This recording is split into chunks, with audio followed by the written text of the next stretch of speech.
And now, Metal Gear Solid 4 Integral Podcast. Recorded at Konami HQ in downtown Tokyo, this is your host, Ryan Payton, for the exclusive in-game broadcast of Metal Gear Solid 4 Integral Podcast.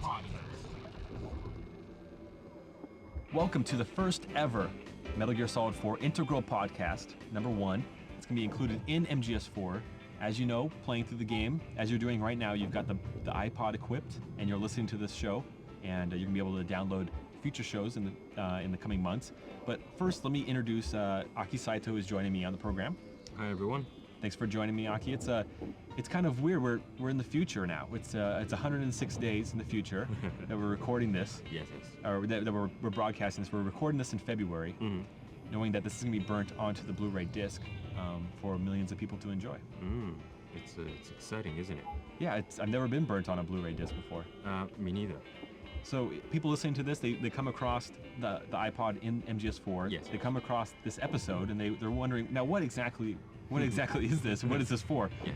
Good question. This is well, actually, there's a lot of meanings, isn't it? Yeah. I mean, to ease the tension when you're playing the game. Right. Things like that as well. You can play your own music, you can play this, you can ease the tension by listening to our voices. Our stupid conversation. Yes. And you also ease the tension of Snake. Yes. Because his sight gauge will fill up if you're listening to music. Exactly. Or if you're listening to this program. Metal Gear Solid 4 Integral Podcast. This is really cool in the game. Obviously, as players know, they're playing this on an Apple iPod, not just a generic MP3 player.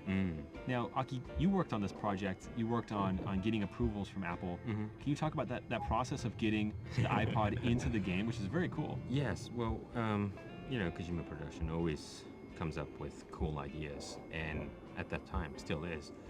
Everyone has an iPod as their favorite music player, and we thought, as Hideo, Mr. Kojima is a great Apple fan as well. We thought that why not we put the actual iPod in the game, and for Snake to use as an item, which is a cool idea. So it was really fun working with Apple because they're really nice guys, actually. And you're a super fan of Apple. Well, yes, me too. Hideo and I are the last sole survivors within the company to have the Mac PCs on our desks and work on it. But you take it a step further. You have a competitor's laptop. It's a PC-based laptop. Yes. With an Apple sticker over their brand, over their logo on that laptop, so people from a distance think you're on a PowerBook or something. Yeah. Well, that's actually I customize inside as well. So because at home I've always been an Apple user, and it's I changed the inside as well, and it's I don't know, it's just more fun when you're working. Right. You don't get dull, and you want to work on a computer that you love. Well, you like to be that rebel, Yeah. Well. But it's funny. But it's funny because you don't have to be a rebel if you're outside of Japan, like especially like in the States. You see Macintosh, you see MacBooks and all over the place. But but really the iPod is synonymous with MP3 players. And so we've gotten the game. Did you have to go through a bunch of different checks? Well, I did a couple of rounds of trying to get approvals, but what I did was, this was really cool. They actually wanted to see how what you guys are playing right now, how this will work.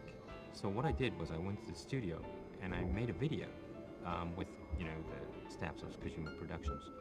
Thanks, guys. And we made a cool video, and made sure that can be played on an iPod as well. Oh, slick. So I sent that DVD over to Apple, and they really loved it, and they gave me approval on that. So cool. Screenshots, usually, this happens only on screenshots and text-based explanations. Sure. But I thought, this is... You want to see it in motion, right? Yeah, so, usually you kind of ask them to come into the studio and that kind of thing, but that wasn't possible, so I made a cool video, and they seen this part of what the players are doing right now. So everything was recorded, sent it to Apple. They loved it. It was great. Perfect. Metal Gear Solid 4 Integral Podcast. So the plan for this podcast, and I can actually say podcast now because I kind of steer away from that word sometimes because it's really a radio program and not necessarily everybody's listening to it on an iPod. So why call it a podcast? But this time we know everybody's listening to this in the in-game iPod, you can't download this on our website or through iTunes. This is exclusive to MGS4. You can listen to this program, and we're gonna have future programs as well as music that will be coming out in the coming months after the release of MGS4 that you can be able to download. And we're gonna be talking about the making of the game. It's kind of like a director's commentary, which is it's something that's never been done for games before. I mean, this format. Yeah, this format is really cool. I mean, usually director's commentary or making of is done on a bonus disc or things like that. But of course, we could have that. But it's so cool as an item in the game, and you actually have to collect them, right? And when you find it, you want to listen to it, right? And you could actually still play the game while we're just chatting away and blabbering about all sorts of stuff. And we're going to be providing background info on the game about different areas of the game, like the creation of those areas, as well as strategies, so how to defeat bosses if you're so inclined. But the question is what to do about spoilers, and I'm still thinking about that. Metal Gear Solid 4 Integral Podcast. As Mr. Kojima surmised on the Japanese side of this podcast, on the Japanese version of MGS4, this is probably the listener's second time through MGS4. I don't know about you when you played MGS4, but you play it once and you know that, the second time I'm going to try this different route, or I'm going to try these different items or these different weapons. I'm guessing most people are going to be listening to the iPod through the second time through, because the first time through you want to listen to the Harry Gregson Williams soundtrack, right? Well, no, the first time actually you're so tense trying to clear the game. Yeah, you didn't even know what's going on. Yeah, so I did know what you could use the iPod, but you have to use it as an item. Right. And you want that solid eye as well that you and I the love rations, so much. yes. Yeah, the rations. So, yes, I think second playthrough, third playthrough is what everyone's listening right now. So as players have probably noticed, if this is the second time through, their items and their Drebin points are going to carry over to the second playthrough. And so they can use the second playthrough to try to hunt down items that are not found in Drebin's shop, or rare items like some kind of face camos. So there's a lot to go through on your second time, your third time through. I mean, this is a time of fun, isn't it? Yeah, I mean, you're now easy about the routes and what's going to happen. Right. You're more explorer and maybe sneaking as well. Yeah, you're better at sneaking. Yeah, you're going to try a lot of things. Since you're listening, actually, you should be more easy and enjoying the game, actually more relaxed, listening to this radio program at the same time. I think it's a fun experience, isn't it? Yeah, absolutely. So I'm looking forward to hearing us do this on June 12th when the game launches. Now, don't forget to check back frequently to download new episodes of the MGS4 Integral podcast on the same spot you found on your iPod in the game of MGS4. And also don't forget to check out our other show, which is on the web. You can subscribe to it through iTunes. It's our normal podcast. We do it every week. It's usually Ken, myself, and Aki or Mark, and we do that every week. We're approaching the 100th episode, and you can download that like on your computer, and we give you an update about what's going on in the world of Kojima Productions, not necessarily all MGS4 stuff. So it's a good show. I like it. Yeah, it's a lot of secrets given away as well. Yeah, a lot of leaks, a lot of information leaks. That's how we roll. But this is going to close the inaugural MGS4 Integral Podcast, number 1. I hope everyone enjoying it, and I hope everyone finds their way to play it, because there's various ways. My recommendation is try just sneak everything through. It's gonna be really fun. Yeah, definitely. Play it as a sneaking game. Yeah. Not as a straight up action game. You're gonna enjoy it. Yeah, it is. Thanks, Ryan. Thanks for having me today. Oh, thanks, Aki. All right, that's going to wrap up this edition of the Metal Gear Solid 4 Integral Podcast. Be sure to download future episodes available exclusively through the Metal Gear Solid 4 game. From all of us at Kojima Productions, thanks for listening and thanks for playing. We're out of here.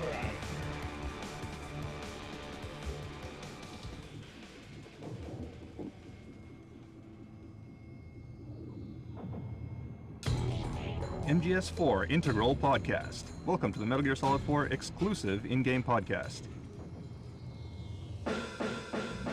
Hi everyone, I'm Aki Saito. I'll be your, kind of navigator, but I have a lot of friends joining me for this game podcast. My main navigator of the game will be... Hello, my name is Sean Icestone. I'll be playing the game and guiding you through this session. Nice to meet you all. He's going to be the real expert of the game. And also, join us is... Hi, this is Ken Imaizumi. I'm a producer of Metal Gear Solid 4, it's been a long time, and I'm really glad to be back.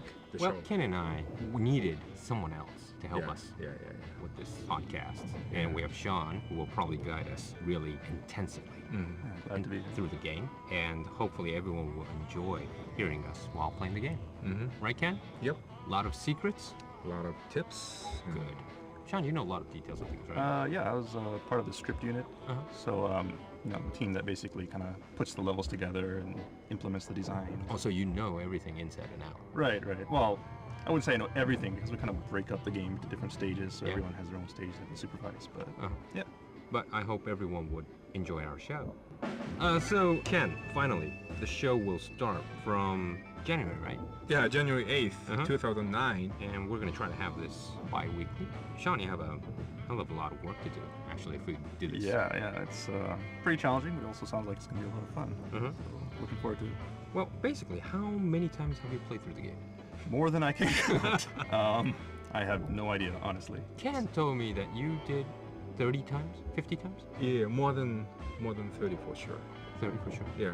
Then, Sean, you did more than that. Yeah, I don't know. It's got to be over 100 Wow. by now. I mean, if you Yeah. count, like from the very beginning, you kind of playing through the incomplete stages, and towards the end when we're trying to debug everything, playing through over and over again. So yeah, it's Well, we might He's get... kind of sick and tired of, Yeah, playing this game. yeah.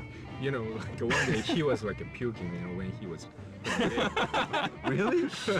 In the studio? Wow, is lots that motion sickness? No. a lot of things going on in Just sickness. No. Wow.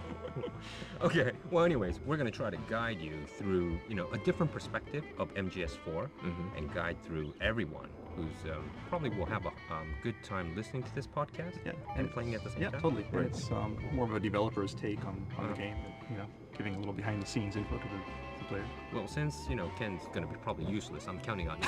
Oh, that's Thank cold. I'm gonna watching you guys. Great. I Ken's going to just you. have some I have you. some coffee and just gonna play his, his games on his phone.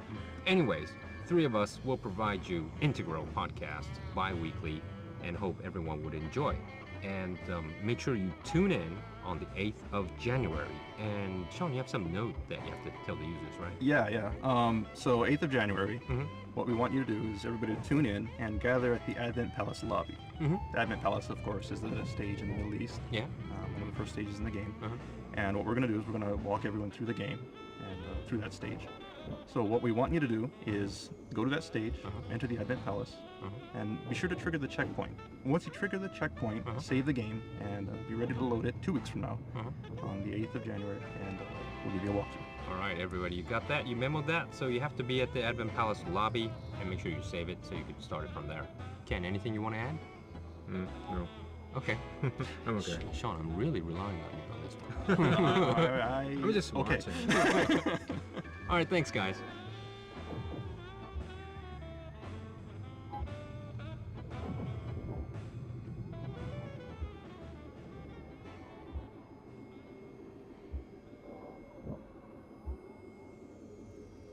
Metal Gear Solid 4 Integral Podcast. Broadcasted from Konami HQ in downtown Tokyo, it's the world-renowned Metal Gear Solid 4 Integral Podcast. Hello everyone, welcome to the first official episode of the Metal Gear Solid 4 Integral Podcast. My name is Sean Eystone, and I'll be your navigator and guide through this session, and I'm here with... Aki Saito. I'll be your sub-navigator and fill in with jokes, joined by... I'm Ken Imaizumi, producer of Metal Gear Solid 4. I'm just watching and maybe chatting a little. That's cool, Ken, but we need your tips. Okay. All right, Sean, let's play through the game. Alright, so everyone's gathered here at the lobby of the Advent Palace. Okay. So first of all, I just want to tell everyone, just stay where you are, don't move. We have a few things we want to explain before we begin. Okay. Okay, so throughout this tour, and this doesn't apply to just this tour, but through all these game guides, there are going to be parts, sections where we're going to tell the user to maybe equip a certain item, like the solid eye. Yeah. And that's really useful for looking around for items and especially night vision. right, night vision and things Yeah. like that. But the only problem, of course, is that you cannot equip night vision. You cannot equip the solid eye Oh. No. Oh. while equipping the iPod. Yeah, Right. that's true. So they have to stop. and then Right. So what we want you to do is just switch items from the iPod, and what that'll do is it'll pause the broadcast, pause your podcast here, and switch to the solid eye, confirm the location of whatever items you're looking for, and then come back, and your podcast should resume where you left off. well, okay, that's handy. Yeah. Not too complicated. So, all right, everyone. You should be in the lobby of Advent Palace. You'll see in the center of the lobby, there's this big carpeted area. So I want everybody to just kind of walk over to that carpet. So what we want to do is put on your solid eye and enable night vision, and kind of spin around, and you'll see a Playboy over here on this couch. The couch in the corner. Right. In front of that is a Claymore mine. So the first thing you want to do is kind of crawl up to the Claymore mine and pick This that is up. just too obvious, right? I mean, Well, you Yeah, just yeah, yeah. walk It over. is obvious, yes, but you know, there might be newbies out there who just started the game. Maybe they don't know. Well, maybe just too excited about getting the Playboy. Right. They see a Playboy and they just kind of dash towards it. Was this a kind of an intention? I mean, Yeah. Well, you know, throughout this stage, you'll see a lot of traps basically set throughout the Advent Palace. Really obvious, you know, lane traps with, you know, Playboy with next to the Claymore and some kind of food or something, you know, an item next to Claymore or Sleep Gas Mine. Yeah, it's all intentional. Basically, it's Akiba who's setting all these traps. yeah, well, so in order to avoid these traps, what's your recommendation? Is it night vision? Basically, night vision is a very good strategy. What they can do is just enable the solid eye, and when you spin around, if you see the item, you'll see the trap in front of it, because the Claymore mines will kind of glow. And yeah, just crawl up to it and pick it up, and it'll be added to your inventory. Cool. Okay, so where do we go next, Sean? All right, next, do your night vision thing, spin Yeah. around, and you'll see a Sleep Gas Mine in Yeah. the corner there. That's a trap too, right? That is a trap. And the goal here, some people may not realize, is that you're actually supposed to follow these Sleep Gas Mines to the top of the building. Because if you spin around, you'll see that there are several ways up. There are a few staircases and corridors around here. But the correct route is marked by these Sleep Gas Mines. Oh, seriously, I didn't know. I just went, you know, I knew the Did you stages. play a game? Yes, I Play played this game? Okay, I played it through, but you know, I don't think it was a guide to tell you which route it is. I mean, I thought it was just a trap. I mean, I searched everywhere, basically in the floor, and then, oh, I can't go here. I must go there. But that's a very simple solution, isn't it? Yeah. So basically, you want to follow the Sleep Gas Mines up. Okay. All right, Sean, where we go next? Okay, so what we want to do, crawl over here, pick up that Sleep Gas Mine, Yeah. and now let's run up to the second floor. And where we're heading? We're heading towards the bathroom. Bathroom. Okay, you got that, guys? There are these stairs. Okay, we're up the stairs, and then we're heading for the bathroom. This is the second floor? Yeah. Well, first floor, we call it in Europe, I guess. But Oh yeah, that's right. Okay, so you'll see a Claymore there. yeah. And this is actually not the correct path, but go ahead and pick up the Claymore. And so here we are, in front of the bathroom. Yeah. So we took the right once we came up the stairs. Right. And we collected the Claymore, and we're in the bathroom, right? Right. Okay, guys. Remember that the Claymores show the incorrect path, but you know, there are some hidden things off the shortest path. So, So here there's a we lot are. of goodies in the bathroom? Well, not exactly a lot of goodies, but you know, there are a few Some. interesting things. Yeah. So first of all, let's go into the women's bathroom. Was that the interesting thing? Hey, I mean, come on, we're in a game. Okay, let's check it out. Take advantage of it. Yeah. So on the left, you'll see the women's bathroom. On the right is the men's bathroom. So a bit of smoke We got grenade it. there. Yeah. We got one item. Right. What's this? Okay, so you see on the wall here, Yeah. if you go into first-person view and look at it, There's a sign here. there's a sign that basically, you know, kind of shows you the correct way to use the toilet. Right. Right. But That's very useful. yeah, you know, for people who may not know, you're not supposed to stand on the toilet. But what we really want to look at, it's kind of interesting, is if you look behind the character's head, Right. there's a little something there. What is it? It's kind of a little dot there. Well, maybe you can't see it too well, but that's actually a bandana. Oh, I see. I get it. So that is actually Snake. So you guys got it? I mean, go to the ladies' room. Go to the first stall. Well, it's on the second stall also, but there's Oh, kind of some wood Really hard blocking to it see, there. Yeah. There's a what do we call it? Sign. A placard. Which is snake, actually. Right. Cool. What he's doing in the women's bathroom, I don't know. Cool. So every time you create bathrooms, you check bathrooms all over the world. Yeah, we do intensive research. Good, good. Fly out to Alaska, check the bathrooms there. Especially the ladies' Middle room, Eastern right? bathrooms. Oh yeah. Right, definitely. Ken? Me? Yeah, you check the You, bathroom. right? No. You took check. videos, right? Yeah, I did. Good, I did. good. But enough. Ladies room.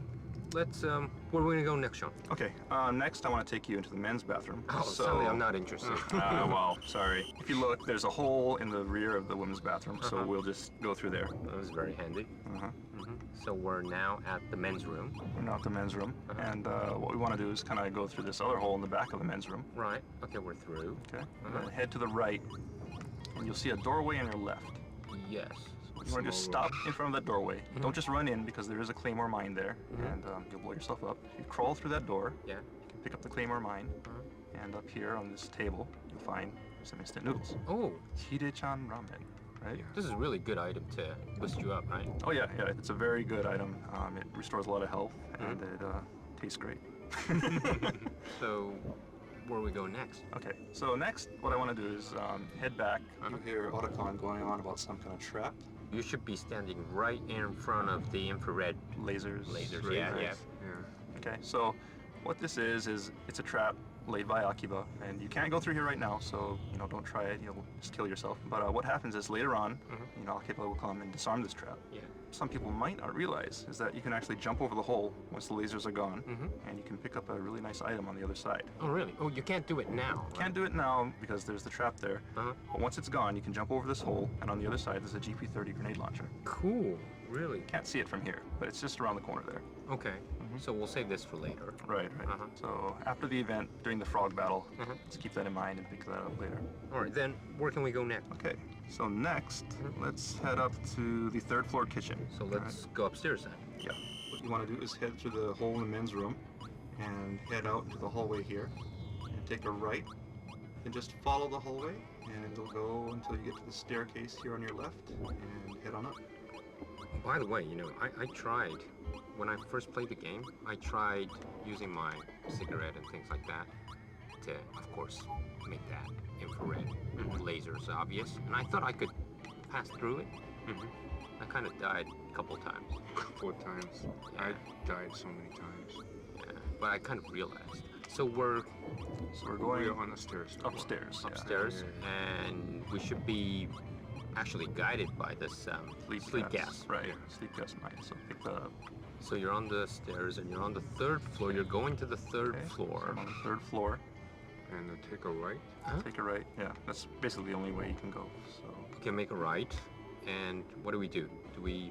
You'll see a sleep gas mine kind of down the hallway. So stop at the doorway in front of the sleep gas mine and head through that. Okay. You'll find yourself in the kitchen. Okay, everyone ready to be in the kitchen? We're in the kitchen, so make sure you guys are in the kitchen right now.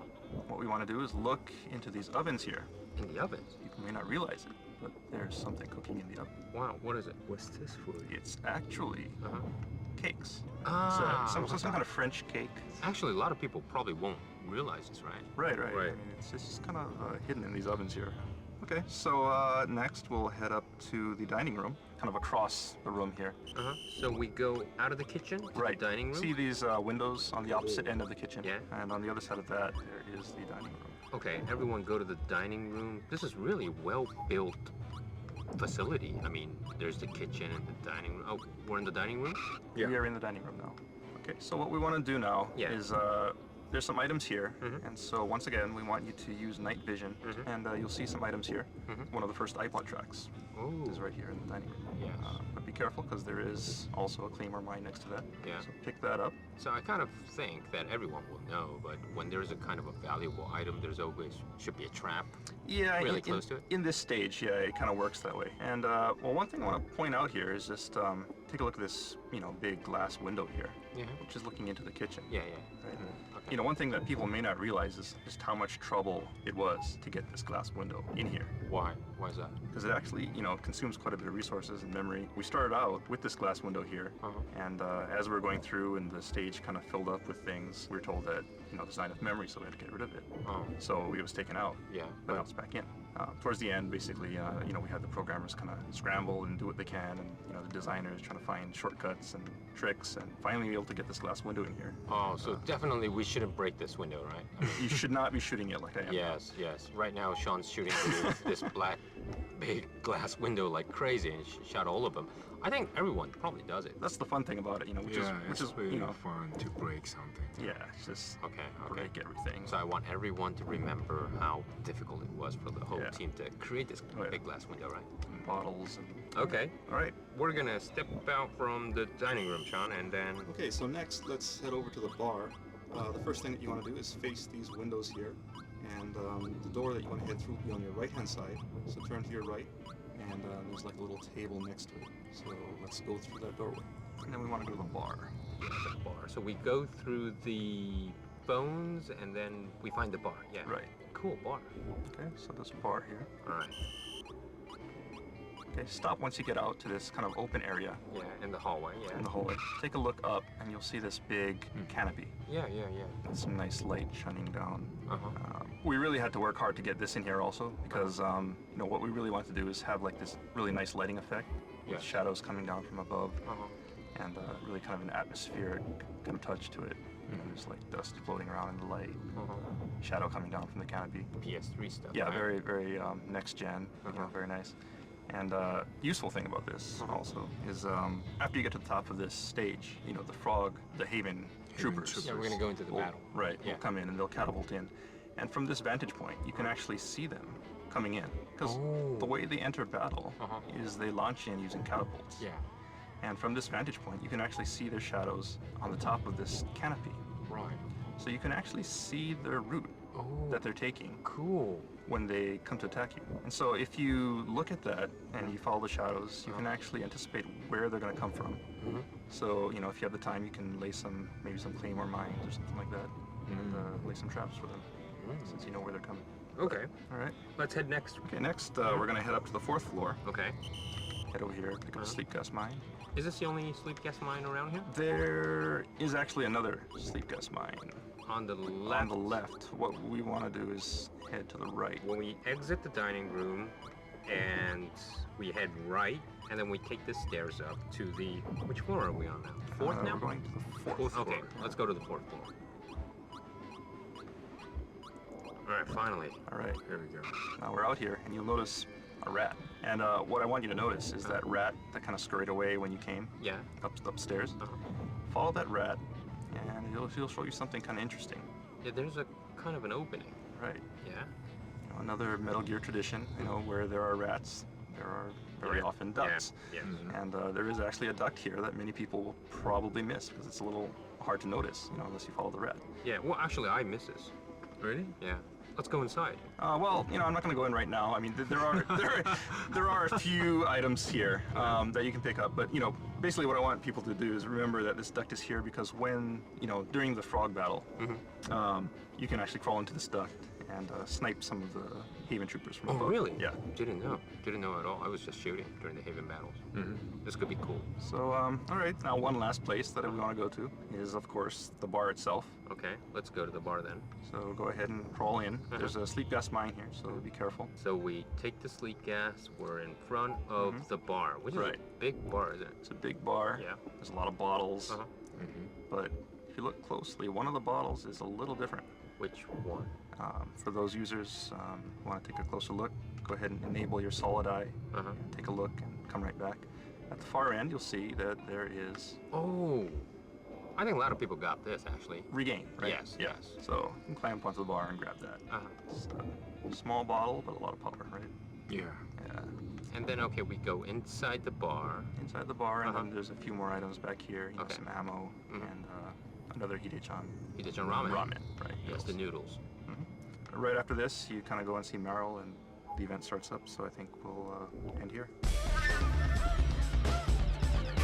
So regain is really popular drink, Ken. isn't it? Popular in Japan, yes. Well, you know, maybe the most of the people doesn't know Regain is a real drink. You can buy it. It's really popular drink in Japan. When do you drink it, Ken? When I'm, you know, get really tired or, you know, something like a bad thing happened. This is really funny Depressed. because in Japan, it's very so natural and normal to have these energy drinks. Well, I think you know in the U.S. there are a lot of people who drink them also, but it's just we don't have Regain. Oh, okay. Although while I'm in Japan, I did actually drink Regain. It's pretty good. I mean, like 20 years ago or so, Japan had still had a lot of energy drinks. Right. And back then, I think, when I was living in the U.S., didn't have so much that kind of type of super energy drink. That's true. Yeah, I think it is a little bit more recent, maybe. A lot of people in America don't know that Regain is a real product, but you know, one other thing that a lot of people don't realize is that Calorie Mate Metal Gear Solid 3 was that's also right. a real product. Right. Yeah, that too. That's really common in Japan as well. Right. It's sold Some- everywhere. Yeah, some guy eat the Calorie Mate for the lunch. For lunch, Or breakfast. Yeah, I actually eat it for breakfast Really? quite a few times. Yeah.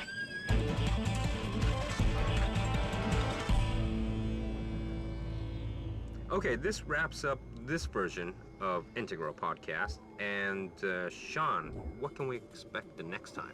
2 weeks from now, we're gonna move on to South America, Right. and we're gonna tackle the Mountain Trail stage. And that's, of course, the stage right after you beat Octopus. Yeah, yeah. And you're tracking down Naomi.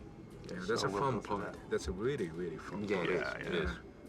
I mean, that's kind of like, you know, a pure sneaking mission, tracking down someone. So yeah, that should be a lot of fun. Okay, so where's our meeting point, Sean?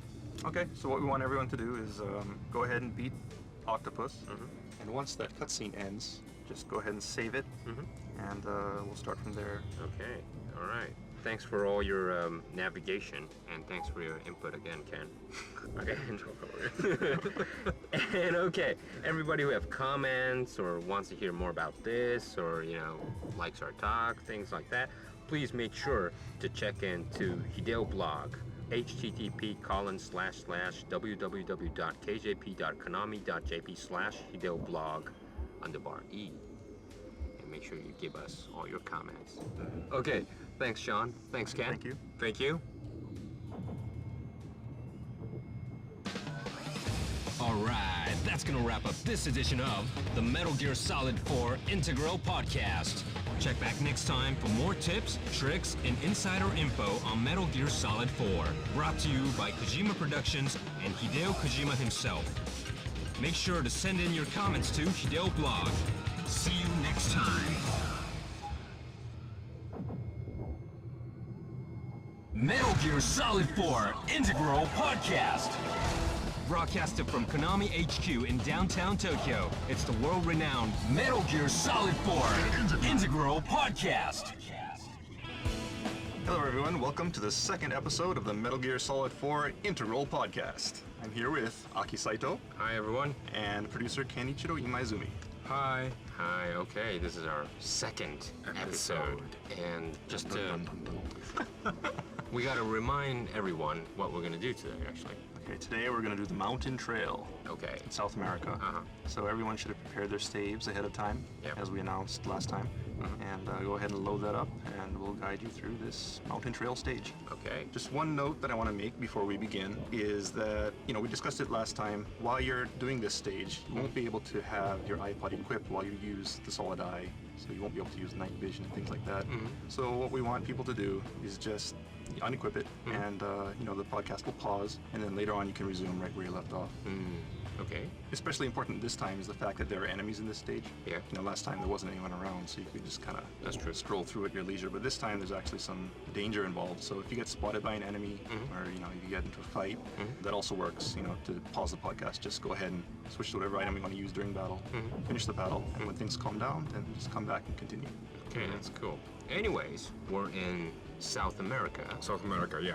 Sean, this is right after we defeated the Laughing Octopus. Laughing right, Octopus, right. So you defeat Laughing Octopus, and then there's a cutscene after that, and you know, Snake follows the trail out to the rear of the research lab, and you see some footprints on the floor, on the ground, I guess, and that's where we're gonna pick off. I really Pick up.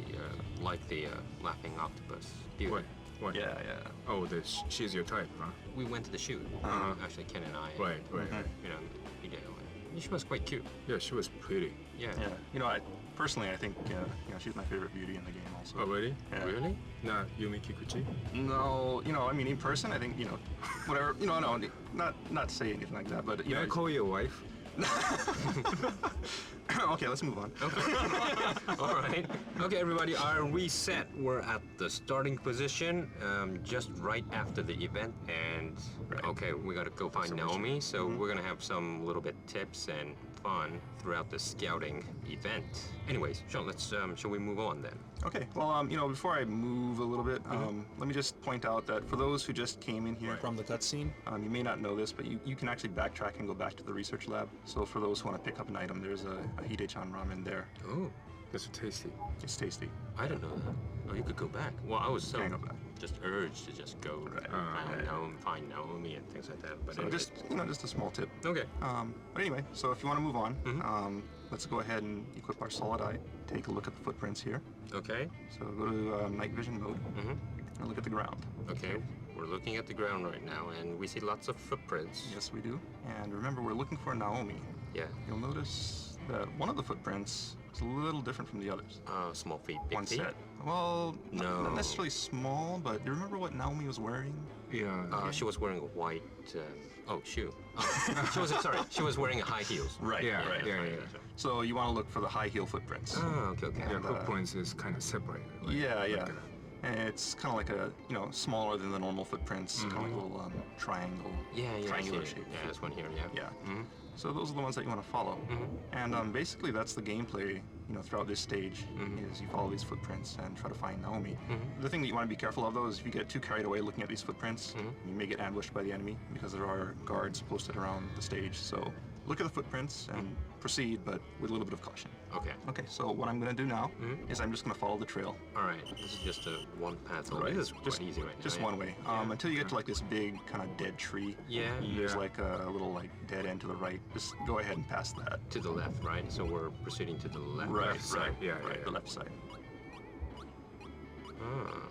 Okay. Okay, and it kind of And then it opens up. opens up. Now, if you look at the ground here, you'll see that the footprints kind of vanish. Yeah. But that doesn't mean you can't track. Oh, really? Because if you look closely, you'll see that actually some of this grass is kind of, pushed over and trampled. Oh. So if you ever lose footprints, just look for the trampled grass, and that'll tell you which way to go. Oh, I see. So Yeah. you don't have to use the night vision to see this. Right. actually. Well, yeah, the grass you can see with your naked eye. So, Yeah. it's And the normal grass, the color is a little different too. a little different. Yeah. Yeah. It's like when you trample grass, it kind of gets a little Green and smushed. Yeah, kind of Yeah. yellowish, brownish, Right, kind of. right, Yeah, right, yeah. right. I see. so this is a basic scouting I see. technique. Right. Wow. Okay, we come here and it kind of opens up a little at this point. You'll hear, a codec coming in from Otacon. So, if you look at the footprints here, you should be able to see the correct route. Right. You see the footprints, and you see Naomi's footprints heading off to the left, Right. which is the correct route. But for now, we're gonna head to the right because there's something here that I'm gonna show you. Sean, could you, go back to the point where we were? Okay. There were several paths. Okay. How many passes are there from Okay, here? so you Okay. come up. Yeah, from the grass. There's a huge boulder in the center here. Yeah, that's Right, right. This okay. huge rock. Yeah. Yeah. So the left is the correct path. The Uh-huh. right actually leads to that dead end that we saw earlier. Oh, I see. It's like a little drop off. Yeah. So what you want to do is take the center path. Okay. Let's go to the And center path. Okay. yeah, you'll see a single set of footprints heading in that direction. Okay, got it. So go ahead and follow that. Okay, let's go there. You'll come across some trampled grass. And you'll see an item in the distance. And when you get to this bend, just kind of slow down a little bit because there is someone on the other side. And when you get there, just stop for a minute. Don't get too close. There's, What is he doing? What is? Okay, so we see someone here. Yeah. And what is he doing? I hear water. Water. Yes. He's peeing, Ken. Yeah, I know. Ever since the original Metal Gear, it's always been a tradition to have somebody Yeah, peeing somewhere. in the peeing game, somebody, yeah. Right. Why is we it? Yeah, It's very natural. very natural Just in this game. add more realism. But anyways, we're taking some sort of distance and just watching this guy pee, but I noticed that he's not, stopping. Yeah, he'll just pee forever, basically. Oh, This well, is, Yeah, he has a huge tank. He drank way too much beer. Yeah. It's Cool, just- cool. yeah. The thing I want to point out is that just look at this detail and listen to that sound. You can hear him. It just sounds like he's having such a wonderful time peeing. Yeah, and the stream just looks so realistic. And what boggles the mind is that we actually had to make all of this, You did the motion capture and everything? put all the, we had to make the motions and put the effects for this water stream and sound effects and. Wow. A lot of effort went into making this guy, this pee look really good. This real PS3 stuff. Oh yeah. Yeah. Real PS3. We can do yeah. like pee. True. Okay. So as long as we keep this distance. Yeah, as long as you keep a distance, he'll keep on peeing for all eternity. If you go ahead and cross the bridge, Yeah. he'll stop peeing, and that's just to keep people from looking at him from the front using like a sniper rifle or something like that, and seeing something that they shouldn't be seeing. Oh, I see. Yeah, I yeah. get it. It's funny enough having a guy peeing off this cliff, but in Metal Gear Solid 4, all the collision detection is very accurate. Yeah. And you'll see there's a barbed wire fence in front of him. And when we first placed him here, he was just kind of peeing. We placed him in a spot that looked natural, maybe. And what happened was, the urine stream kind of hit the barbed wire fence. So he was just splashing urine all over himself. It was really disgusting. So Wow. yeah, unfortunately we had to adjust his position and move him forward a little bit.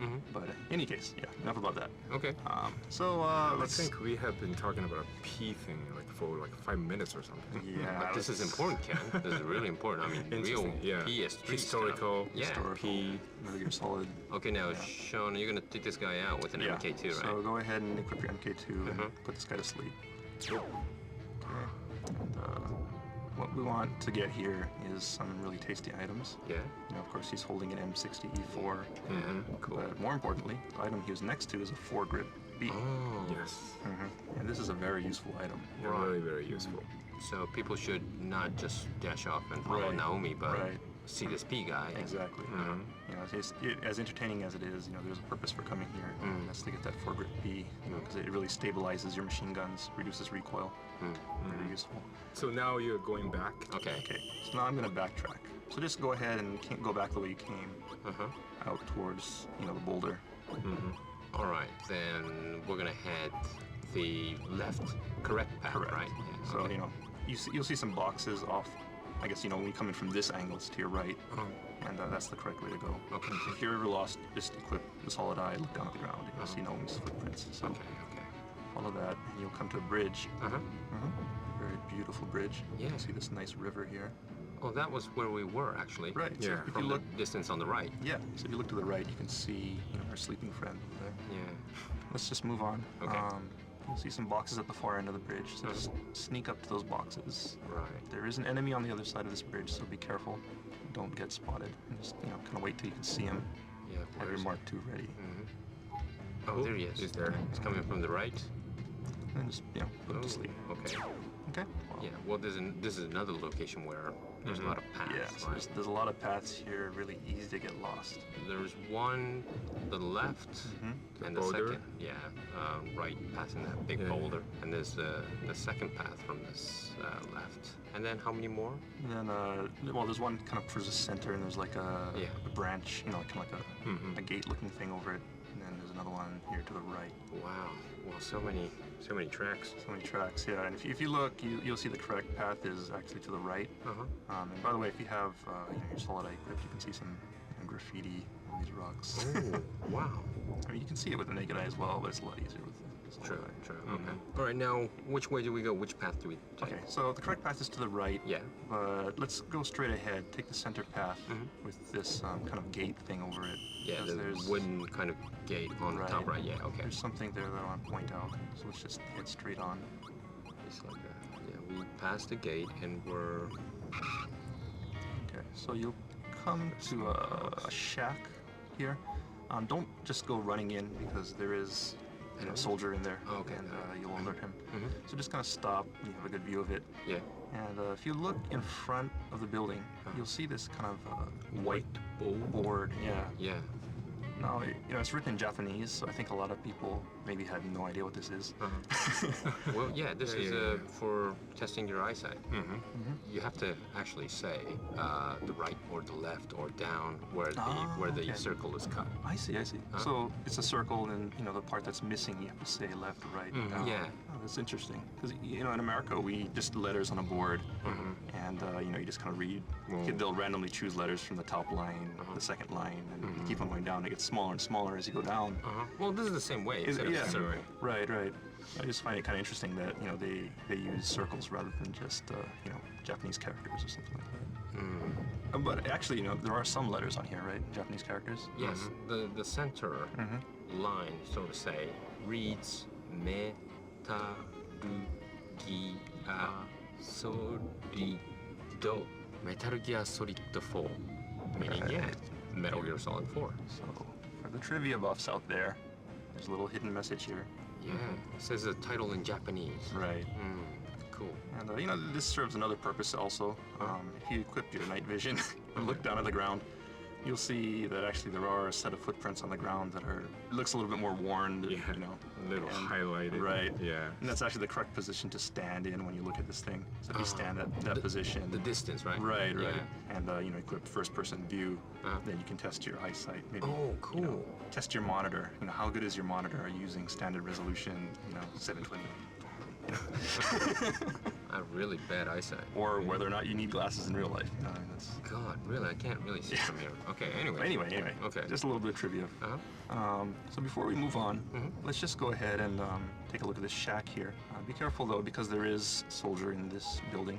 Inside? Inside. So what you want to do is just kind of sneak up, don't make any sound, and sneak up to below this window. There's a doorway, and there's a window to the right of the doorway. So Sean is right now, going to the right side of the building, right? Oh, you're going through the window? Yeah. Okay. Did you hear that? Yeah, he said, never spot me. Right.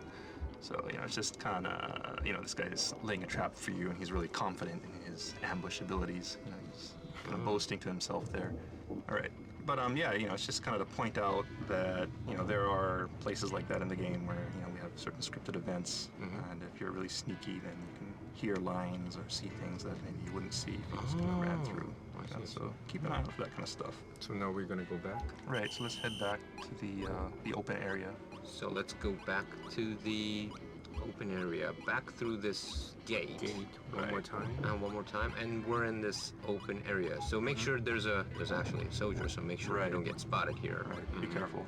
Just go ahead and put that guy to sleep if he's woken up. So we head off. This time you'll see a bunch of boxes. We came through earlier, and the correct route was to the right, next to these boxes. So let's just go ahead and take that route. Okay, right let's now. go to this correct route. Then shall we walk a little bit up this route? Yes. Okay, we walk to this route. So there's a lot of grasses that are, leading the way. Yeah. Trampled grass. Trampled grass leading the way to the correct way, and just kind of stop when you get to the end of that grassy area. Okay. Yeah, and there'll be a kind of open area at the end of that. Yeah, what's that?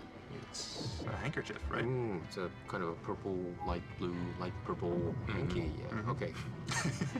Purple like the I'm trying to Okay.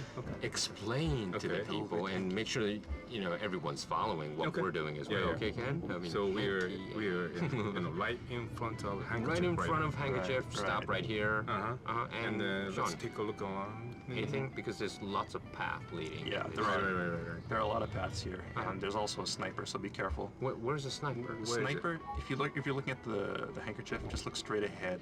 There's kind of like a Stair. yeah, there's like kind of like an old trail leading up. Yeah. And at the very top of that, there's a sniper Oh yeah. kind of looking off to the right. So be careful not to be spotted by him. In addition, you'll see a trail leading to your left, another one going straight ahead, and another one to the right. Okay. Right. And where are we gonna go? We're gonna. Okay. So first of all, let's look at this sniper and see where he's looking. He seems to be looking to the right. If you use your solid eye, of course, you can see the path where you're supposed to go. But there's something I want to show you. So let's just follow this guy's line of sight. What is he looking at here? Okay. Of course, put him to sleep before you go there, because it is in his line of sight, and he Okay. will see you if. So let's put him to sleep.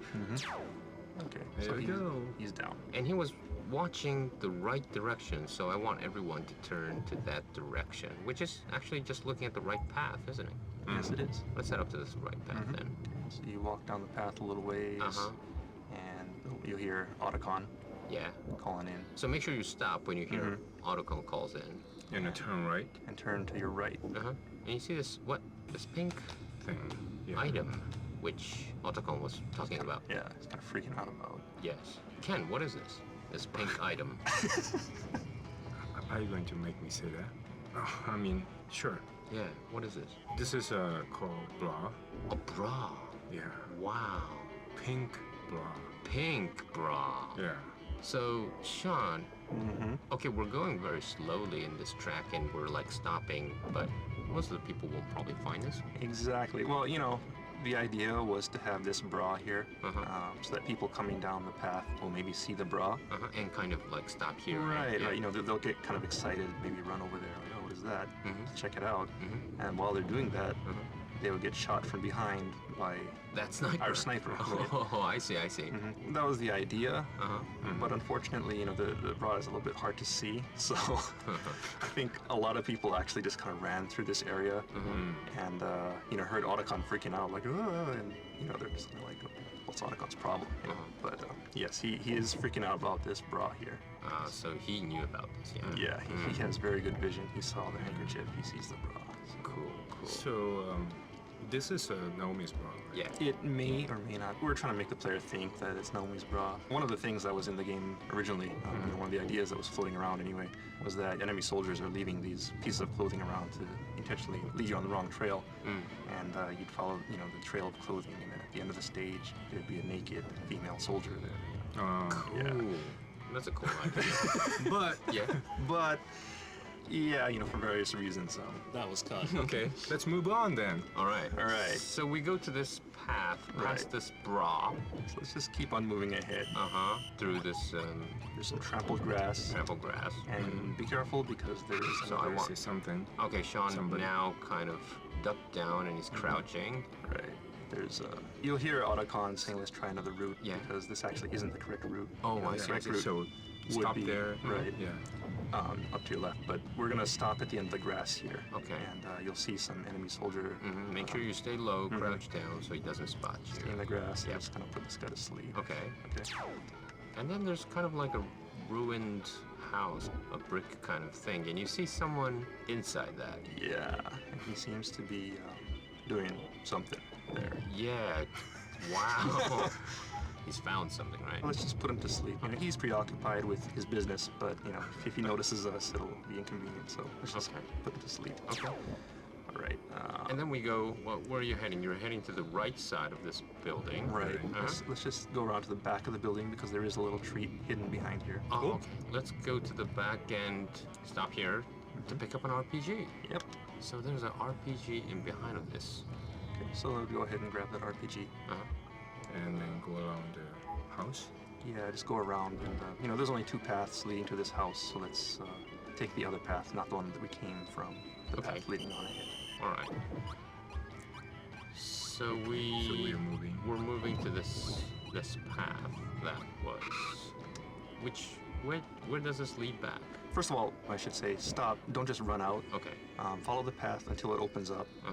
and you'll see some grass off to your right. Mhm. Just kind of take cover behind that grass because you'll notice that there is a soldier behind this pile of Behind boxes. this box, yeah, right? there's 1, 2, 3, 4, Yeah, 5 yeah. boxes here.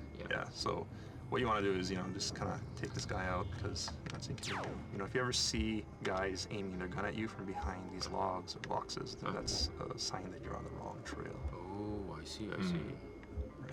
So, Okay, so where are we going? okay, so we put that guy to sleep, and let's just move on. Which way are we going? Okay, there's two paths here. Right after you put that guy to sleep, path to your right leads down to the river. Yeah.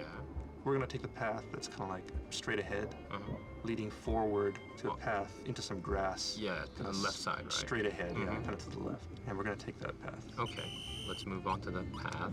Trample grass and there's an open. Oh. There's an open This area. is something.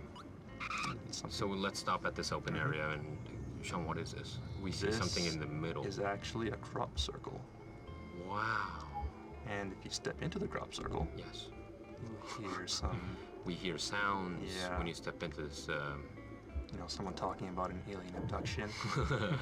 You know, fans of the series will recognize this line Yeah, yeah, I from Metal see. Gear Solid 2. Two. Right. For those of you who don't know what he's talking about, I suggest you go and play the game because it's a lot of fun and you'll be a spoiler if we explain anything. Yeah, sure. Can you hear that again every time you go to that? No, actually. No, just the once. You hear it once, and the reason for that is if you listen to it all the way to the end, Uh-huh.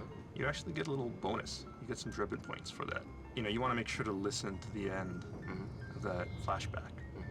So be sure, you know, don't just run through onto the river, because if you keep on moving ahead, you know, the audio will cut out, and you won't get the driven points. Oh, I see. So you have to kind of stay within that. Okay, Right. then where should we go? Okay, so the next thing is, you're going to cross this river and continue on with the second half of the stage.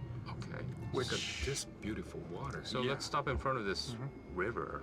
Okay. Yeah, first of all, just look at this water. I mean, this is just great. Yeah, so on the right side we see, right now we're seeing small waterfalls and the water is coming towards us. Let's walk up just a little bit. And then let's stop in front of this waterfall. Okay, let's stop, guys.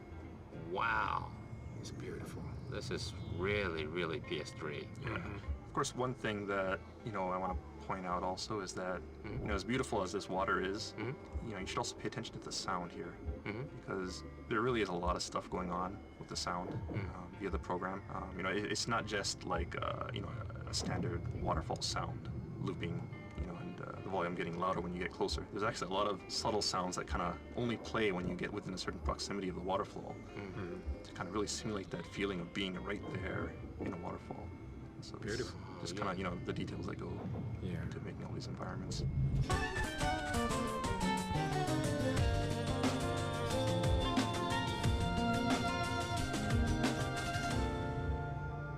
So how is the graphics or like South American graphics? This, background graphics. And Well, do you feel like you are in South America? Well, Ken, I have to be frank, I've never been to South America before.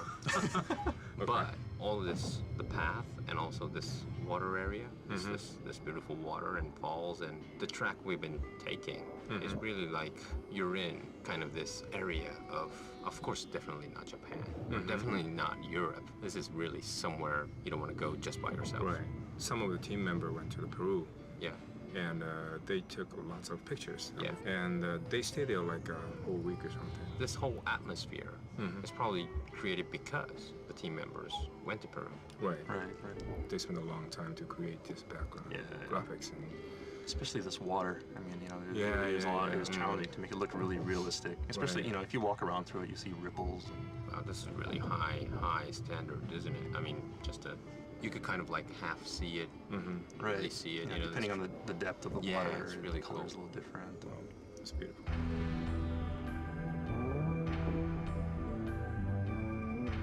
Okay, so what we want to do is have you just kind of, climb out of the river and trigger the checkpoint on the other side. Here, Otacon, and save it. Yeah, save it. As soon as you get up to the other side, you'll see Mountain Trail Riverside Okay. is the checkpoint. Go ahead and save it there, and in 2 weeks' time, we'll resume from this point. Okay, so it's really complicated. I mean, this tracking area, we could predict which route the obvious route that everyone took. Right. So we'll always mention compared to that. So this is the normal way, but let's take a right or left so that you won't get lost. But of course, as a podcast, you can listen to a number of times and try what we did. Yeah, sure. If you don't succeed the first time, just go ahead and try again. Well, thanks, guys, and we'll be back in 2 weeks' time to finish it'll be the latter half of this tracking stage. Yes. Yep. And see you, everyone, in episode 3.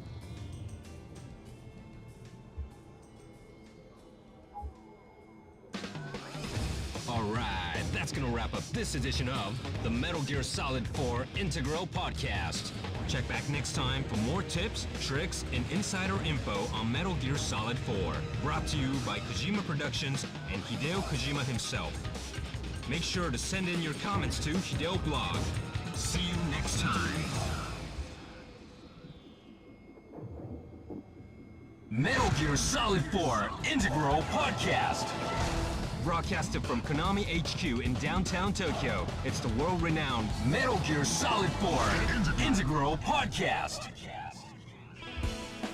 Hello, everyone. Welcome to episode 3 of the MGS4 Integral Podcast. I'm Sean Eystone, and I'm here with Aki Saito Hi, everyone. and producer Kenichiro Imaizumi. Hello. How are you guys? Okay, this is our 3rd edition of the Number 3.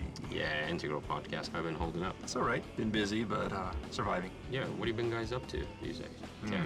Time goes really fast. I mean, come on. You've been working on some new stuffs, right, Oh, guys? you want to know something? Yeah, new just stuff? a little. What have you been doing, Ken? Well, we have been planning next Yeah. project. Cool. Project. What? Project? Did I hear a S? Project? Wow. Okay. And Sean, you're quite busy as well. Yeah. A lot of pre-production, that kind of thing. Wow. Yeah. I think all the listeners are wondering what, Kojima Productions up to these days. Yeah, I'm planning another European trip. Oh, really? Yeah, and I think maybe Spain. Spain. Yeah, you're coming with me, Kev. It's my country. Not yours. It's your people. Yeah. Yeah.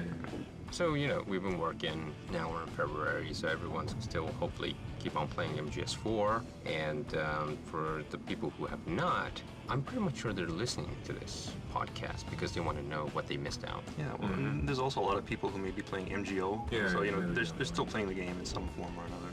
This is very good chance to really play this game, and you will find out like something like you didn't know and you didn't find, and something very interesting.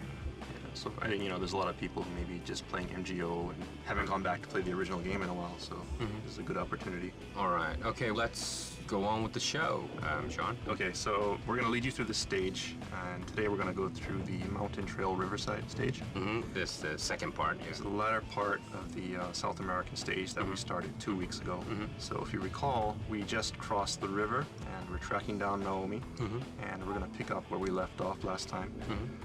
And just to remind everyone, there are sections in this game where we'll tell you to use, say, an item like the solid eye. Yeah. Just remember that you can't have the solid eye and iPod equipped at the same time, so just go ahead and switch it out. The iPod podcast will pause, and when you come back, you can just pick up where you left off. Likewise, if you get spotted by an enemy, just go ahead and do the same thing and pick up where you left off once the situation calms down. If you put back your iPod back on, you could resume where you left off, right? Right, yeah, the So, iPod okay. has that feature, so. Okay.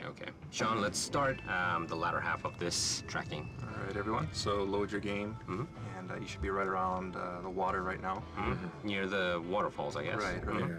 Okay, so the first thing that we want to do is head up here and look at the other side, the opposite bank of the river, first of all, because we want to get our bearings right. So go ahead and put your solid eye on in night vision mode. Take a look at the ground, and let's see if we can find Naomi's footprints. Yeah, I don't see this. I don't see her. They're gone. They kind of vanish on the other side of the stream here. You can't use your old tactic anymore, right? Right. But there is something that you can do. Right. This requires a little bit of puzzle solving on the part of the player. You don't see the high heel footprints anymore. But if you look very closely, you'll see that some of these footprints are a bit heavier than others. Oh, meaning someone really stomped hard. on it. Right. Just really trudging through Yeah. with a lot of weight, which, you can deduce means.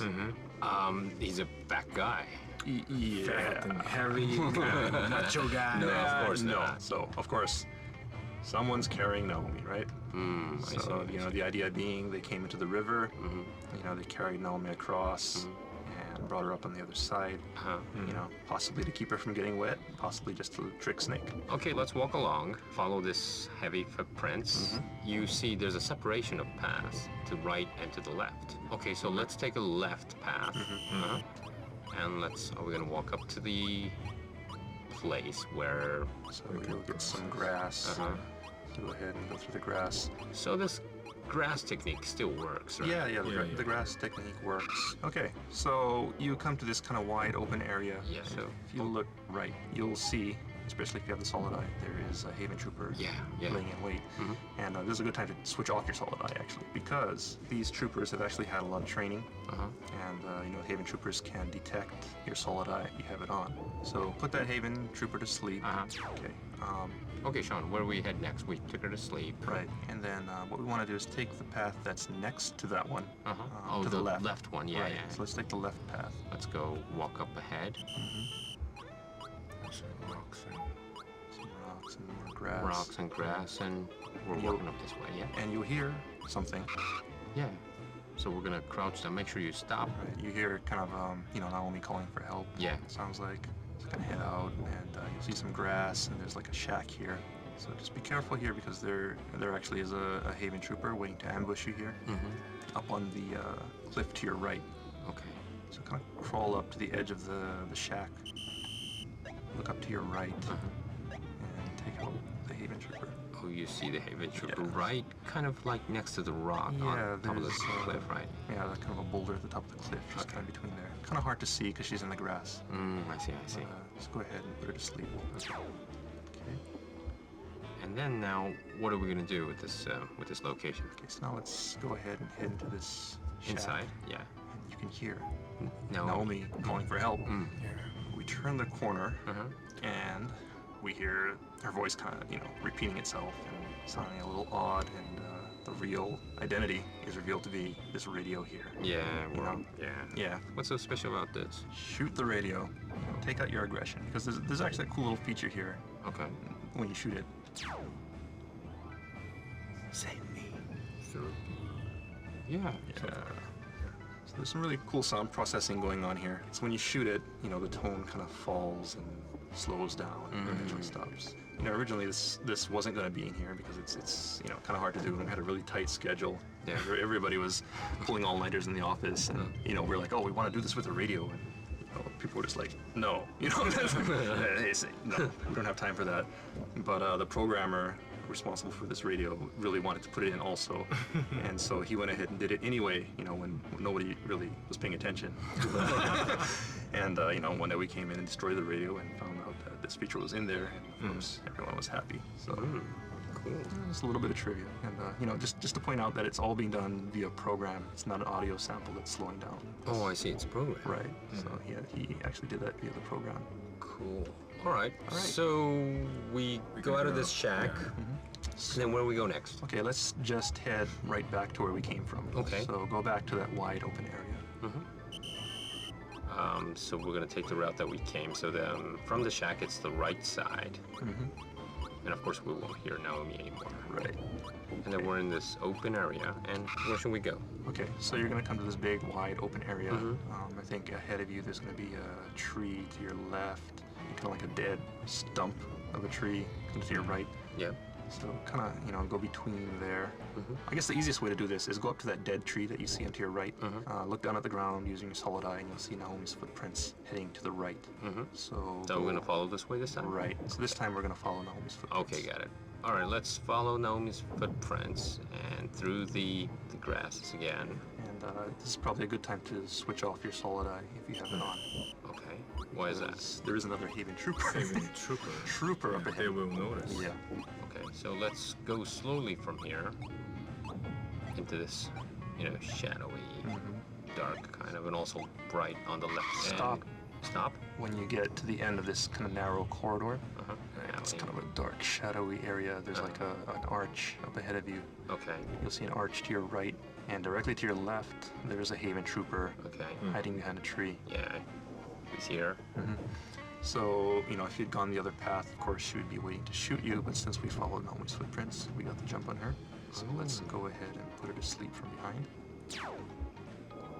There you go. Okay. All right. And now, I think it's a good time to explain a little something that maybe some people aren't aware of regarding, ways that you can get items from enemies.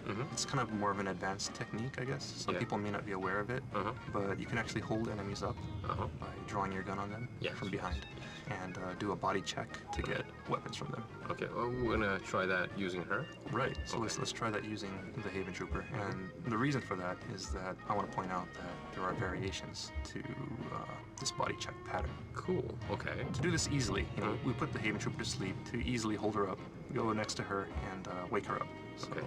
crouch down, press triangle. Snake will whack her, pat her a few times to get her to get up. And as soon as she, is going to wake up, what we want to do is draw our gun, point at her from behind. And, Say hands up. Right, you'll say hands up. Right, okay. She'll hold her hands up. And I think, a lot of people just kind of stop here. They're afraid to lower their weapon because they think, the enemy's going to turn around and attack them. But actually, you have some leeway here. They won't try to attack you for quite some time. So you can go ahead and lower your weapon and come around to the front. And when you get close to them, you'll see an icon come up on screen. Yeah, triangle. Triangle, right? So if you press that, you can go into a body check. You'll see symbols come up on screen every once in a while. Just press the triangle. And she will speak. Right, she'll be sometimes. speaking. You can do this, as much time as you want. Oh, really? You just keep on pressing triangle. She'll be laughing. There's some interesting voice effects you'll hear here. And of course, and at the end of the body check, if it's a male opponent, he'll Right. he'll do his thing and Yeah. and knock the opponent out. But of course, since the Haven Troopers are all women, that They're doesn't gonna quite. say, yeah, cut that out. Yeah, it doesn't quite work. So So what happens when she kicks you and you don't kind of respond. I mean, it goes to It'll go to an alert phase. Yeah. So there's probably quite a few listeners right now who probably got that alert phase. So that's what I thought. go ahead and pause the podcast and come back once things have calmed down. Okay. Yeah. So anyway, so that's the body check. So I've gone ahead and put this Haven Trooper to sleep. Okay. And let's move on. You'll see that kind of, not really a tunnel, but the kind of archway that we saw to the right earlier. So let's just go ahead and go through there. And once again, try not to make too much sound. Right. As you come through here. Hug the wall to your right. Okay. As you move. And we pass that like a stump. Yeah, you pass a stump on your left. Yeah. And you'll come to a clearing. And towards the center of the clearing, you'll see a guy obsessed with his claymore. So, the idea here is you get to see one of the, the enemy troopers in action, laying these traps for you. So let's just put him to sleep. Okay. And then this is basically the route we should take in the first place. Right. So you're following the correct route now. If you look down to confirm. So you're following these footprints, and they come up to this claymore. But then something odd happens right after you pass this kind of dead tree area where the claymore is. And you'll notice that you'll see a very odd set of prints. Wow. Heading up to your left. Yes, okay. Make sure you check onto your solid eye and have night vision, and you'll see, what? These are like hands. Yeah, handprints, right? Yeah. So someone, for reasons unknown, was walking on their hands, doing a handstand and walking up to this path to the left. What, are we going to follow this? And yeah, let's just go ahead and follow it. Okay. Because there's something kind of cool at the end. Okay. Okay, maybe, there's somebody up here. Maybe it's Naomi. There's Naomi doing handstands. No. You see a bunch of hands. Handprints, I guess, right? Yeah. It's On like this. the Walk of Fame thing. Right, exactly. Right. Wow, I recognize this signature. Yeah. You're familiar with this signature. We saw so many times. Yeah, it's Thousand Hideo's. times. Yeah. I think a lot of people might come here and wonder, what is this thing? Is it a trap or something? But there's nothing to worry about. It's just here as a little treat for the fans. I see. Yeah, something like a very memorial for us too. And there's some items you can get here too. There's a ration, Ration and the Hidechan ramen. Hidechan ramen. Now that I think about it, I don't think we ever really explained what Hidechan ramen is. Hidechan ramen. Yes, we Well, did. what is the Hidechan? Ah, you mean that way? Right. Yeah. Well, as you know, Kojima is Hideo Kojima. Right. And Hideo is kind of sometimes long for, well, it's not long, but a lot of Japanese like to shorten a lot of words. Like, for instance, everyone calls me Aki, but my official name is Akiyoshi. Oh, We're right. going to Aki. So Hideo, well, it's not that long, but nicknames, you kind of make nicknames. So you say Hide-chan. Chan is used for like girls or small kids, show expression of I see. cuteness and things like that. So is that to say, Hideo Kojima is cute? I mean, Maybe he used to be called Hide-chan from maybe his friend and or mentors. yeah, mentors. I see. So that's why maybe he used the Hide-chan Japanese podcast as a Hide-chan radio, right? Right. So Hideo channel radio. So maybe they have like The little crossover between yeah. that. Right. Double Little meaning. play on words. Yeah. That's what Hide-chan ramen is all about. Cool. Basically, where we found this Walk of Fame kind of, the handprints, this is not the correct route, right? No. Okay. So just go ahead and follow the path you came from and go back to that wide open area. And be careful, just in case the guy you put to sleep earlier Who was obsessed with this trap. had woken up. So- put this guy to sleep. Okay. So- if you look around here, you'll see that yes, there is still a set of high heels Yes. heading off to the left.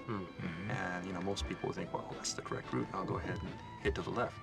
But if you did that, you would actually be going the wrong way. And the reason is that, compared to the high heel prints earlier, you'll notice that the high heel prints that come after this Claymore mine are actually deeper, more defined. Yeah. And that means that, a heavier person has been wearing these high heel shoes. And at the same time, near these heavier high heel footprints, you'll see a heavier pair of normal footprints heading off to your right. So basically, they're trying to play with your head here. Trying to trick you into following the high heel footprints to the left.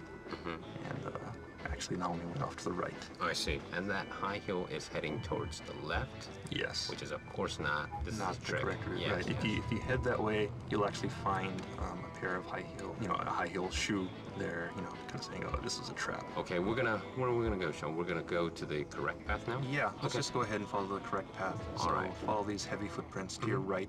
Now we are on a grass You're in a grassy Yeah. part, and be careful. There might be enemies lurking around.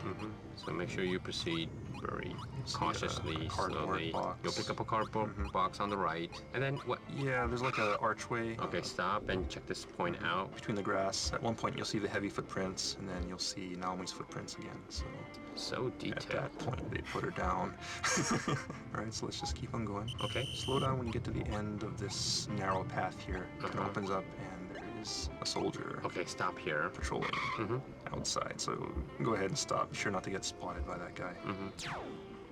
There's a bunch of footprints. It's kind of chaos. Okay, yeah, it is. But we should just follow the footprint, Right. the high heel footprints Right. of Naomi, right? Yeah, Right, okay. so the same strategy applies. Just follow Naomi's footprints. Okay. Head off to the left. Left, we're following Naomi's footprint, and we have to stop once we see this gap because there's a soldier there. Right. Yeah. There's a guy patrolling here, so Okay. be careful. We entered this kind of open, sunny area now, and then where do we go? If you ever come to a split in the road and you don't know where to go, just look down and look for Naomi's footprints. So we see that it kind of goes off to the right here. Okay, so So let's go to the follow right. that. Okay. And there is a soldier. Okay. Okay. Oh, you kind of hear something, right? Yep. If you come to this point, you hear a helicopter, Mm-hmm. and that's a sign that you're getting close. They're getting ready to fly away with Naomi. So if you just keep on going in this direction, head to the right. Be careful because there is a Okay. soldier patrolling here. Between tree. Right. There's some trees here. You missed him. Yeah, I missed his head, but he's down. Okay. So yeah, just follow these footprints and then head off to the right, and you'll see that they converge into this narrow. Yeah, but all of a sudden, this is almost like more footprints as Right. Autocon says. Yeah. Because to your left there's it's kind of like a mine shaft looking passageway, Okay. and that'll lead you out and into the next event. So, Sean, the advice is everyone should definitely take the other path and check what's happening. Right, and- right. There's always a best way to get to the stage, right? yeah. And there's always little clues left, there to show you the fastest way. Like, back in Advent Palace, there's the sleep mines and Yeah. things like that. And, there's always a fastest way to get through the stage, but it's not necessarily always the way you want to take because there are hidden things and surprises, items that you may want to pick up. So Yeah, definitely encourage people to explore. Yeah, the guy peeing. Well, that was 2 weeks ago, but this time it's more. What did we find? All the signatures. Yeah. Well, if people really didn't know what it was about, I'm pretty much a lot of people figured. Well, people knows, Hideko's signature, so Yeah, they yeah. will Yeah, notice. yeah, hopefully. His signature is not too hard to read either, so Right, Sure, right. it's a very highlighted in the middle and quite big. So, Yeah. yeah. Very funny thing is Hideo's signature is the same when he made the sign when he was like a little, and then he's still using the same. Oh, signature. really? Oh, really? Yeah, because last time I talked to him and he showed me something like when he was like junior high or something. He wrote the novel, some story or something, and he signed on a paper, and that was same sign. Except for the same signature. Well, he always actually writes the year Right. because he wants to know when he signed it, and that's sometimes really, really handy for us when Right. we see something and we know when he came and when he signed and things like that. But I guess he was predicting that he was going to be this famous when he was like what in Yeah, middle school. maybe he's psychic or something. Cool, but No, not psychic, but Well, he had ambition, right? He knew Yeah, he yeah, wanted yeah. to do something. right.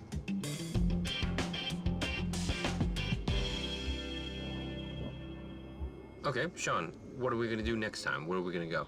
Okay, next time we're going to continue with another South American stage. Okay, So what we want everyone to do is go to the South American power station stage. power station. Right, and be ready to Power load station. that Power station. power station. Yes. Okay. Sounds like something going to be really hot. Yeah. A lot of energy. Yeah. Feel the heat. Yeah. Yeah. Thanks for tuning in. And next time, make sure you save at the power station, and we'll meet you there. Thanks again, guys. Sean, Ken. Thank you. Thank you. Bye.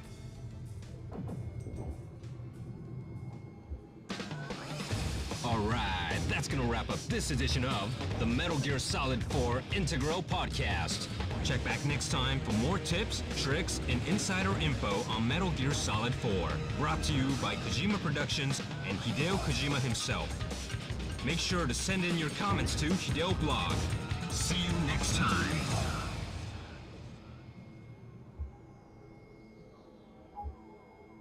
Metal Gear Solid 4 Integral Podcast. Broadcasted from Konami HQ in downtown Tokyo, it's the world-renowned Metal Gear Solid 4 Integral Podcast. All right, welcome to episode 4 of the MGS4 Integral Podcast. I am Sean Eystone, and once again, I'm here with Aki Saito. Hi, everyone. And producer Ken Imaizumi. Hello. So Aki, what do we have in store today? Okay, it's February right now. What's happening in February? February 14th. All right. Oh, Valentine's Day. Yeah. Good topic, Ken. Sean, Ken, you guys might know, but it's totally different in Japan what Valentine is like. So let me just explain the difference. All right. Okay. In Japan, the boys receive the chocolate from girls. Yeah. And I thought this was worldwide. But when I grew up in America, it was totally different. Right. The boys have to give. Something, right? Chocolate is pretty common. They give chocolate, but it's usually the guy to the girl in most cases. Either that or it's kind of they exchange presents mutually. Oh, really? Yeah, that happens also. Oh, okay. So it was kind of interesting when I first came to Japan as an exchange student quite a while back, and I got a bunch of chocolates from all these people. And So And- you were trying to tell us you are very, very popular. no, I'm just saying it is weird, because in America it's always just chocolate to somebody you care about, and it's not that everybody just exchanged chocolate as Do you a know formality. why the Japanese Valentines, the girls give the chocolate to the guys? No, actually, Do you know who started with, this custom? no thing? idea.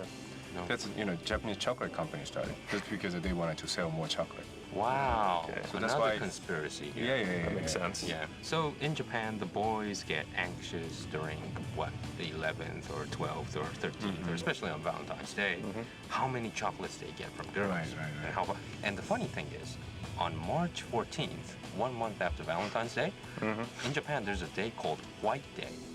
White as in black and white. Right. So the guys receive chocolates, and if they like that girl, they give a candy back. Right. During White Day. That's a junior high or high school student. Right. When you get really old, and you have to buy something like luxury stuff, like a I see. like a brand wallet or Watches. Prada, purse. Yeah. But yes, okay, so who started this White Day? So probably Candy company. started this White Day thing. Well, anyway, Okay. well, that's the difference in Valentine's Day. Okay, today, Sean, where are we at? Okay, so today we're gonna continue with South America. Or actually, we're gonna backtrack a little bit. Okay. We did the Naomi tracking mission earlier, and we're gonna go back to the power station level today. Okay, Do they have a Valentine in South America? are you continuing to answer? I Just have wondering. no idea. I would assume so, but I don't know. Just wondering. Is this universal? Is this universal? I think so. I think so. Valentine's It's Day? for Saint Valentine, right? Yeah. So Okay. All right, we're gonna go to the South America power station. So, Sean, could you hook up the game and? all right. So we're gonna load the save right now, and we want you to just load the save and don't move, first of all, because we're gonna point out a few things. So first of all, you'll see a couple of rebel soldiers in front of you. So just follow these guys for a little bit, and you'll come to a fork in the road where it goes left and right. If you just watch these guys for a while, you'll see that they're using some pretty realistic battle strategy. How would you say it? Like, I guess, battle strategies that, Mori-san Yeah, that's what we instructed. learned. Yeah. Right. Everybody on how soldiers should move and act in a battlefield. Right. So all of these movements that you're seeing, these guys are doing, are based on reality. It's all been checked for authenticity, and we paid a lot of close attention to that while we're making the game. So they kind of stop here and there, and they say okay, and then Right. move forward. Right. And they kind of move along in two-man cells. They have watch each other's back and take cover as they move forward. Okay. So anyway, so you'll come to this rock, and you'll see a fork in the road that goes to the left and to the right. So what we want to do is head to the right. And as you head to the right, you'll see kind of like this ledge leading up to the right, and another path heading straight ahead. And we're gonna want to take the ledge heading up to the right. Okay. But before we do, let's just head over here because there's some crops that I want to point out. You know, these things look like corn. Oh, yes. Yeah. Yeah. But actually what some people might not realize is that these are actually potato plants. Potato plants? From what I hear. You know, actually a lot of the staff went to South America and they went to Peru.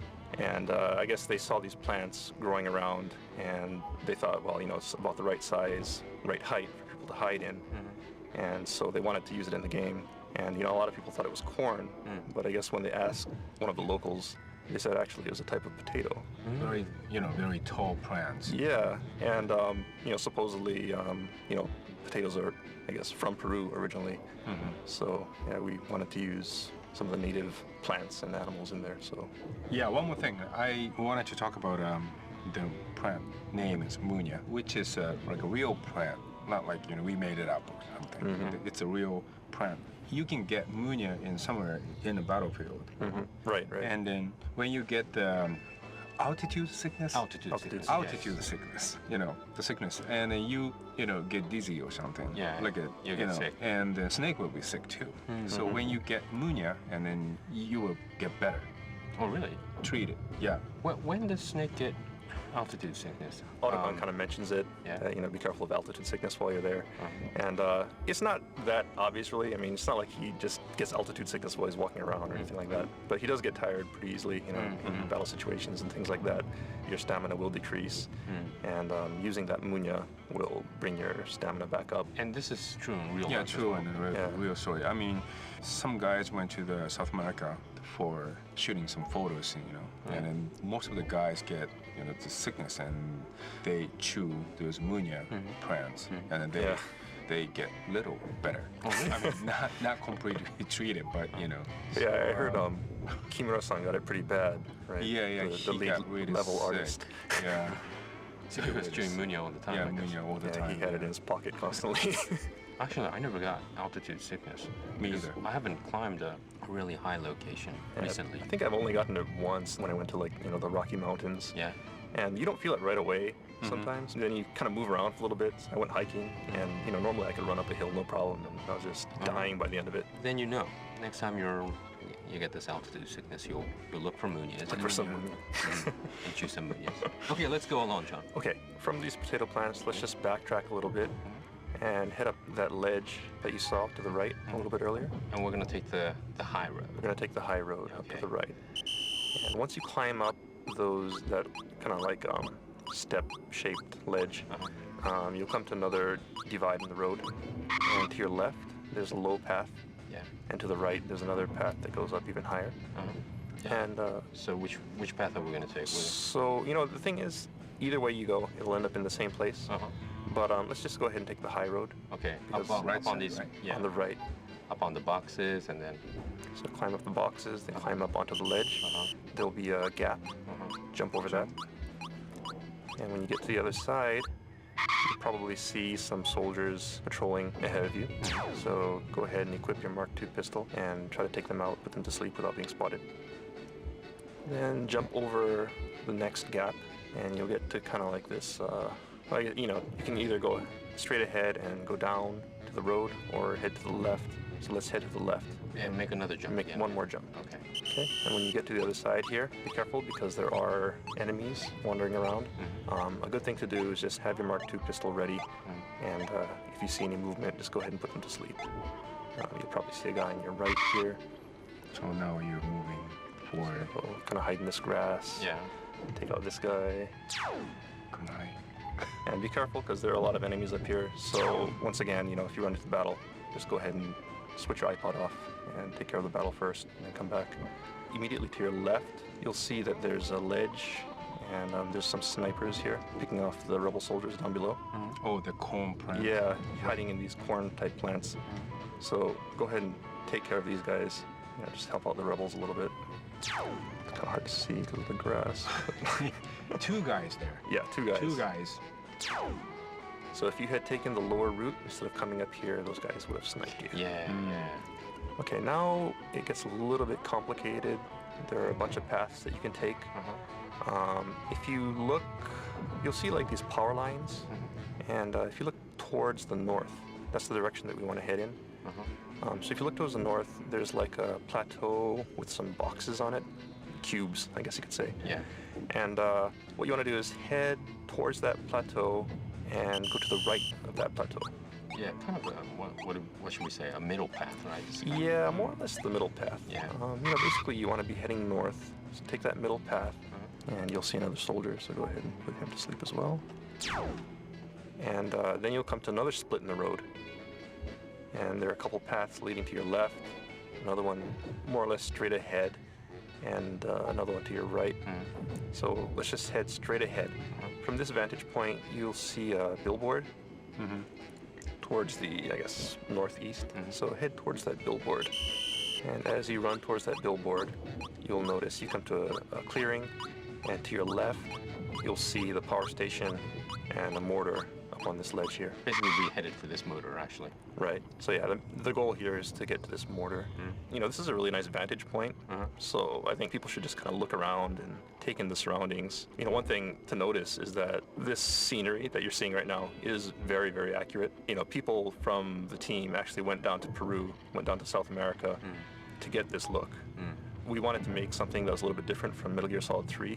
And we wanted to have a jungle setting, a forest setting, but not have it be exactly like Metal Gear Solid 3. So, you know, Shinkawa-san and Kimura-san, the lead level artist, went and looked through a bunch of photos and tried to find what location they wanted to use. And South America kind of stood out for its kind of unique landscape with these rocky mountains and kind of sparse vegetation, I guess you could say. I mean, it's still a forest and still jungle, but you know, it's a completely different feel from Metal Gear Solid 3. Yeah, it's not as much as jungly, you know, with all these. The color settings is different. You have the dirt color, you have the greens and moss greens and things like that.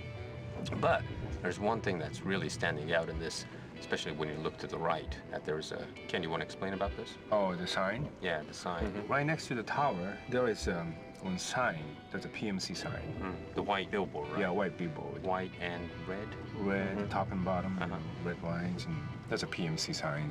And you know, it does kind of stand out, and that's intentional also, is, you know, we wanted the player to kind of have this feeling of paranoia while they're in the jungle. No matter where they go, PMC is always there, and they're in control of the area. So like in the Middle East, where you see, you know, PMC flyers on the walls, we wanted to do something similar in South America. So we went ahead and put these giant billboards in here just to kind of raise the level of paranoia. Yeah, well, who in the world would kind of see this billboard, right? I mean, in the middle of a battlefield. Well, it's for the people who are fighting, right? Yeah, well, but... Some soldier might gonna, you know, change their mind. Yeah. Join a PMC. Exactly. I see. It's really odd once you notice it. When I played the game for the first time, I didn't really notice at first sight. It was more maybe subliminal, but when you actually see it from the location of the motor, it really stands out. It's really strange because you don't see any advertisement usually in battlefields. I mean, especially in the middle of the jungle. Yeah, if it's an industrial area, that's a different story, but it's really funny, come to think of it. Right. Any interesting stories, Ken, Sean, about this area and this part? Well, one interesting story about the mortar itself is, you know, if you press triangle to go ahead and use the mortar, when you're moving it around, you hear kind of this clicking sound that it makes when you rotate it. Yeah. And that was in there from the beginning, and we wanted to do that because the mortar actually makes that sound when you rotate it, so we wanted to keep that. But something that got added later on in the development process was the fact that when Snake gets really tired, he starts swaying around, you know, swaying, and he becomes really unstable. And you know, at the end, we kind of put it in there where whenever he's using any weapon, including the mortar, you know, he'll be weak and unable to hold himself still. And so what happens is he's kind of like, you know, swaying around on this mortar, and the thing is just constantly clicking. Just click, click, click, click, click, click. So annoying. Yeah, it was very annoying. But the problem was, because it was added late in the development process and nobody really bothered to check this mortar, and it was too late for us to fix it. But luckily, you know, I guess you could say it's luck, you know, the game came back for another reason, and that gave us another chance to go ahead and sneak this fix in. So we went ahead and did that, and now we got rid of that annoying click, even Lucky. if Snake is Lucky. tired. Yes, Very lucky. very, very lucky. Oh, so the people will never kind of actually see what was the original. Right, they'll never see that Well, annoying click. Okay, Thank all you. right. Okay. Okay, so next let's move on down to the power station itself. So to your right, you'll see this fence and a slope leading down. Ah, okay. So let's just follow this slope, sneak along this fence, and head down to the power station. You'll see some lumber piled up at the bottom. So let's take cover behind the pile of lumber to your right. Okay, so we're gonna sneak into the power station from the right side. Right? Yeah, Okay. so if you look at the power station, it should be right ahead of you. There's a truck parked in front of it, and there's two ways to get in. You'll see one entrance in this brick wall here, kind of directly in front of you. Then behind the truck, there's a gate that's open, and you can also get in through that gate. Which is easier? Are we gonna go through the gate? So yeah, let's head through the gate. That's a little bit easier, so be very careful and Not to get spotted. don't get spotted. And just kind of run over to behind this truck and take cover. Be careful. Careful. Yeah, there are guys on the other side of this fence also, so duck down, get your octocamel working, and take these guys out before you move forward, or you will be spotted. Well, if you get spotted, let's say you turn this off and take them out, and then come back to the program. Yeah, exactly. Right now we're in the middle of a war zone, so I'm sure a lot of people are having to fight their way through this, so don't hesitate to take your iPod off and just come back. Okay, so we'll go through the gate, and then then there's a staircase to this building. right on the other side of the gate, Yeah. kind of to your left. So head up that staircase and enter the power station through this door on the north side of the building. Okay, you'll see a fan near the door, so you know you're in the right spot. And go ahead and head through the door directly ahead of you, and that leads into another room kind of in the southern half of the building. Yeah. And in this room, you'll see the generators. Oh. Yeah, generator. Generators on the right, and then at the far end of the room, you'll see a window, and to the left of that is a board that controls the generators. Yeah. And what you want to do is blow this up to disable the power plant. And there's actually two ways to destroy this. You can blow it up yourself by using explosives, or if you just kind of sit around and wait for a little while. Once you get into this building, the rebels will kind of fight their way in also, and they may come in and go ahead and blow it up on their own. Yeah, that's what I thought, because when I played for the first time, there were so many enemies around here, so I didn't notice that I had to blow this up. But it kind of shut down automatically, so I thought it was kind of an event. Well, it happens either way. So you can blow it up yourself, or you can wait for the rebels to bust in and blow it up for you. Does it eventually, the rebels will blow it up if you don't do it? It depends, right? It depends, right? If you manage to fight your way into the power station, then you kind of open the way for the rebels to follow you, and then they'll come in and blow it up. If you just sit outside the power station, it won't move forward. Basically, it's a stalemate with, the PMC fighting the rebels, and nobody really gets the advantage until Snake kind of pierces through the PMC defense and gets into the power station. I see. Then the rebels can come in and blow this up. So what's the advantage of shutting down this power station? Well, one thing is, as I'm sure most people have noticed by now, once the generators stop, the war zone kind of settles down. And, basically it means victory for the rebels, and the PMCs have pretty much pulled out of the area at that point. You can tell that the power's off, because if you look around, you see those fans, the circulation fans that were turning earlier in the room that we came through, are now stopped. And the generator will no longer be humming, so you know that you've accomplished your mission, and the rebels have succeeded in shutting down the power plant. Okay, so what you want to do is there's a window at the near that control panel that got blown up. There's a window to the right of that. So let's just go ahead and jump out that window, and you'll end up behind the power station. If you climb up this ladder, it goes up onto this tower. Okay, so we're gonna climb up the ladder. We're climbing up the ladder now. Okay. One thing I want to point out too is a lot of people don't really realize how much effort goes into making the octocam for Snake. But every surface in the game had to be assigned a certain octocam texture, including this grate on this electric tower. Some really interesting patterns that you can take. So if you go down and take this octocam, you can see Snake kind of has this fishnet kind of texture. Yeah, it's kind of a snake-looking, fishnet-looking pattern. So you can get these kind of cool patterns. And one thing to point out that some people may not realize is that you can actually save these patterns. And Oh, that's right. right. So yeah, maybe let's just point that out. If you go into your menu and go down to camouflage, you'll see there's cloth and chest. So go ahead and select cloth. So right now we have this camel called fence camel. Right. So that Sean just picked up.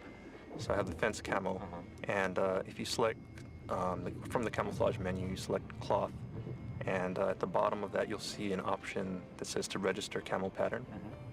If you do that, you can register it as a new camel pattern, and it'll be added to your list of patterns. And you can select that at any time during the game by loading that pattern. So, no matter what stage you're on, you can load these kind of interesting patterns just to kind of customize Snake's looks. So, it's kind of fun. And there's some pretty weird patterns in the game too. Like, if you lay down between two surfaces, half of your body is on tile and another half is on some kind of grass. Or, some people might want to go and gather some patterns if they're interested. But anyway, here we are at the top of this electric tower. And if you head to the northwest corner of the tower, you'll see there's an electric line heading off to another tower to the north. And you can actually hang off of this line and head to that adjoining tower. So let's go ahead and do that because there are some really cool items on that side. So go ahead and jump over the fence, grab onto the wire, and just kind of inch your way along to the other side. Okay, now this reminds me, when I first played, as I explained, that I didn't turn off the power plant. And I was just, sneaking. There's a lot of enemies, but I knew there was a way to get to the other side of the power plant. But there was a wall that, resisted for me to get there. And I knew I had to kind of do this stunt. But since I didn't turn this off, you get this electric shock. I bet a lot of people had this when they first played. They didn't know how to turn this off. And I had to fight. I think not die, but kind of fell off a couple of times. Because people start noticing you and start shooting you at the same time, and electrifies you as well. So I was like bashing my buttons to, just say, Snake, move. And then at the very last second, I think this was programmed as well, that you could actually make this stunt to the other side in the very last minute. I succeeded, and I thought this was a trick. I didn't know I had to turn this off, the whole time. So I did this when I first played it. We have this gorgeous playroom in Kojima Productions, well, actually in this Konami building. And I had the luxury to come in on a Saturday or Sunday. Sunday. To finish the game. And Ken was doing some editing and, work stuff. And I was just constantly, playing with Ayako. That was really funny because you guys played through the game like all day or something. Yeah, because we came in Sunday. We were doing this MGS4 for Europe, and we had to be the product managers. So you have to, of course, clear the game. And you have to understand the game. So we couldn't do it in normal hours, like Monday to Friday, because we had like other work to do. So Ayako and I decided we have to spend the night in the office or come on Saturdays or Sundays. And since no one is in the office, well, a lot of people in Kojima Productions was, working night and day. But this room with this luxury couch and a 50-inch projector and 5.1 surround system, we had this, we call it the Hideo room actually, because Hideo uses this room to show for the guests. Presentation. Yeah, presentation, things like that. But we had this luxury time Sunday to sit on the couch, and then we played all day. But Ken didn't tell me that I had to shut this plant off. He didn't care. And he was Or maybe he just wanted to see you shock yourself. I just wanted to know, like, how many people will notice, like, this trick. Well, Ken always said that. Ken always said when I was stuck in other places as well. He didn't give me, he gave me hints at the end when I was constantly trying to, like, defeat the boss or something. Yeah, that was. That was Vamp. Vamp. Oh, I couldn't figure this one out. Because the reason is, at that time, the Autocon's the codec. The codec call wasn't in yet. Yeah, ready. So there was no hints. So I had to figure this out, which is almost impossible. Yeah, it if you is. don't have this Snake. Why not try doing this? If I don't have this, I don't know what to do. And I was asking Ken across, across the room, saying, "Ken, what should I do? I've been stuck for 30 minutes, and I don't know what to do." And he said, call Otacon. And I'm doing Otacon. But Otacon's saying the same thing. You gotta hide, Snake, but it doesn't make sense. And Ken says, oh, yeah, it's not in yet. But this was another point in this power plant where I had to climb and hang on this electrical lines, which is, I think, really, really programmed very well. That even if it is electrified, you could actually make this move to the other side. So you can just barely make it. The distances is there, so you can make it to the side. It was so cool. Okay, sorry. What's the main item around here? Okay, so you see there are a few items here, so let's just go pick it up. The most important thing is this rifle scope that you'll see in the corner here. And of course, this is an attachment for your M4 rifle. And we really want to encourage people to do a lot more sniping. So we put the scope here, and it's a really cool item because you can totally trick out your M4, put a scope on it, silencers and things like that. And there's a couple other items here, some anesthetic rounds and some more ammo. Be sure to pick that up. Don't pass that up. Okay, so that just about wraps up the power station. So once you climb down from this tower and head outside, the cutscene with Drebin will start up, and that'll wrap up the power station. So the first time play is always the most amazing experience for me. Yeah. Second time with all these details that Sean and Ken is giving really adds depth, makes you urge to see it once more. Again, when you go outside, you'll notice more what the potato plants, the Munias, and also the billboards of the PMC, which is quite interesting. So you'll get a different perspective of how much effort you guys put in to this game. That was very tough. It was tough. We had a lot of deadlines. Okay, Sean, what's up for the next episode? So the next episode, we're gonna go ahead to the stage right after the power station, and that's the confinement facility. So what you want to do is just go ahead and watch the cutscene with Drebin. Then once that's done, you'll see after that there's 2 paths that you can take. You'll find yourself after the cutscene, you'll be on the road, and you can follow the road, which heads to your right, or you can take a left and head down into the forest. And what we want to do is take the left and head into the forest. Okay. Either way works. If you want more of an action-oriented approach, you could take the right. But the left works to your advantage because there's some items back there. So yeah, definitely take the left path, go through the forest, and just kind of stick to the left wall as you go through this entire area. And you should come out at the confinement facility checkpoint near the salt pans and go ahead and save it there. And we'll pick up from that point in 2 weeks. Okay, so everyone got that, the confinement facility, and we'll meet you there in March for more tips and fun talk from Sean and Ken. Thanks, guys. Thank you. Thank you. All right, that's gonna wrap up this edition of the Metal Gear Solid 4 Integral Podcast.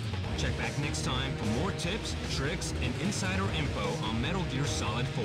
Brought to you by Kojima Productions and Hideo Kojima himself. Make sure to send in your comments to Hideo Blog. See you next time.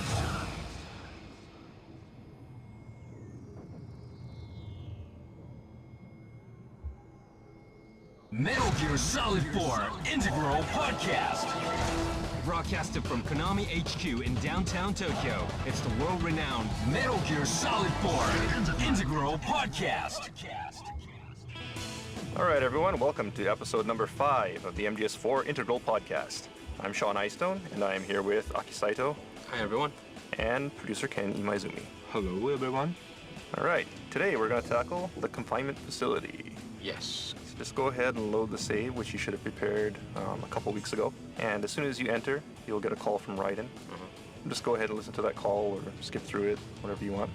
And you'll find yourself up on a ledge, and you'll have a beautiful view of these salt pans. Do you guys have salt pan in US? Not so common.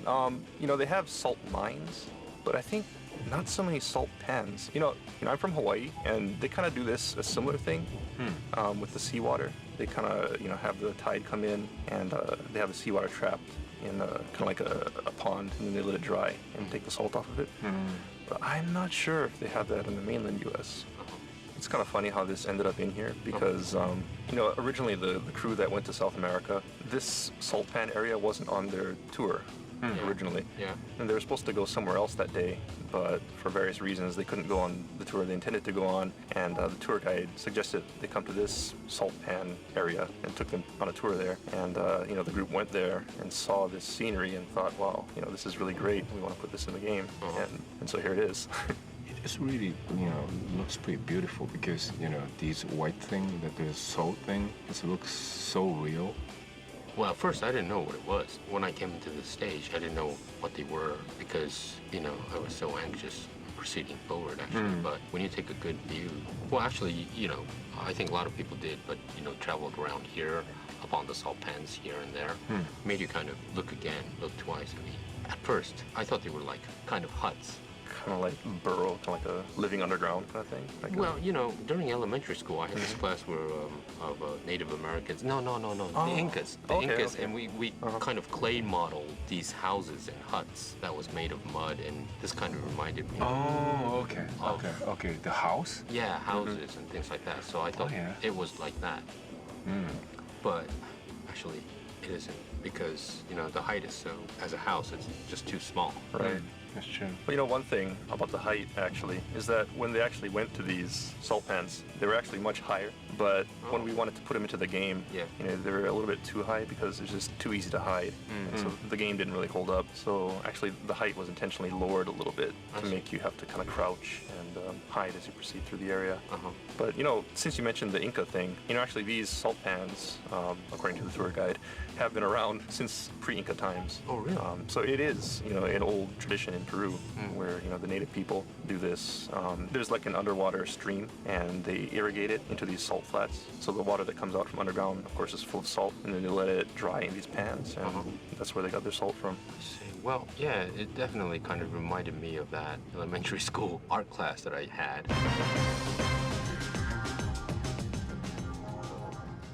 So, Sean, where are we going to head? All right, so if you proceed down the slope a little bit,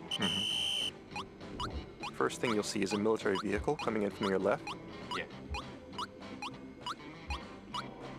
And when you get to the bottom of these steps, to your right, you'll see an enemy. So let's put him to sleep.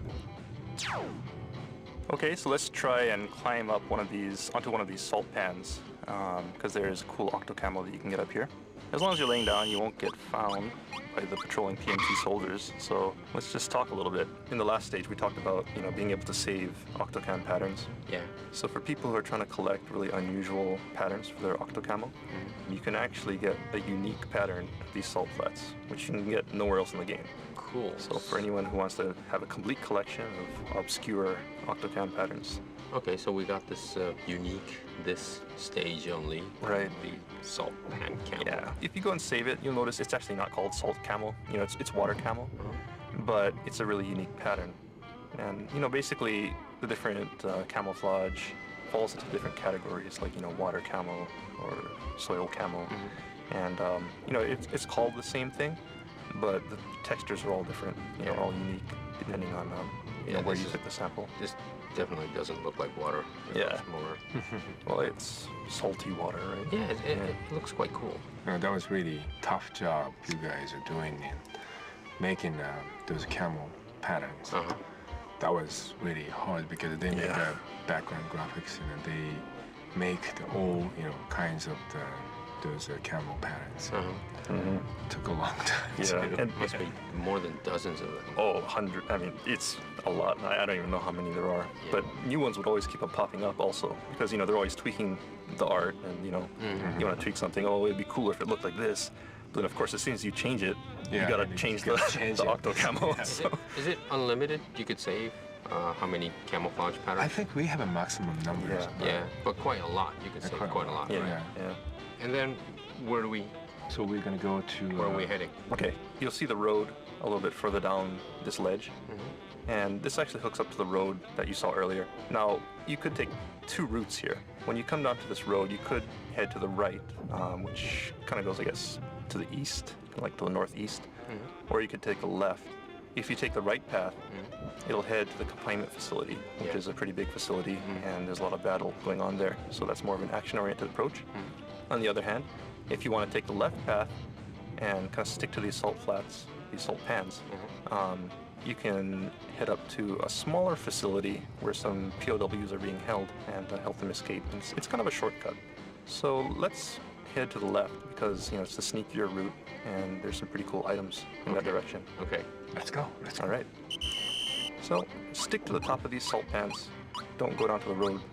Just kind of sneak along here in a crouched position. You'll see guys here, so be careful not to draw attention to yourself. If you are spotted, just go ahead and put them to sleep. Okay, so proceed onward. Sticking to the left path. It's kind of a small corridor. Yeah, you'll kind of go, there's like an archway. Yeah. Just head through these archways. So we're proceeding through this corridor of salt pans on your right, and also there's some salt pans on the left top, right? Yeah, kind of up the hill, there's a lot of salt pans, and it just kind of cascades down the hill towards the bottom. Okay. So we just want to stick to the high road here. Don't take the lower road. You'll see some enemies patrolling down there. So you can go ahead and put them to sleep. Okay, so we take the road alongside this fence. Yeah, there's a wooden fence, and it heads up behind another one of these billboards. Okay, we'll stop once we hit the green. Yeah. The green part. So head up till you get to this grass, and then you can just hide in this grass here. Okay? Yeah. All right, so from this vantage point, you can see there's a guard tower in the distance and a few guards patrolling the yard here. So, you want to take these guys out. Just go ahead and do that. Take these guys out. You missed it. Oh, yeah, I missed them. Let me try that again. It's a little too far. Yeah, it's pretty far. If you're using a sniper rifle, you can probably get this guy. But if you're using your Mark II pistol, it's a little hard to hit him. But yeah, just go ahead and take these guys out. Okay. And then where do we? So we're gonna go to. Where are we heading? Okay, so now you want to head down the hill. There's a shack on your left. Yeah. And you'll see there are some POWs in that shack. Yeah. And so we want to free these guys. Okay. And keep on going until you hit this truck. Okay. When you get to the truck, turn to your left, and you'll see a couple of enemies. There's one enemy standing in front of that small building to your left, and another enemy beyond that in the larger L-shaped building. So what we want to do is put this guy to sleep who's guarding this small building. But be careful because when you do so, the guy inside of the larger building may come out to fight, so be careful and be ready to put him to sleep as well. So put him down and go into the building and save the resistance members. You can also pick up a Playboy inside of this room. Okay? Yeah. Alright, so now let's head back outside. So go outside of this small building. Then as soon as you exit the door, turn to your left. You'll see the larger building straight ahead of you. So let's head that way. You should be heading west. And head forward until you hit the wall of this large building. When you do, just follow the wall around the corner. You should be heading to your left. And then when you round the corner on your right, you'll see a door. So let's head in through that door. Okay.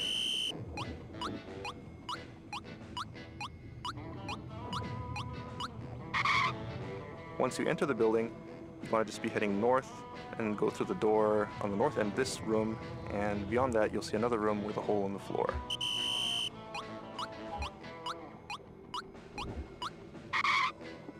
Yeah, this broken hole. Yeah. And near that, you'll find a very cool item, the VSS silenced sniper rifle, which is a very useful item. So go ahead and pick that up. And there's also a stun grenade and a bunch of other stuff here. You can also drop down to the hole and pick up a bunch of more, cool little items. One thing is if you free the prisoners and you set them free and you follow them, they actually run past the guard station, that tower at the far end.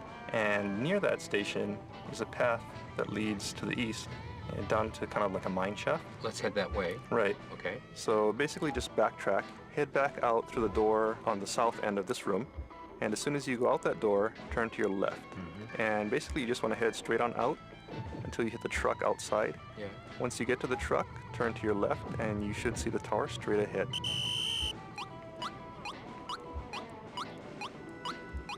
So if you head that way, you'll see this mine shaft. And this is actually a really huge shortcut. You can skip over the entire confinement facility itself. Oh, really? And head straight to the Vista Mansion from here. Yeah. Well, actually, I didn't notice this when I first played at all. So I Really, went yeah, the official route, so to say. The whole thing about people noticing, from the very beginning, I think there are a lot of paths where you can take either left or right. Yeah. Especially right after the power station, you have either the road or there's the forest path. And I think a lot of people tend to take the road because it's, really obvious. Yeah. It looks like the path that you're supposed to take. And for people who take that path, they may not even see the salt pans at all. So, it really pays to explore and take a look around. Another good thing to do is actually backtrack. Once you come here and rescue the prisoners, if you want to get all the items, take the road back to the confinement facility. Yeah. And, there are some cool items back there as well. Multi-path. Right. So, it's up to you. If you want to get through the stage as quickly as possible, say, you want to earn a certain badge for finishing the game within a certain amount of time, then you should probably take the shortcut and head straight to the mansion. But if you want to take the more complete route and gather all the items, then you can take the road heading to the right, and you can pick up some cool items there, like the M870, which is a shotgun that you can load with V-ring rounds to knock people out. Okay, so we just picked up VSS. Can you explain a little bit more about the VSS? Yeah, it's basically it's a silent sniper rifle, and it's basically just a really useful sniper rifle because you can take people out without them noticing you. Okay. Anyways, in the mansion, there's a couple of points you want to There's some point out. cool little things. It's nothing that'll affect your game at all, but there's some hidden things in the mansion some fans might want to find. There's been posters in Metal Gears before with like swimsuit models and things like that. I think most notably people will remember them from Metal Gear Solid 2, 3 and things like that. If you go into Vista Mansion, there's one of a very popular Japanese swimsuit model, right? Yeah. What was her name? Akina. Akina, right? For people who want to see who Akina is, you can go into the Vista Mansion, and if you go in through the front door, take a right, there'll be some pictures on the wall. And you go ahead and shoot those pictures, and behind one of the picture frames, you'll see a hidden Akina poster. And so you can see one there downstairs. Then also, when you head upstairs in the Vista Mansion, before you head outside on the second floor, there's a bed, and if you lay down on that bed and look up, there's actually an Akina poster on the ceiling right above the bed. So so for people who want to know who Akina is, that's a good place to find out. Well, also if you recently come to Japan, she's really becoming really popular. So you'll see Akina all over on cover of magazines, Right. famous TV programs. She's really popular now. So I think no doubt that you should check this out in the Vista Mansion. People who want to know a little bit more about what's popular in Japan, who's popular in Japan. Okay, so one thing about these Akina posters, aside from being nice to look at, if Snake looks at them, just like looking at a Playboy, he'll recover some of his stamina. So, if you don't want to take the time to use an item, you can just stare at these posters and it'll help you out a little bit. Yeah. Definitely another reason to look at. Yeah. Look at her. It's just an excuse. Yeah. Oh, there's other magical thing about this Akina posters that Ken mentioned. Right. Yeah, this is very magical possible. That's because normally you shoot a gun and then you got the wall or this place got like a bullet hole. bullet hole. But these posters, you're not gonna any. You can't destroy them. Right. You Akina cannot. is all powerful. Yeah, she's very powerful. And plus, you will listen to the Snake. Right. Yeah. When you look at the poster, you'll say Akina. Or it's Akina. It's Akina. Yeah. So you can hear, I guess, an unusual line for Snake.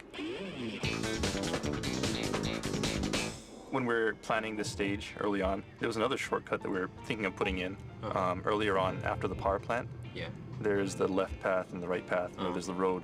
One of the ideas that was being tossed around at that time was maybe you could sneak onto one of the trucks that was taking the road, and you could actually take a shortcut by climbing onto a truck and just riding along with those guys as they went into the Vista Mansion. But the problem with that, of course, is that it's a little bit too much of a shortcut.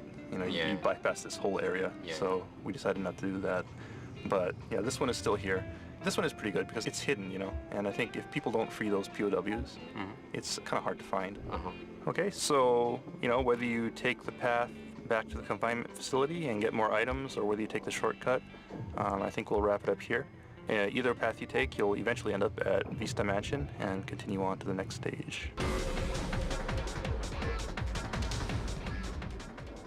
Well, I kind of noticed, Sean, Ken, that there's differences. Of course, Japanese and English phrases are different, like names. Yeah, name like is different. pronounced differently. right. From Japanese, a famous one is probably Naomi. Right. In America, Most people would probably say Naomi. Naomi? Right. Naomi.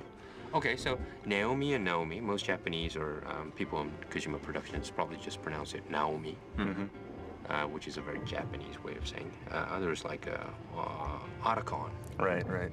So the team members always says Otakon, Otakon. but American people America say would be Otakon. Otakon. Otakon. Otakon. Right. You know, like some character names are totally different. Like the character name from the Street Fighter 2, you know, Ryu Oh, right. is a Ryu, right? Right. Ryu in English and Ryu in Japanese. Yeah. So do you guys have a problem to pronounce, you know, like Ryu sound? I actually did. You know, before I learned Japanese, you know, I played Street Fighter and stuff, and I always said Ryu. Oh, really? Ryu. It's just because in English, when you write R-Y-U, that's what you would say. You know, there's no Ryu sound in English. Oh. You know? Okay. And so, like, unless you speak to somebody who speaks Japanese or you listen to an example, I don't think anybody would think of pronouncing R-Y-U as Ryu. Oh. They would always say Ryu, because that's the way it would be pronounced. You know, one that's a big problem is actually Raiden. Because, you know, in Metal Gear, from the very beginning, there's voice acting, so they know it's Raiden. But most people, when they see Raiden written, they think it's Raiden. Raiden. And so, like, in other games, there have actually been characters named Raiden. Oh, the fighting game, right? Right, like Mortal Kombat. Mortal Kombat, yeah. And most people always said Raiden. Raiden. Or even like the old shooting game, you know, Raiden. Right? People would always say Raiden. Yeah. So I think for Metal Gear, it's not so much a problem because there is voice acting, so people can hear, you know, the correct pronunciation. Okay, that's another Kojima production terminology. Yeah. There's a famous one from Hideo Kojima himself, is when he talks about cameras. So FPS camera or the first-person view, Yeah, first person. but third person. Hideo calls it something totally different.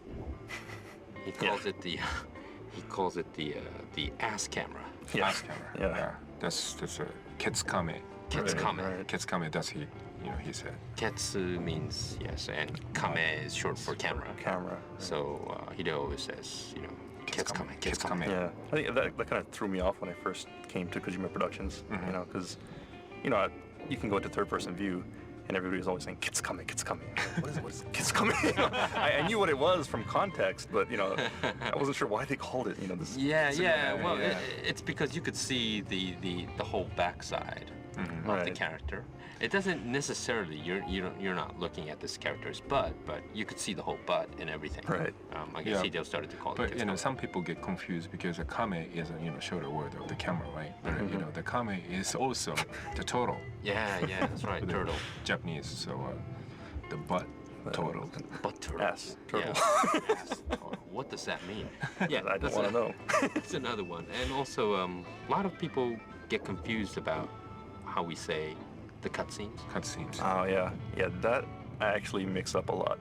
Yeah. You know, just because I've worked in a Japanese company for so long, I always say it the Japanese way, which is Demo. Yeah. Right? So you watch this demo, but in English, you know, most people say cutscene. Yeah. You know, and if you say demo, a lot of people are going to think it's like a demo of the game, like a trial. Trial version. Yeah. Okay, what do we have planned for episode 6? Okay, episode 6, we're going to jump to Europe, and we're going to do the stalking mission, Yes. which is one of my favorite sequences in the entire game. This is a very controversial. It's a very divisive stage. Yes. So make sure you tune in next time. So where's our meeting point? Okay, so we'll just start from the beginning of the stage, basically. So go ahead and get to Eastern Europe, and you're going to have to track the resistance member as soon as you exit the train station, and we'll pick up from there. Okay. See you at the right after demo. Right. Yeah. After that demo ends. That means cutscenes. Okay, thanks guys. See you next time. See ya. Bye. All right, that's that's gonna wrap up this edition of the Metal Gear Solid 4 Integral Podcast. Check back next time for more tips, tricks, and insider info on Metal Gear Solid 4. Brought to you by Kojima Productions and Hideo Kojima himself. Make sure to send in your comments to Hideo Blog. See you next time.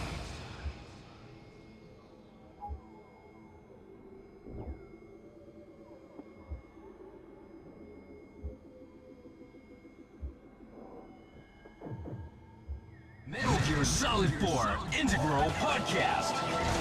Broadcasted from Konami HQ in downtown Tokyo, it's the world-renowned Metal Gear Solid 4 Integral Podcast.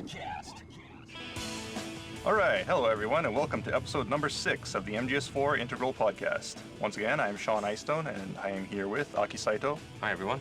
And producer Ken Imaizumi. Hello, everyone. Okay, so, Aki. Yes. Where are we today? We promised to meet up at the Eastern Europe stage. Right. And basically, Sean, what are we going to do today?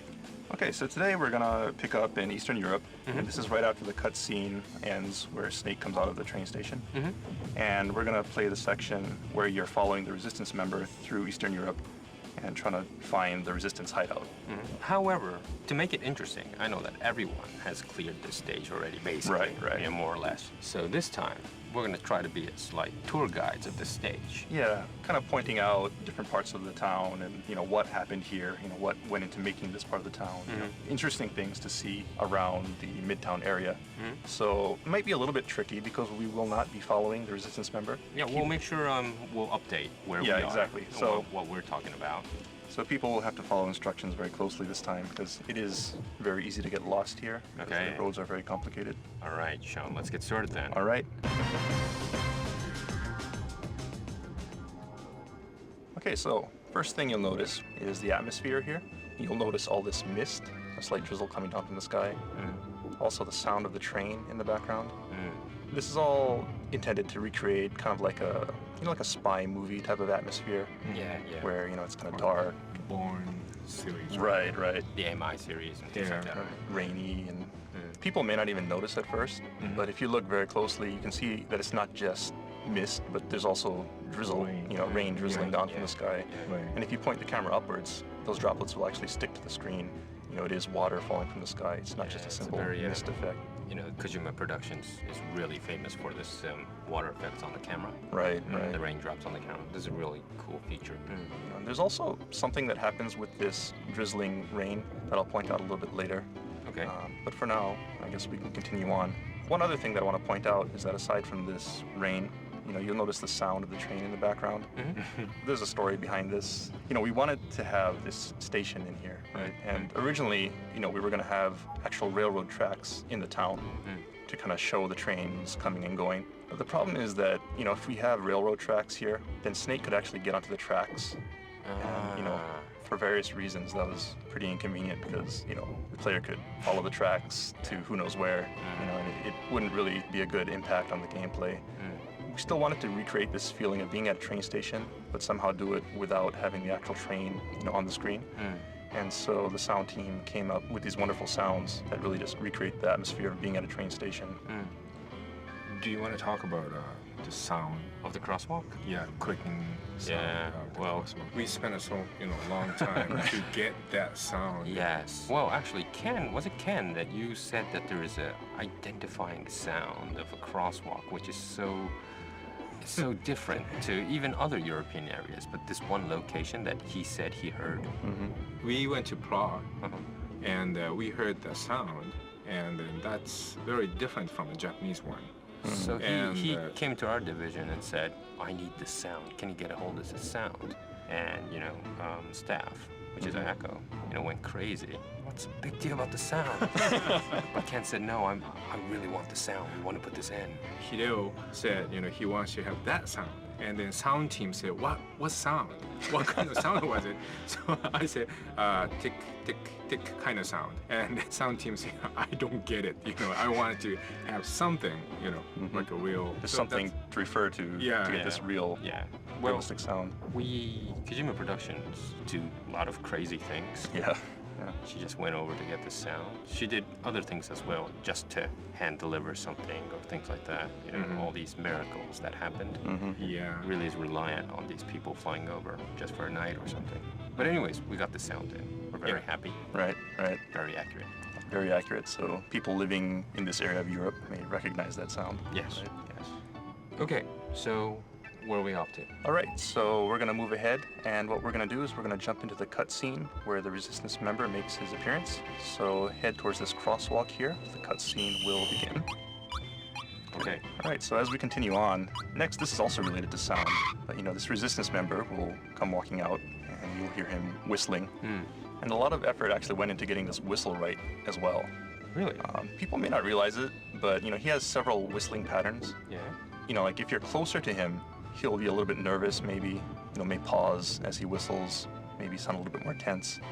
If you get farther away, he kind of relaxes and does like a really loud, happy whistle. That was put in by request of, Mr. Kojima, who wanted to have really recreate the feel of stalking somebody and, having your target be a little bit nervous at times, comfortable at other times. So you could gauge, where he's going by the sound as well as your signal interceptor.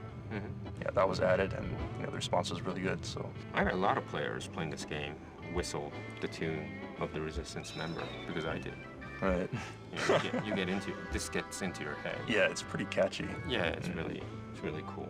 Funny story about that whistling also is that the guy who actually recorded this whistling sound, and when he was whistling, like, it was really accurate, like perfect pitch and everything. But the sound guy said, it's too good because it doesn't sound like a Resistance member. Resistance member isn't a musician, right? So he's not going to have perfect pitch for everything. So they had to do several takes to get the right sound, where it sounds like a normal person whistling rather than a musician whistling. That kind of? Yeah. Kind of whistle. Yeah, you can whistle. Well, another point that I found out about this Eastern Europe stage is that it's so different from the past 2 acts that you have been playing. All of a sudden, you're in this environment of buildings and, well, basically you look different, right? With the code and everything and the young face look. And also I noticed that there's a lot of lights and kind of like living people behind each buildings. Right, that was a conscious effort on the part of the development team because we really wanted to create, an empty town, a town that feels empty, but it's not deserted. It's not a ghost town. It's basically a town that's under curfew, so people are forced to stay indoors. Yeah. But, the people are still there, so you can see the lights on inside. What do you call it? Martial law? Is it under martial law kind of? Yeah, basically. Yeah. So under martial law, and everybody's forced to stay inside, once it gets dark. But when you go close to the windows or the doors, you could kind of actually feel there's someone kind of living behind that. Right. That was my second time when I thought I got real 5.1 and, good sound in there. There's some people playing a game, right? Basically, all these buildings actually have sounds emanating from them, people listening to different TV shows, radio shows, maybe playing games. And there actually is somebody playing the original MSX version of Metal Gear in here as well. Cool. So point that out a little bit later. Okay. All right. Well, of course, as you know, the real way you're supposed to play through this stage is to follow the Resistance member. And, the gameplay of this stage is a little bit different compared to all the other stages that you've played up to this point because there's never been a stalking mission. The point of the game is to follow this guy without him noticing you and without any of the PMC troops noticing you either. And, I think for a lot of people, this was really hard. I think it's one of those stages where you're either going to really love it or really hate it. I think, it's one of the stages that'll give you the most trouble if you're more of the run and gun type of person. But there is, actually like a hidden thing that you can do to make it a little bit easier that some people may not know about is if you manage to put, Laughing Beauty to sleep in the previous stage and you use that Laughing Beauty face camouflage, you can actually walk through the town pretty freely. Oh, really? Yeah. A lot of people do that. They'll switch back to the Octocam and, kind of like sneak through, hiding in the corners and things like that. But if you want to take the opposite route and keep this coat on, put on the face cam with the Beauty's face cam, you can actually walk pretty freely through the town. And when the PMC guards notice you, as long as you're not doing anything really suspicious, then maybe they'll tell you to stop and they'll come up and look at you and then they'll let you pass. Oh, really? So for people who are having a hard time, getting through this stage, that's something they may want to try. Cool. Okay, so Sean, why don't you introduce us the route you're going to take this time? All right. So that the players could try to kind of have that route in their head. Okay, so I think most players probably follow the Resistance member and went through the park, with the guy peeing in the park and heading through that route. But there's also a route that's probably less known, and it goes along the river that runs through this stage. Yeah. You follow the canals, and you get to the same point at the end, but it's a less traveled route. So I think today we're going to take that route and introduce people to places in the stage that they may not have seen before. Okay. All right, so the first thing we want to do is after you come out from this starting point, you want to head to that point where the resistance member came out from. Okay, so it's kind of to the northwest, and you'll see it's basically, a dead end. And so people may be wondering, well, where did this resistance member come from? Did he just suddenly appear? Well, actually, if you look closely, at the end of this dead end, to your right, you'll see there's actually a duct on the ground. Yeah. And it heads to the north. The idea is that this is actually where the resistance member came from. And, the people who went to Eastern Europe to gather materials actually said they saw a lot of little ducts like this under the building. Yeah. And so they definitely wanted to put that in there somewhere. And so they decided to use it here to explain where the resistance member came from. And so what we're going to do is we're going to crawl into this duct and head north. Okay. Basically what you want to do as you go through this duct is just head straight ahead. Just keep on heading north. You can see the exit on the other side. If you go a little to your right, there's also an item in here. So you can pick up a PSS, which is, of course, a handgun. It's not a very great handgun, but the thing is you can sell it for a lot of money. So people who are gathering Drebin points, if you pick that up, I think you can get 5,000 Drebin points. Oh, so wow. for people who want to pick that up, they can go ahead and do it. Okay. Otherwise, just head on straight through and come out the other side of the duct. And when you do, be careful, because there's a guard on your left on the other side of this yellow car. Okay, so let's just put him to sleep. And then if you put this guy to sleep, the thing a lot of people may not realize also is that the resistance member will change their course depending on which guards are awake and which ones are sleeping. If you disable this guard, the resistance member will actually take an alternate route, and rather than going to the park, will head towards the river. Oh, I see. In any case, we're not going to wait for the resistance member today. So let's just head to the north. Basically where you put this guy to sleep, take the slope that heads up towards the north. With the van on the right. Right. There's going to be a van on your right, so head up that slope. Okay. So head up this slope. And the van on the right. Past the van on your right, and also a trash can. Red car. Then it kind of splits, but you want to take the right path that heads towards the park. Okay. Then when you get to this intersection, you want to take a left. Okay. And as you follow this left path, keep an eye on your left-hand side, and you'll see an open door. Yeah. Yeah, it's like a big double-gated door that's open. And so we want to head in here. Oh. Okay, so we're going to head into this load, and I believe this is the first time we've ever gone into a load to the Integral podcast. Okay. It's a big event. Load. Okay. Load. Shall we count down? Shall we count down? All right. Yeah. Everyone ready to load? Get ready, everybody. Okay. Here we go. 3, 2, 1, go! Okay, everyone finish the load, and where do we come in? All right, so once you come out from that load, you'll be in a courtyard. Wow, this is cool. And this courtyard is pretty unique in this stage in that it's the only really enclosed courtyard that looks like this. You can hear a lot of different sounds right now. The really interesting thing that I want to point out about this courtyard is if you look to your left, you'll see a statue. Yeah, statue. If you look to your right, you'll see that there's a statue platform with no statue on it. Oh. That case. In that case, right, people may remember from the Middle Eastern stage, you can actually climb up onto this platform. So press triangle near the platform, climb up on top, then press triangle when you're on the platform, and Snake will assume a pose. Wow, I didn't know this. Well, it looks weird without your statue camel, though. Also, this pose is a little bit interesting. It's a Japanese pose, right? Yeah, the Neo pose. Neo is Gate guard. Gate guard. well, if you go to Asakusa shrines and temples, usually on the gate, on the side of the gate, there are huge statues that look like devils, Right. which are not, but they're doing this kind of pose. And so they're like gatekeepers or Gate guards. guardians of the gate to the temple. Yes. All right. So anyway, there's that statue pose. So people may not know about that. And so next we want to move ahead from this platform, head to the north, and you'll see a door to the north that leads out of this courtyard area. So let's just head there. On the way, you may be able to pick up another PSS, which you can sell for money. So anyway, head through this door on the north, and when you get to this intersection on the other side of the door, you want to head to your left. There was the stairs. There's a stairway, so head down the staircase. And you come to an intersection, and on your left, there's a yellow car. And something else that people probably didn't notice at all is that on these buildings, there's actually an address. There are address plates on the building. So if you turn and look towards the staircase that you came down from, you'll see a pair of plates on the wall to the right of the stairs. One says 313, Right, and the other one says 21. right. Does this have a meaning? It actually does. This is actually a unique address. All the buildings in Eastern Europe have a unique address. The meaning behind this is actually 3 stands for third stage, which is Eastern Europe. And then each model has a number. So 13 is the 13th building in Eastern Europe. And then at the bottom is a unique number on the green plate, which designates this specific building.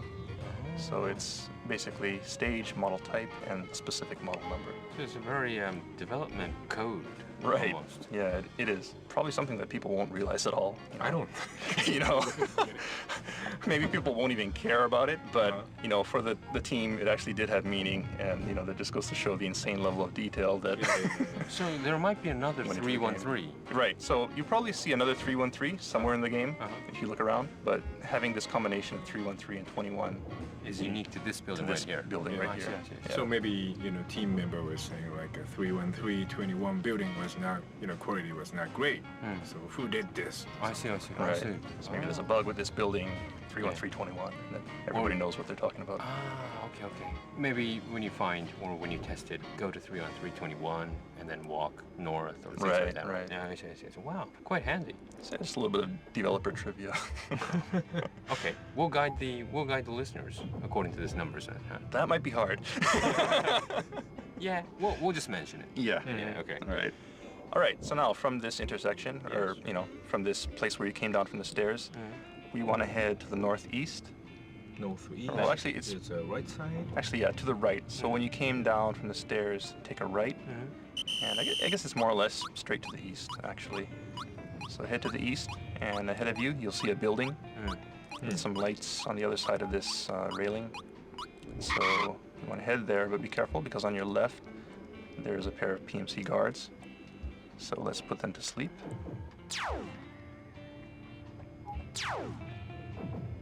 All right, so once those guards are asleep, go ahead and walk until you hit the wall on the other side of this this rail. So you're like walking on this corridor. Right, so you're walking down this corridor behind these pillars. And keep an eye on the wall on your right.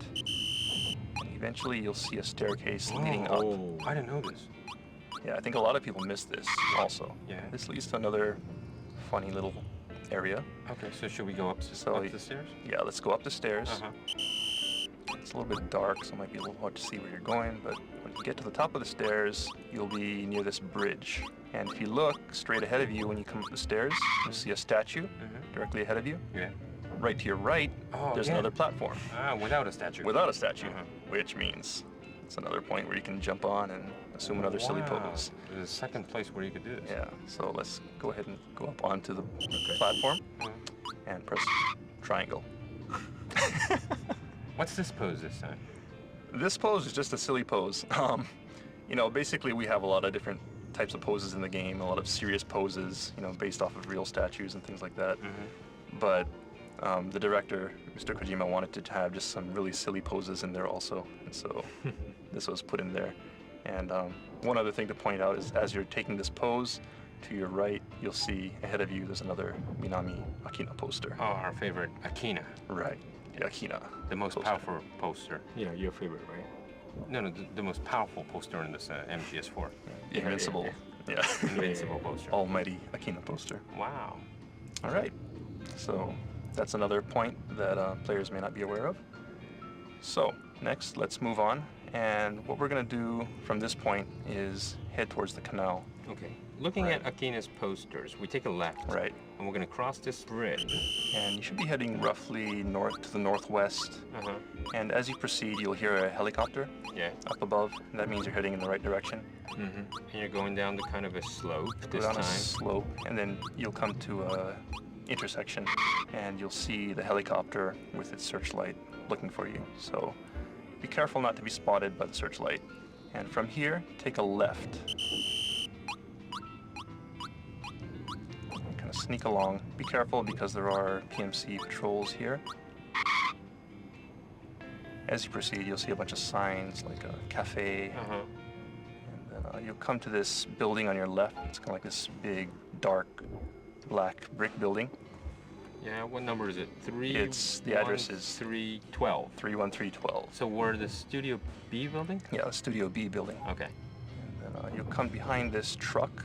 You'll see a staircase heading down into the canal. Oh, So let's head down these stairs to the canal. into the canal.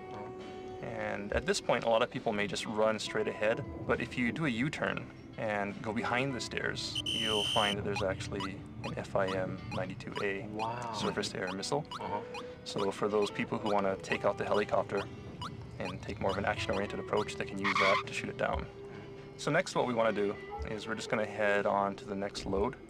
So head down into the water, cross to the other side. You could actually go into the canal as well. Yeah. And then head to the east, to the other end of the canal.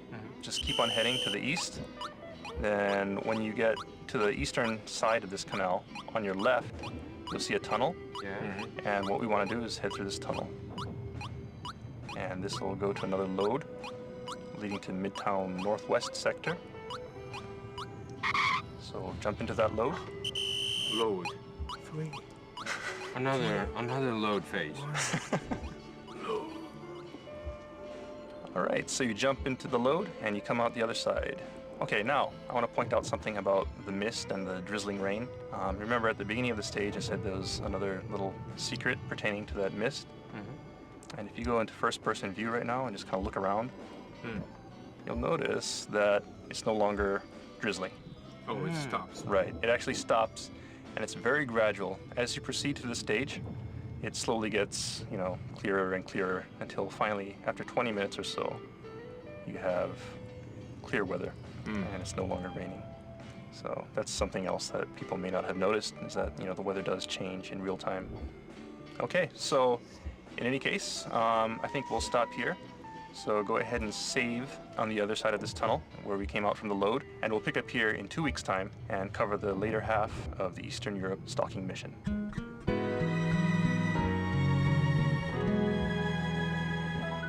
Well, this is surely a route that normally you won't take, playing the stage, Right. chasing the resistance member. And we showed various kinds of behind-the-scenes talks about this. But is this actually a recommended route that you could to clear it faster than a normal route? It's not necessarily faster.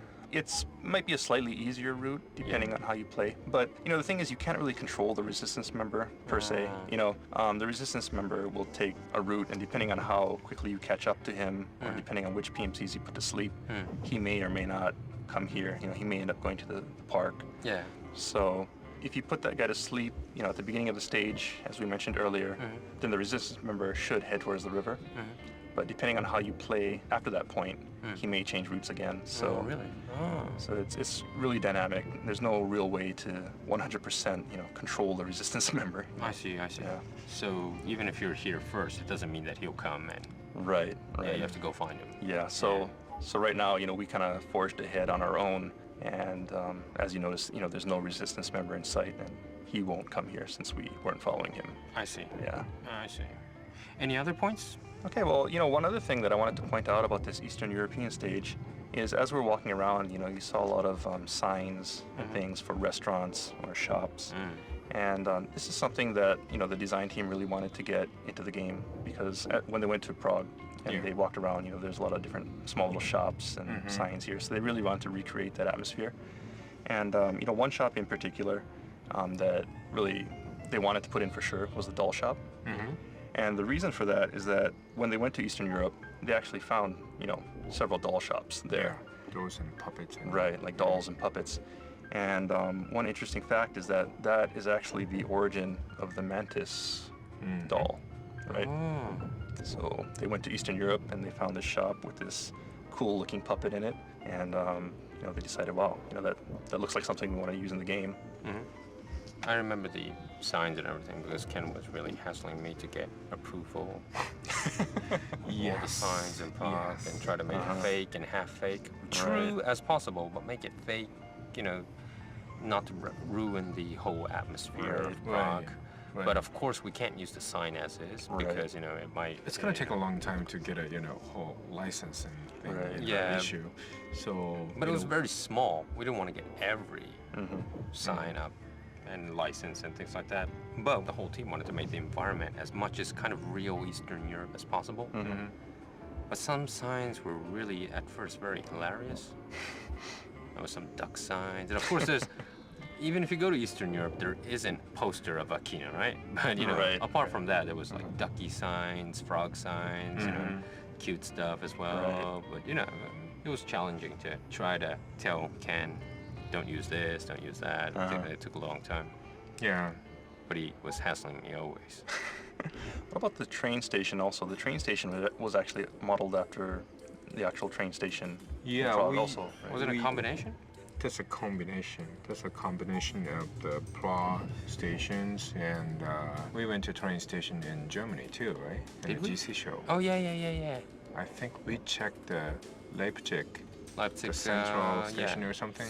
Central station. Yeah, and we learned some stuff from there too. It's kind of a combination of various European stations. Yeah.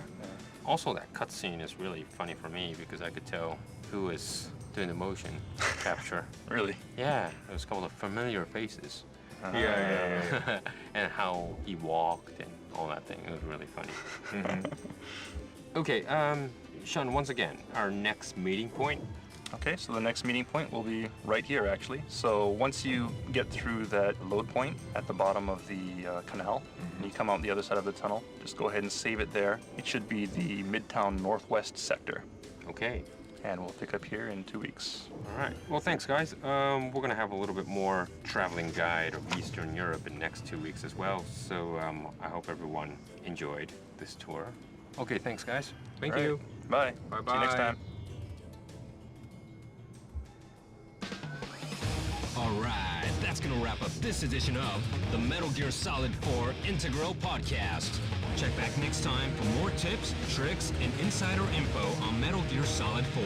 Brought to you by Kojima Productions and Hideo Kojima himself. Make sure to send in your comments to Hideo Blog. See you next time.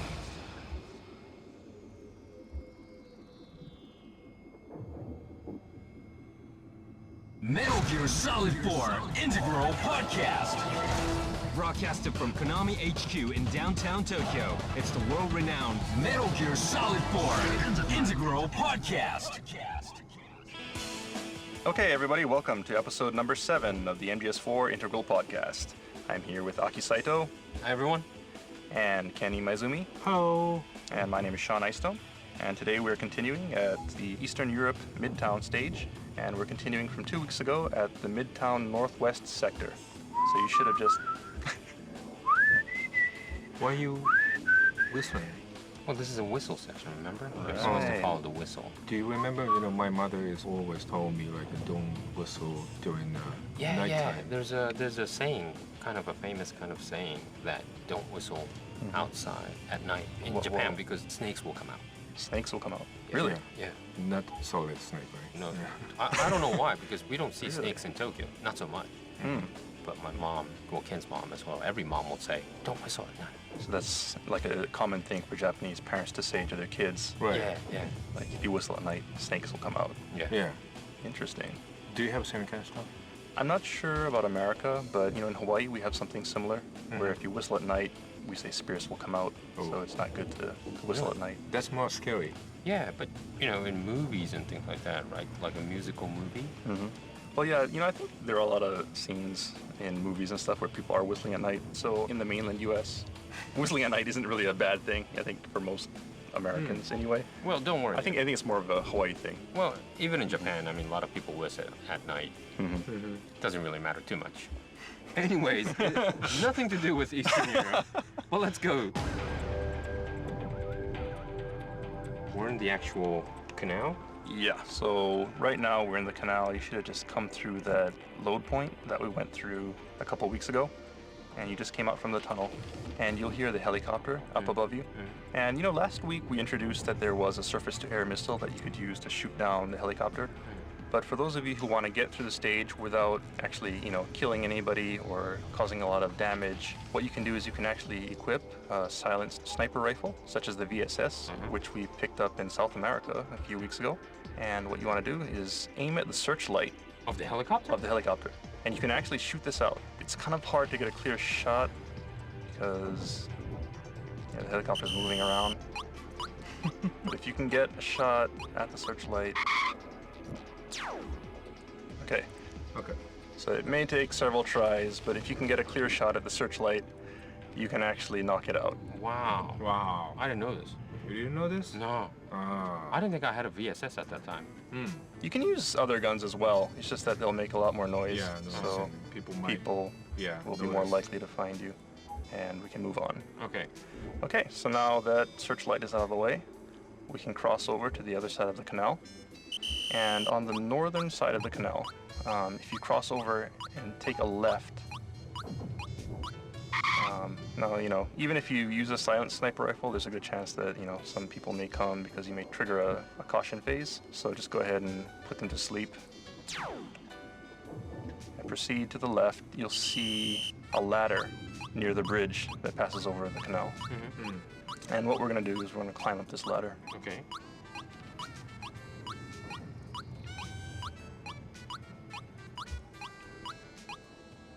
Okay, then once you get to the top of the ladder, you'll see a doorway directly to your right.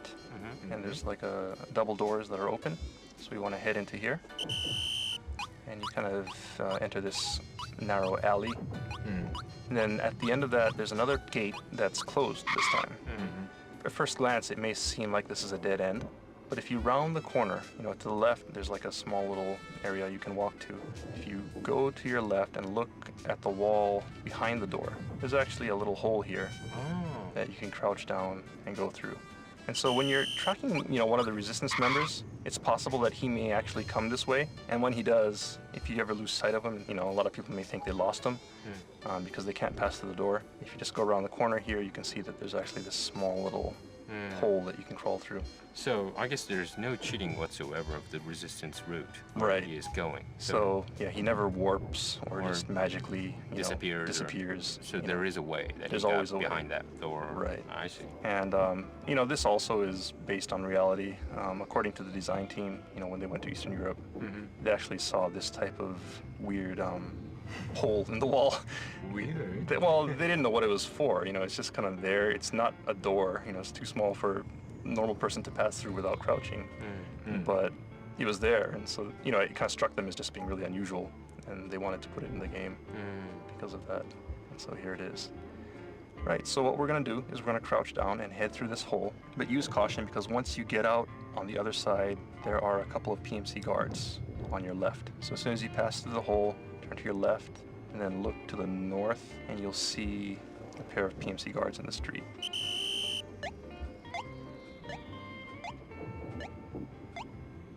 So let's just go ahead and put these guys to sleep.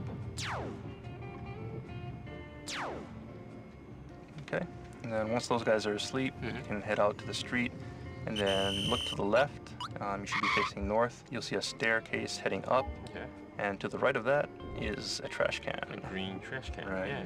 And so, you know, people may not remember that there are trash cans in the game, you know, because the last one that you saw was probably in the Middle East. Yeah. Act 1. Right. So, you know, you went through all of South America without ever seeing one, but you come to Eastern Europe and once again we have trash cans. So if you're ever spotted and you need to find a place to hide, you can always climb to one of these trash cans. All right. But these are definitely different looking than the Middle East ones. Yeah, and that's something too. You know, they were actually modeled after European trash cans also, so different from the Middle Eastern trash cans. All right, so next what we want to do is head up the stairs that are to the left of that trash can. And when you get to the top of the stairs, take a left. Yeah, you're on kind of a balcony kind of. Right. Yeah. And you'll see another set of stairs going down on the other side of this balcony. So head down these stairs. And then when you get to the bottom of the stairs, you'll see on your left-hand side, well, there's a bench, and then there's a bookstore display case. Yeah. So what we want to point out is actually in this bookstore display case. If you go into first-person view and look at this display case, you may notice some things that most people probably missed. In the bottom right-hand corner, you'll see someone who probably looks familiar. Well, it's really low res, so maybe you don't recognize him, but that's actually Otacon. Ah. You can kind of see from his profile. Yeah. Another thing that, like really hardcore trivia buffs may get a kick out of is that one of the development team is actually featured on one of these books as well. So if you look at the center row above Otacon and count to the fourth book from the right, the cover to this book features our lead artist, Negishi-san. Oh, this And- small book kind of. Yeah, it's kind of like a small book. It's the fourth from the right. Yeah. And it's kind of like a blurry photo of someone standing there. He's actually holding a drink and drinking. It's really hard to see, Wow. but for the really crazy trivia buffs, this is actually our lead artist. But this is very, very rare.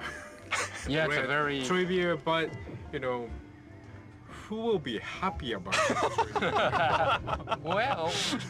Well, A lot of fans, a lot of Metal Gear Solid fans are. but they they don't even know what kind of face Negishi has. Well, that's true. That's true. But this is Maybe his family will be Right. happy about this. My dad is on. Actually, maybe his family will not even notice this picture. The funny thing is, Negi-san himself didn't notice this picture. The artist who actually made this stage kind of told him that he was actually in the stage, and Well, we have to find some pictures for the books. Yeah. So maybe they didn't have a choice. yeah. So they decided to choose him, and so he's in here Without him knowing. without him knowing. Wow, that's sweet. Okay, so that's the bookstore display case. Just a bit of trivia for the real trivia buffs. And so from the bookstore, turn around, and here the road splits. You'll see the road where the two PMCs are, and then there's a truck next to that, and then there's another road that angles off towards the north. Heads kind of down. Yeah. Right, and kind of heads down a slope. Yeah. We're going to take that road that heads to the north. Okay. Okay, so as you near that road, you'll come to another load point. That goes to. That goes to the Midtown North sector. And so we're going to jump in here and see you on the other side of the load.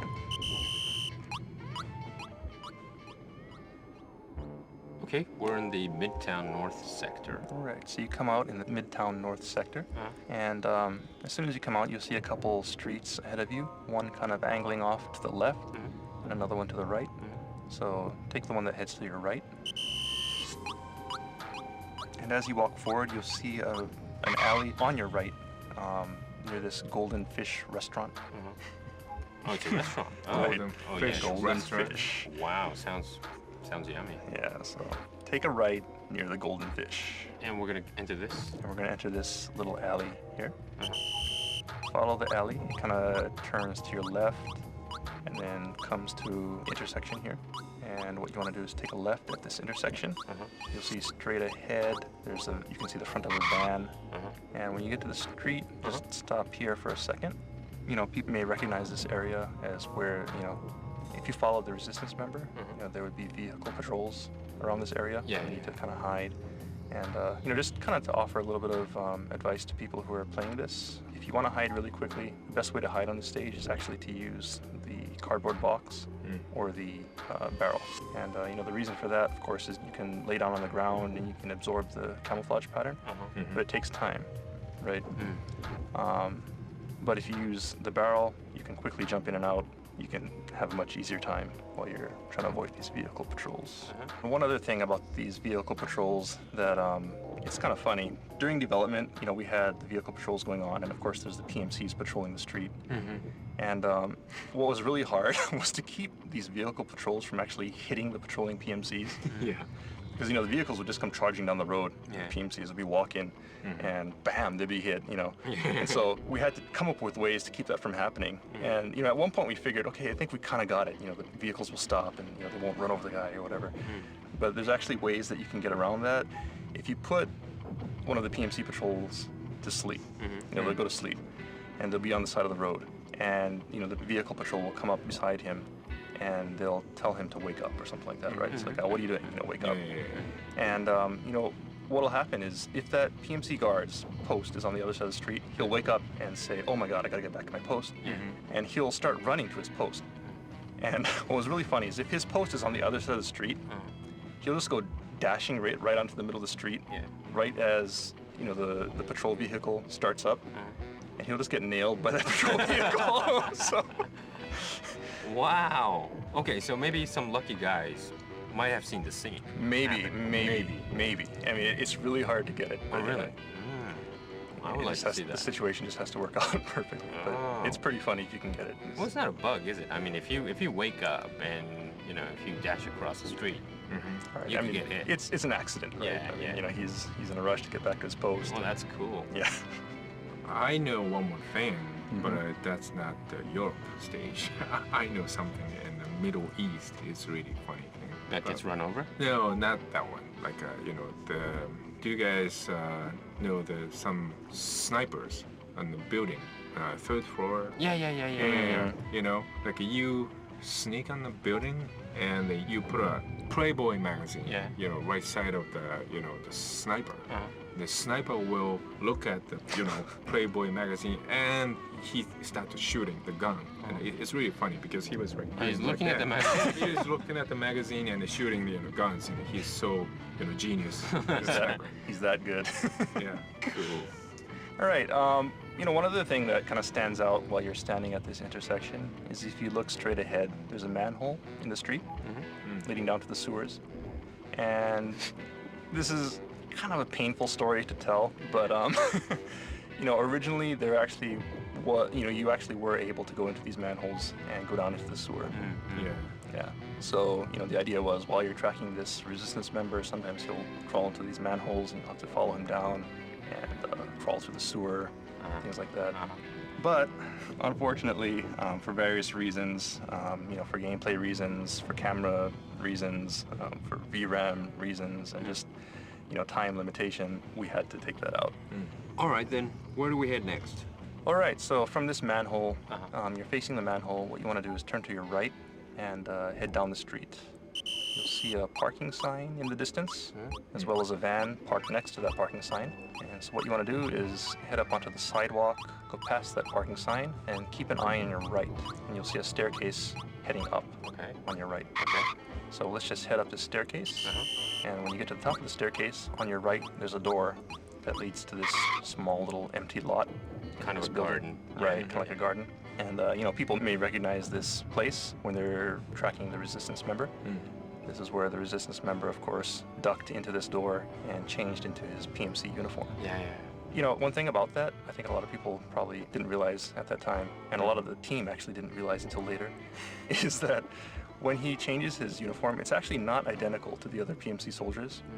If you look really closely, you can see that his helmet is actually just slightly different from the other PMC. The character designer, the character artist who was making, the resistance guys, when he was making these characters, he wanted to just add a little variation in there, just to say that, yeah, he has a PMC uniform, but he's not a real PMC, so his uniform doesn't exactly match with with everyone else's uniform.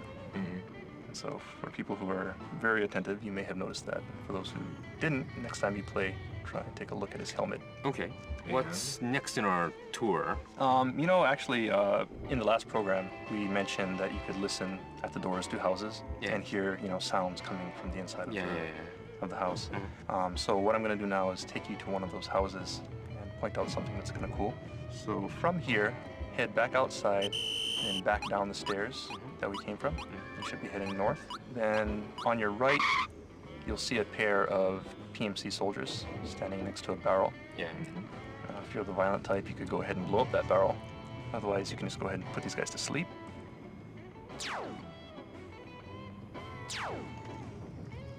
Okay, so we put them to sleep. Right, so we put these guys to sleep. Uh-huh. What we want to do is head down the hill towards that barrel that they were standing next to. Okay. Okay, so when you get to this barrel, Uh-huh. first of all, take a look at the corner here. There's a building. Cafe bar? Cafe It bar. says cafe bar, Uh-huh. right? And there's a couple posters on that wall. If you look at the top poster, Yeah. What's this top poster? you'll see another picture of our lead artist. It's taking a picture. And he's taking a picture. Ah. So this is actually a picture of him taking Taking a picture? pictures in Wow. Eastern Europe, Wow. doing, research. Yeah, trivia. Trivia within trivia, pictures Yeah. within pictures. Is this real trivia? Yeah, it's Negipi. Yeah. Okay. Enough. It's enough. Where we're heading, Sean? All right, so let's just follow this wall. Okay, so you're looking at, the picture, the And the poster cafe bar, of the yeah. cafe bar, Uh-huh. and just follow this wall. It'll head up this slope. To the Kinda head left. To the left, of the yeah. poster, Follow yeah. to the left of the poster, and kind of head up this slope. Okay. And you should be heading kind of to the northwest. All right, so walk up the slope, Uh-huh. but slow down as you get to the top Of the slope because. of the slope, because on your left you'll see 3 PMC soldiers Wow. 3. facing away from you. Yes. Okay, so let's just go ahead and put these guys to sleep.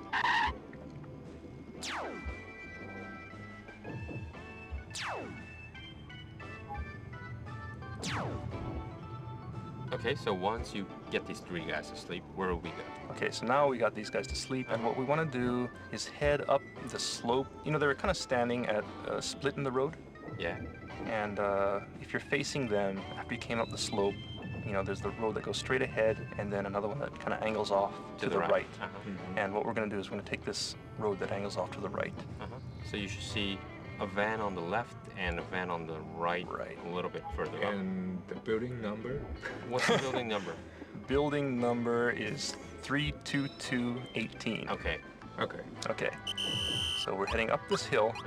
Uh-huh. You go past that van on your left. You go past this peacock sign. So you pass that sign, and then you come to another van on your right. Uh-huh. And what you want to do is head to the other side of that van, towards the wall, Uh-huh. and you'll see a sign above this door, A snake sign. a snake sign. Yeah. Right. So what you want to do is press up against that door underneath the snake sign and listen. And when you do, you should hear one of our Kojima Productions podcasts Oh, wow. coming from inside the yeah. building. Wow. You may need to, rotate your camera a little bit and get a good angle on it. And, for those of you who maybe triggered a caution phase as you were walking, it might be hard to hear because of the background music. And so for those people, just to point out one other feature, is you can actually turn off the background music. So if you press start and go into your menu, Uh-huh. and go down to options, then go over to the audio video tab, and you'll see an in-game music on-off Oh. option. So on the default setting, this is on. On the default setting, it's on, but you can toggle it off. Ah. If you do that, you should be able to hear the sound much more easily. One thing to point out also is that originally in Metal Gear Solid 4, there wasn't going to be any background music originally. Yeah. The idea was to make the game much more realistic Mm. and therefore avoid putting in background music. Mm. So the whole game actually would have sounded like this, where you're just listening to atmospheric sounds, listening to people walking, background noises and things like that. But as we were making it, Mr. Kojima said, well, actually it's a little bit lonely without background music, so we wanted to put something in there to kind of spice it up a little bit more, so the background music was restored. But, the sound guys really put a lot of effort into making all this, all the background noise and atmospheric sound effects. So for people who really want to experience the game, I guess in its raw form, they can go ahead and do that and turn off the background music and maybe play through the game. And I think especially, like in places where there's a lot of battle, there's usually like really intense background music and things like that. So without the music, it's actually pretty different. And so people maybe can get a new experience by turning off the background music. Well, it was so natural for me to have this background music when you're like in the caution phase or whatever. Right. Because it brings up the tension, like the movie kind of theater experience. But come to think of it, yeah, I think it will be fun to try to live through if you have a good sound system, that is, like 5.1 at home. And you could actually hear the battle sounds and things like that. But you might not necessarily feel that tense caution phase intense feeling, the pressure? I think it's probably a different type of tension. You know, like maybe you won't have that tension from the music, but it's more realistic. So I guess, you know, you feel like you've been shot from... Right, you know, you hear shots coming from the distance, and you know exactly where they're coming from because you can hear them clearly, things like that. So in the direction, yeah, surely people who haven't tried it should try it out. Yeah. Okay, and what people may not realize is that there's actually another house where they're listening to the MSX. Well, they're playing the original MSX and you Metal can Gear, listen and you can listen in from outside the door. From that house, right? Right. And so this one's kind of far from where we are, so we're not going to backtrack to that point, but I will just kind of point out where it is. So people probably know the park. So go to the park and go to the north end of the park. And you'll find a slope heading up to a building on the north end of the park. And that building, the number is 3145. You know, the red number is 3 and 4, the black number is 5. That building, if you listen to the door on the other side of the building, you know, on the opposite side of the park, you'll be able to hear someone playing the MSX version of Metal Gear. Wow. Okay, anyway, so I think we're going to wrap it up here. For those who want to continue on to the end, if you head up the slope and take a right at the intersection where there's, you know, a four-way intersection, you take a right and keep on heading straight ahead, heading to the north until you hit a wall. If you turn left at that wall, you'll find yourself at the church. And if you happen to be tracking the resistance member, you know, you can follow him into the church, and that'll trigger the cutscene where you meet Big Mama. Well, this was kind of, as Sean said earlier, maybe this time on the last show, but it's a very unique stage. You know, it's not like shooting, destroying, or also not just a simple hiding Metal Gear essence, espionage essence. But it does have the espionage essence because you have to follow someone. Right, hiding. And there's a lot of traps like helicopter searchlights, you know, the cars that on patrol. Well, it's a famous story that, first of all, that we had this boot camp session by Kojima Productions. Yeah. Where we invited, how many, 20? I think 20 plus people. 20 press people from Europe and from America to come down to Japan. And we kind of went up north of Tokyo, a little bit far away, quite to a resort area, where we have our, we can't say it officially, but a secret hideout of Konami's secret hideout. Right, kind of a training kind of camp. That's why we call it boot camp. But so we wanted to invite these press people to kind of ask their feelings about how MGS4 is, because it was almost connected till the end. So we wanted people to play through it and just give like us a feedback. test To these very limited people. Right. Mostly in the daytime. We were in this meeting room and we set up all the PS3s on a good high def. Right. We brought the, you know, the PlayStation 3 from Tokyo and a high def TV, and you know, we set it up the whole, you know, whole thing, you know, whole system. Everyone was enjoying because it got excited, right? Yeah. And we were really excited too to set this up and watch these, you know, 20 press people play MGS4 for the first time. But until the point when they entered Act 3, which was this Eastern Europe stage. Because I think it was quite difficult. Yeah. Well, first of all, there was a couple of bugs. Yeah. And it was really hard. Right. And a lot of people got stuck. Couldn't find a resistant member, couldn't stay onto it. People started shooting at people, thought that it was the way to clear it. Yeah. Some people killed a resistant member. But of course, you could do that. But people thought that, how do I clear this? And some guys are, you know, taking a long time, like 7 hours? 7 hours. Wow, 7 hours? Yeah, playing that stage and trying to reach the goal. And you know, some guy was really very upset. Yeah, very upset. But the thing was, we didn't want to kind of. I have played that stage before that boot camp, and so have the team members. Right. Also, Hideo Kojima was there watching these press people play, but no one was supposed to give them direct orders how to clear it. Right. Because that won't really help the development people for the feedback. Right. But we were almost like Kim was almost, you know, telling a couple of guys saying, no, don't go there, hide here, stay here for a while, you know, things like that. Right. But a lot of people got really, really furious, frustrated. Yeah, very frustrated. And, you know, that made Hideo really upset to some point. And he sent an email directly to the team back in Tokyo. And there's a bug here. What are you guys doing? Things like that. Right. Well, there was some bugs, that's true. Yeah, at that And, stage. yeah, some people got stuck, And Shinta Nojiri, some people know him. He was handling this stage and. Yeah, the stalking scene, just stalking scene, right? Yeah, Not the whole Eastern Europe. Right. But the stalking scene was just 6 hours or 7 hours stuck here. And Shinta Nojiri was, very serious. I mean, he took the problem very seriously. Right. And and But- he started to fix it. But it was kind of found out that there was just a couple of guards, really off where they weren't supposed to be. So you could kind of almost, crawl up behind them or something without them noticing you.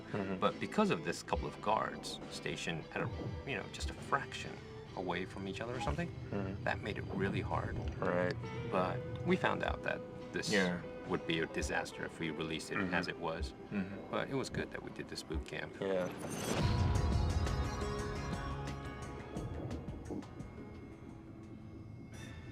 Okay, Sean, what's up for next? Okay, so next time we're gonna go to the stage after Eastern Europe, which means we're gonna jump onto Moses, Shadow Moses. Oh. Yeah. It's your turn. It's my stage, yes. Yeah. Where do we hook up? We're gonna meet up at the heliport. Yeah. So what we want you to do is enter the Shadow Moses stage, and then Snake is gonna jump off the helicopter in the cutscene. So what you need to do is just head, through the snowy wilderness area, and head towards the heliport. And then at the north end of the heliport, there's a truck parked in front of the hangar. Yeah. And what we want people to do is just head towards that truck, and we'll meet behind that truck. Okay. Make sure to check back on the next issue of our Integral podcast. Well, thanks, guys. Thanks for this lovely tour of Eastern Europe. Thank you. Bye. Bye. Alright, that's gonna wrap up this edition of the Metal Gear Solid 4 Integral Podcast. Check back next time for more tips, tricks, and insider info on Metal Gear Solid 4. Brought to you by Kojima Productions and Hideo Kojima himself. Make sure to send in your comments to Hideo Blog. See you next time.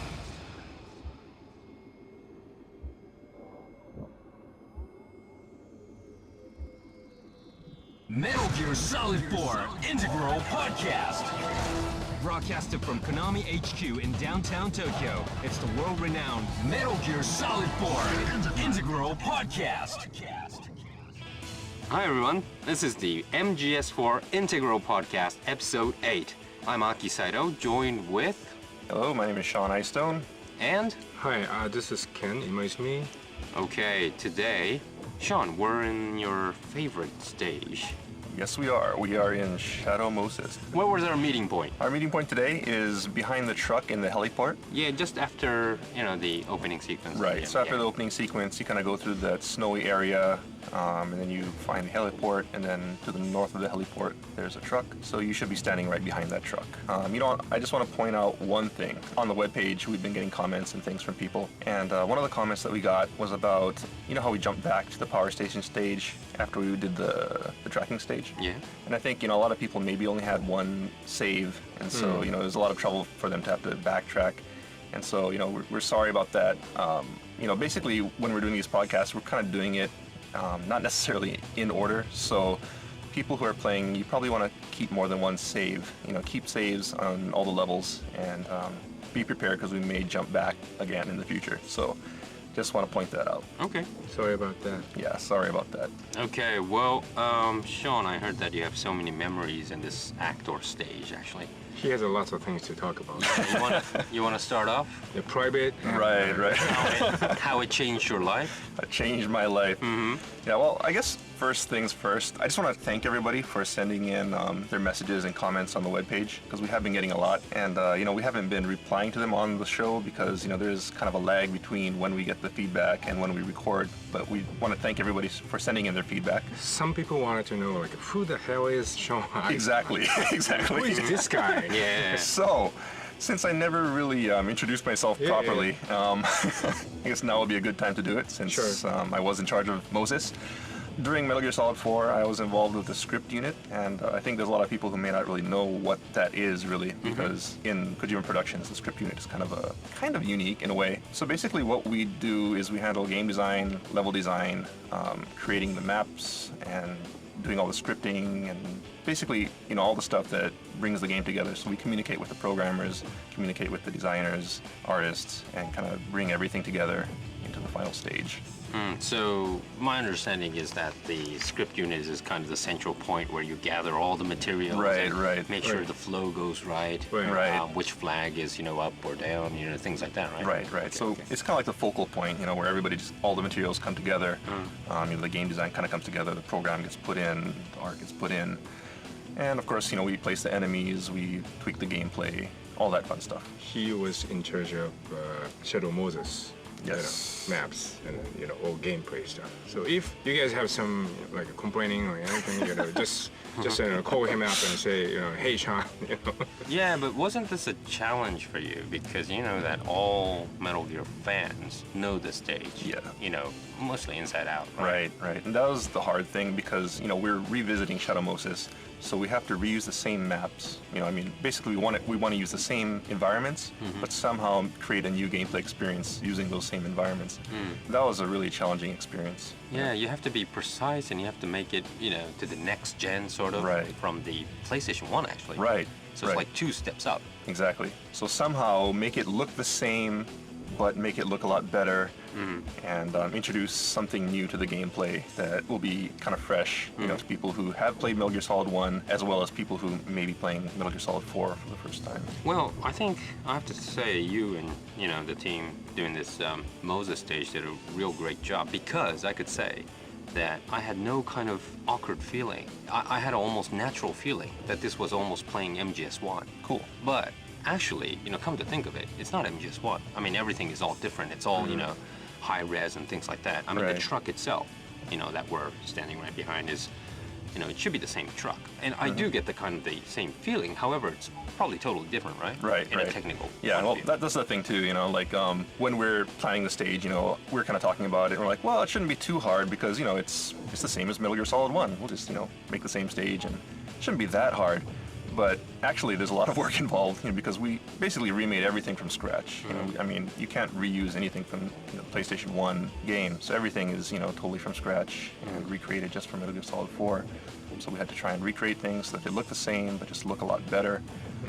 And also, a lot of effort was put into the environment effects, like the snow. Yeah, well, we had a hard time to create this snow. Snow was quite obvious because I thought that it looked a lot colder than MGS1 because you get all the snow sticking on the cameras and things like that. But it was more like really kind of how do you say, not foggy but very snowy in a way. You can't really, and you feel the coldness. And also there was no one there actually at the beginning, so you feel like you're really in a hollow place, but still you have that same nostalgic feeling. Getting all this stuff in here, there's a lot of work that most players probably won't even realize that it's there because it's really subtle. Just all these effects that go into making this snowy environment look great, like, the mist, like the snow falling from the sky, the snow that actually sticks to Snake. The longer you stay out in the snow will build up on his body. There's his breath coming out, little flakes of snow falling off of his suit, the snow sticking to the camera. And then, of course, the ground. We had to create a whole new system just for this stage because, you sink into the snow here and you can crouch onto the snow. And, Metal Gear Mark III moves differently on the snow. So, there was a lot of, I think, unseen effort that went into this stage. Trying to make it look the same but look really next gen. And just kind of bring out that real nostalgic feeling for all the players who are coming back to Shadow Moses for the first time in about 10 years. Well, Sean, this is your stage. Yeah, this is your show. What do you got to tell the users? Everyone's kind of waiting behind. Right. Yeah. Sorry, we've been jabbering for quite a while. Okay. We're sitting in the cold. Let's go on. All right, so first of all, one thing I want to point out is that we really wanted to create this really nostalgic feeling in Shadow Moses. Yeah. And one of the things that we did was actually to place a lot of the items in similar positions. In the same areas that they were in Metal Gear Solid 1. Yeah. So people who played Metal Gear Solid 1 may remember that there was a weapon in this truck. Yeah. Mark 23 pistol. Yeah. And this time you'll see that the truck is closed, but if you crawl under the truck, you'll find that the gun is actually under the truck this time. Okay. So people familiar with MGS1 should definitely pick that up. And one other hidden thing about this gun is if you go into your menu The weapons. and equip it in your weapons, Yeah.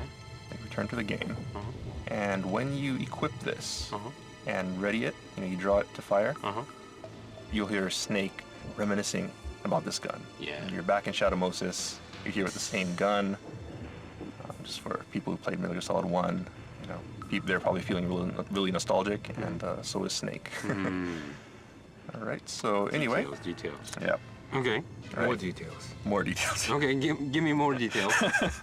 Okay, another thing, we wanted to create this really nostalgic aspect to Shadow Moses, and another aspect of that was to have, the same songs from Metal Gear Solid 1, the same music, and so we really wanted to include, the theme song, The Best Is Yet to Come, and so, of course, you'll hear that when you first come in to the heliport area, but one thing to point out, and I think most people heard it, but just in case, there's some people who missed it, there is a condition where you may not hear this song. Basically, you have to come into the heliport area without being spotted. So if you're in an alert phase or a caution phase, the song actually won't play. So you really have to sneak past that gecko at the beginning of the stage, in the snowfield, and then sneak into this area. And when you do, as soon as the heliport comes into view, that song will begin playing, and you'll get this really cool nostalgia going on. Good song. Yeah, it's a great song. Okay, the next thing you want to do is, right now we're under the truck, so let's just go ahead and crawl out from underneath the truck and head up to the center of the heliport pad. Okay, let's go.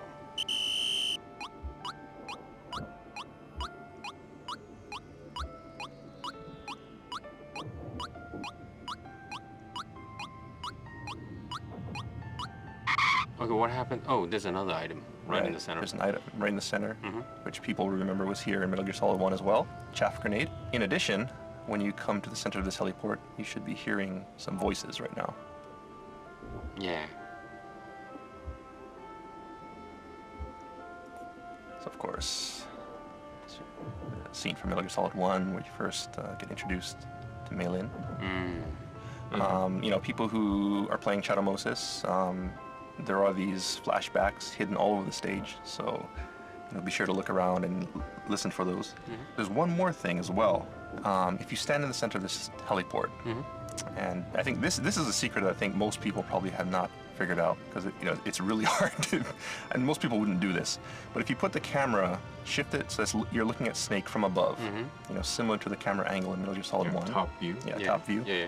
And you leave it here for a while. You'll hear Snake say something. Right.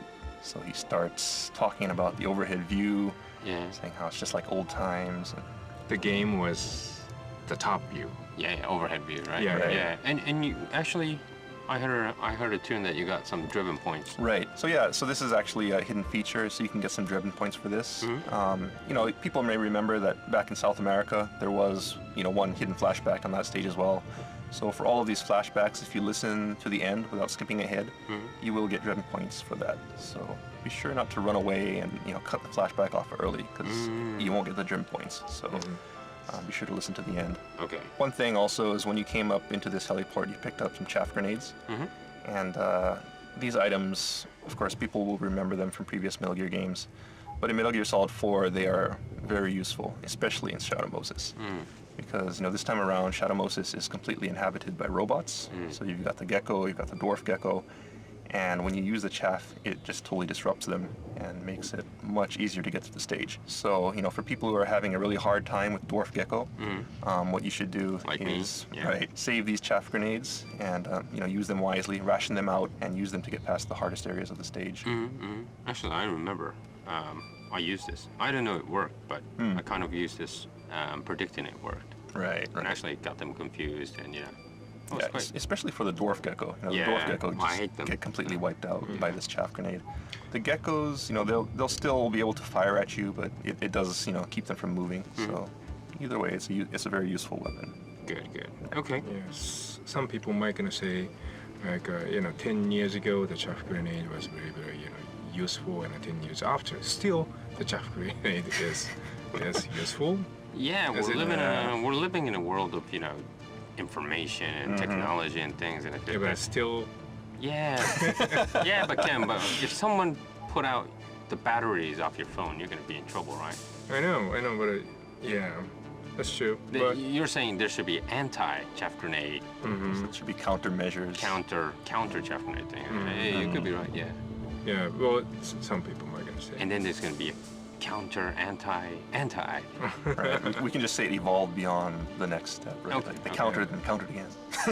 Okay. Anyway, Anyway.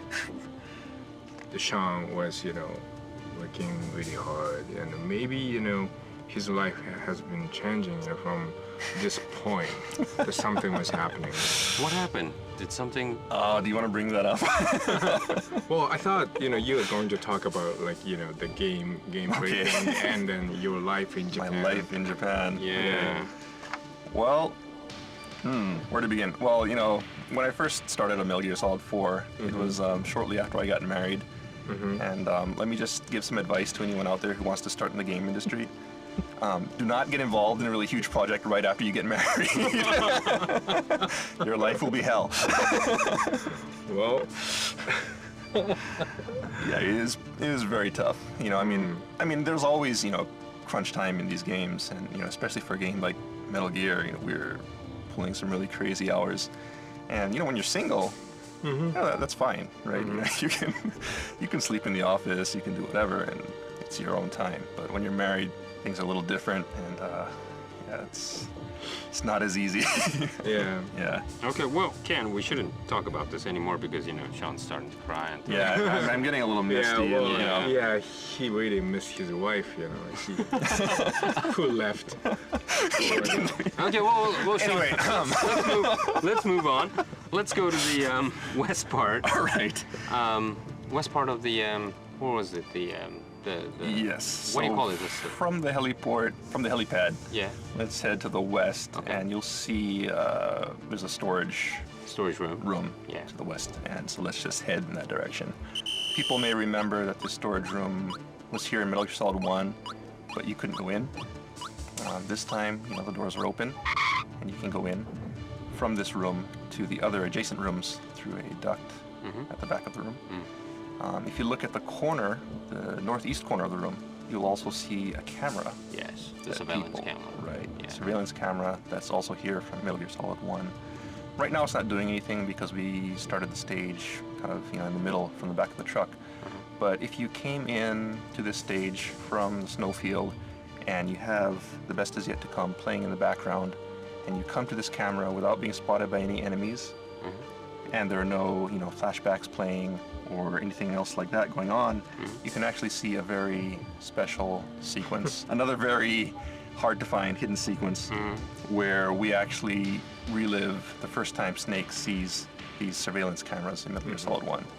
So basically we match the same camera angle and have Snake look up at the camera, and you hear the flashback, surveillance camera. Surveillance camera. Right. Yeah, that one. Well, I couldn't Did find you this. see it? No, No. but I saw the demo, so I thought, I was doing something wrong. Because when I played the game, I didn't see this demo. And I was like, I know that there is a surveillance camera flashback, but I didn't see it when I'm playing the game. What did I miss? Right. I mean, what yeah, did I so do wrong? I think there's some people who may not realize what the conditions are. So yeah, definitely come here while the song is playing. I didn't notice. This is a real tough Yeah, condition, isn't it's it? pretty tough. You have to come here while the song is playing without being found, and without any of the the flashbacks playing in the background as well. Yeah. And you can only see this once. So if either camera will work, there's this camera here, and then there's also the one in the northeast. Yeah. So either one you go to, you'll see that camera sequence. For each camera, there's one sequence. The camera sequence is really fun. Yeah. So people who played Metal Gear Solid 1, they will love it for sure. Right. Yeah, right. that's true. I think they'll get a kick out of it. So Yeah. for people who haven't seen it, go ahead and give that a try. Okay, let's get out of this room, and where we head, Sean? From this room, if you go through this, at the back of the room, there's actually a duct that leads to the other storage rooms that you couldn't get to Metal Gear Solid 1. And this time, if you crawl through this, you can actually get some items back there, like Kiri-chan ramen. So, in this really cold stage, it might be good to eat some nice warm ramen. Well, this ramen noodle thing, I had a really hard time because, we were going to have the, But then I talked to some people from, the company. I had a big presentation to them, like, what kind of concept is this game, blah, blah, blah. But, they rejected. This is the second time because we tried it when we were making a snake eater. And this time, second time rejection. So I definitely want us to try one more time for the next project. If the ramen noodle will be in this series, and I definitely want to try. What was their reason for rejecting it? Because it was a war game, or? Yeah, because of the war game, I think. They got peace concept of it, So I heard this from Ken like 10 times. yeah, so many times because I was really upset. Okay. Yeah. We're not making just killing war, Well, the killing people, the war game. This time, it's kind of difficult. Anyone you speak to that knows the game but hasn't played the game, and it's a kind of a looks like a war game. Yeah. A lot of people misunderstand that this is a kind of actually a real big anti-war, anti-nuclear. It always has been the message in MGS. That's why I like it. It's one of our favorite games. Of course, the fans who are listening to our podcast really understands what's behind it, and it has a lot of metaphors and things like that. It's really good. But for the people who generally know, it could be a little difficult. I mean, you have to play. You have to play the game to really understand. Right. All right, So Sean, what he wants to tell me is, the thing was my fault. My presentation. Yes. That's cool. Yeah. You should have taken me. So. I mean, I'm a good presenter. So can you take me next time? Okay. I'll get you. I'll get you. Cool. All right. So anyway, so there's the Hide-chan ramen in there, but this time we're not going to get it. So let's just head back outside because there's another thing that I want to show you back up on the heliport. Okay. So let's head back to the center of the heliport. All right. Okay. Now when you get to the center here, people may remember in past Metal Gears that you could take pictures of ghosts in the game. Yeah. Right, and in Metal Gear Solid 1, there were a lot of ghosts hidden around stages, in Shadow Moses. And, well, in Metal Gear Solid 4, those ghosts are back. And most of them are in the same place. Of course, we couldn't put all of them in the same place because not every location in Shadow Moses is in the game this time. So we had to move some of them to other locations. But basically, all the staff who worked on Metal Gear Solid 1 and is, still with us in Metal Gear Solid 4, their ghosts are in the game. And one of them is right on this helipad. And, some people may have realized this, some people might not have realized this. But the only time they'll show up is if you take your camera out and take a picture. And you won't see it until after you take the picture. That's the way it normally works. You have to tell where you get the camera first. Right, yeah. Of course, in order to do that, you have to get the camera first. So for people who haven't found the camera, it's actually in the Nomad. So while you're in the plane, during the interactive cutscene, you go ahead and use your Mark II or Mark III and wander around the plane, and you can actually find the camera in there. So for those who haven't gotten the camera yet, just go ahead and pick that up.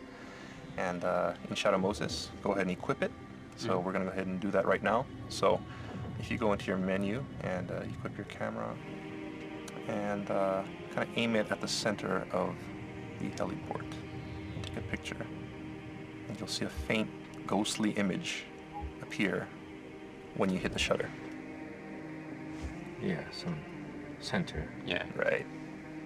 You have to switch on and off to the podcast and camera and things like that, right? Yes, yes. So, people are listening to the podcast right now, so if you want to do this, you'll have to switch to your camera. But, before we move on, there's another thing that I want to point out about these ghosts, is that usually, you won't be able to see them until you actually click to take the picture. But there is a hidden way to make these ghosts appear in your camera viewfinder without snapping a picture, and it makes it a lot easier to find these ghosts. And to do that, you have to be playing through the game a second time, because when you're fighting Screaming Mantis, you can get the Sorrow Doll. Yeah. Right? And if you get the Sorrow Doll from Screaming Mantis, Sorrow, of course, from Metal Gear Solid 3, can see dead, dead people and things like that. And in Metal Gear Solid 4, you can use it to control dead people. And if you equip it while you're equipping the camera, so if you go into your weapons menu and equip the Sorrow Doll, and then ready it as a weapon while you have the camera on, you'll see the ghost actually appears without you clicking the shutter. And it's actually more clear. And it's clearer, and it's kind of floating, Is it very bigger eerily. as well? It's not bigger. It's the same size. Same size. Snows and grasses. Wow, that's very cool. But this makes it a lot easier to find. Okay. So yeah, just go ahead and equip your Ooh. camera, equip the Sorrow Doll, and maybe explore Shadow Moses this way, and look for some ghosts because there's a lot of them hidden all over the stage. Details. Details. And this is why Shadow Moses took so long to make. With the ghost. Okay. All right, so let's head to the north. Okay. And we're gonna go up the stairs in the northeast. Oh, this is my favorite part from MGS1 because when the guards come over Right. and you kind of hide. This is the first time you kind of encounter these. I think the last moment thing. Yeah, and you're kind of like on these stairs, right? Yeah, The yeah, guards yeah. are right above you, and you're kind of hiding here. And you're thinking, oh, should I go back or should I go kill him and Right. things like that. Yeah, I love this part. So right now, for people who are wondering where we are, we're right in the middle of the stairs right now. So we're gonna head up to the top of the catwalk, and then at the top, we're on the second floor. Just follow the catwalk To the left. You should be heading to the west, and you'll see the duct on your right-hand side. Yeah. So stop in front of the duct. I remember this point as well because every time you get spotted from the guards, you Right. kind of duck into this Yeah. duct and And you're trying to get in as quickly as possible, Yeah, right? yeah, The snake's yeah. like ducking down and like, go, it's go, very go, go. slow and The guard sees you. Yeah. But anyway, no guard here this time, so let's go ahead and duck down, crawl into this duct. And as soon as you get in, crawl a little ways and you'll hear another flashback. Yeah. Who is this guy? Master Miller. Master Miller. Yeah. But he sounds like somebody else. Yeah, sounds familiar. Yeah, sounds Familiar. pretty familiar. Yeah, yeah. Who was it? Somebody else in Metal Gear Solid 1, right? Oh yeah. It is a long duct. Hey, It what is a long happens? duct. Yeah, what happens if you kind of look down? You can look down. You can see, look into the other rooms or peek out through the grates and see the, dwarf gecko crawling around. So Okay. you can go ahead and do that. But this time the duct, is just one way, so just go ahead and follow it to the end. If you follow these rats, they'll lead you out. So Oh, the rats are yeah, still yeah, here. Yeah, the rats are Right. still here, so you Yeah. won't get lost. Okay, so when you get to the end of the duct, you pick up some iPod music. This was the Warhead storage Yeah. background music from the original Metal Gear Solid 1. Mr. Muraoka composed this music, right? Yeah. We're talking to Mr. Muraoka about this music, and he was talking about how insanely difficult it was to make this on the original PlayStation. Back in those days, you had to load all of the sound into memory and basically call everything by hand. I see. It's not like you could just stream audio Yeah. from, a disc or, load everything into memory like we do now. Yeah. That's just realize, listen to the quality of this background music and realize that this all had to be done by hand. Okay. Shall we move on? Yep. All right, so next let's just go ahead and climb out from this duct. So go to the edge, press the triangle button, and you'll swing down and hang from the edge of the duct. And be careful when you drop down here because, there are the dwarf gecko patrolling. So drop down. So let's go to the end of the catwalk behind this some kind of Small like a container. container at the end of the catwalk here.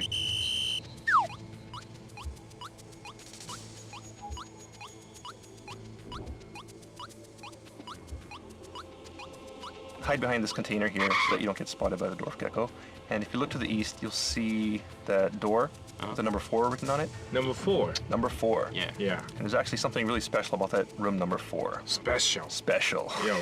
Can you go inside? You can go inside, but not now. If you try to go inside now, you'll find that the door is actually locked. Yeah. But later on in the game, that door will open.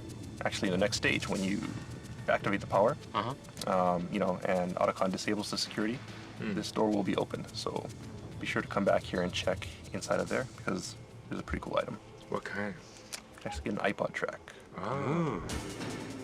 Okay, so we drop down from this duct. Again, dwarf gecko patrolling. And once they're gone, quickly drop down from this catwalk, end of the catwalk, swing over the edge, drop down, and as soon as you hit the ground, head outside through underneath these shutters to the north. And then stop as soon as you get to the other side of the shutters. And we'll get another. And you will be hearing another flashback as soon as you drop down. Okay, so now you should be in this laser hallway, which you'll remember from Metal Gear Solid 1. And, again, to bring out the nostalgia, we actually placed these dwarf gecko on the walls in the same positions, the same place as the lasers in Metal Gear Solid 1 to kind of recreate that feeling. They're in the exact same spot. And another thing I want to point out while we're here is if you go ahead and equip your solid eye and enable night vision, look at the ground, you'll see some footprints. Ah, these are footprints of... Familiar? Yeah, well, yeah. There's 2 footprints. Right. And people may recognize one set from South America Yeah. during our tracking mission. The heels. Yep, the heels. So you can deduce that Naomi was here. And the other pair of footprints actually belongs to Vamp.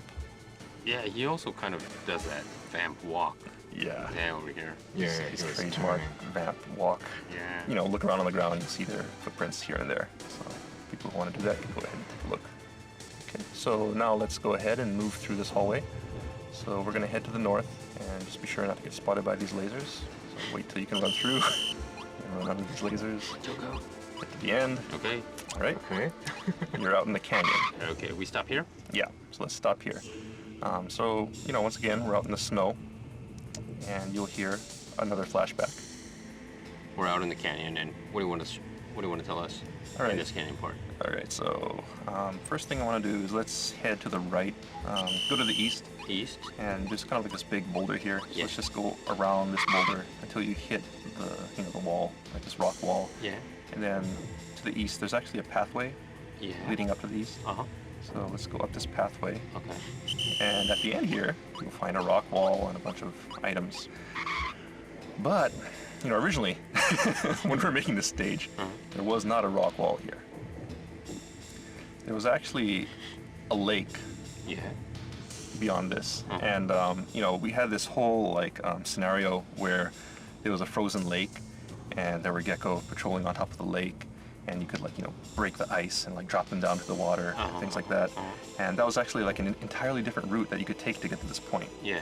So in the original design for this stage, you could actually bypass that whole heliport area completely and go from the beginning. Ah, I see, to here. Right. So when you first come down from the helicopter, instead of going, to the west, if you went to the north, you could actually head up and get to this lake area, and then it would hook up to the canyon from this path here. But back then, Moses was envisioned as kind of more of an action-oriented stage. But, midway through, we decided we wanted to go with more of a nostalgic feeling for the stage. And then, of course, the other thing was that we felt it would be a really horrible waste for people not to see the heliport, because that's probably the most memorable thing Right. that people, know about Metal Gear Solid 1 was that, sneaking from that heliport in the beginning. So, yeah, we definitely wanted to make people go to that heliport. So, for that reason, we decided to close this I path. see. So there is still lake behind that, I guess. Beyond here, I guess you can imagine there's a lake beyond that. Okay. No data. Yeah, not anymore. Okay. Yeah, it's been buried by snow. Okay. So we got the items, so what are we gonna do? We're gonna head back? Okay, yeah, so let's head back to the canyon. So go down the slope, and you'll see these 2 gecko who are in power save mode. So let's sneak by these. If you go towards, through the middle of the canyon, you can get by without waking them up. So carefully do that. And then when you get past these gecko, kind of lined up with the second gecko, then to the west, you'll see this small little cave, Yeah. which was also here in Metal Gear Solid 1. Probably when you get to this point, you'll hear Otacon going on about one of the geckos waking up. But if you come into this cave, you can get an item here. You can get the iPod track Following Destiny, which is from Zone of the Enders. Yeah. All right, so I think we will wrap it up here. From this point, all that's left is to head to the north, and of course you crawl under that shutter, and you go to the next stage.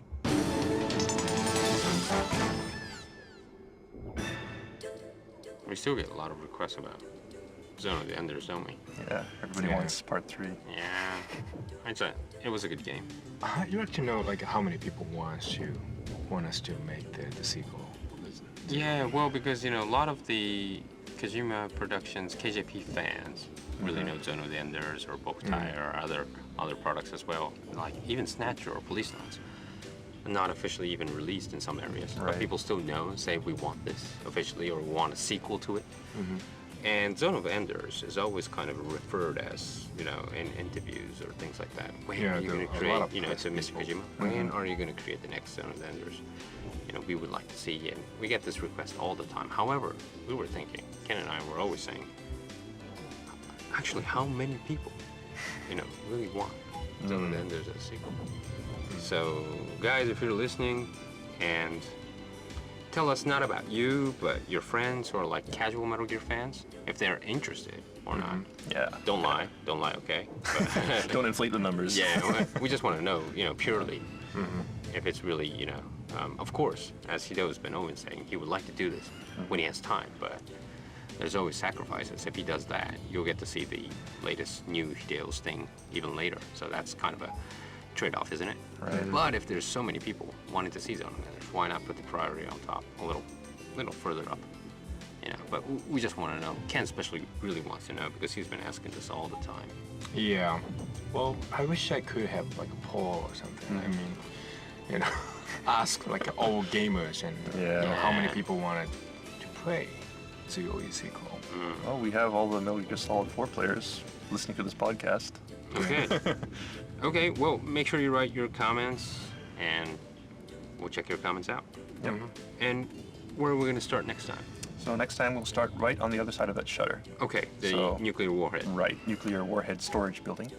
Guys, did you hear that? Next time we're going to do the latter half of Shadow Moses. Thanks, guys, for joining. And, well, if you missed something, Sean, you're, of course, more than welcome to say, especially about your personal things. Yeah, I think I'll pass on the personal.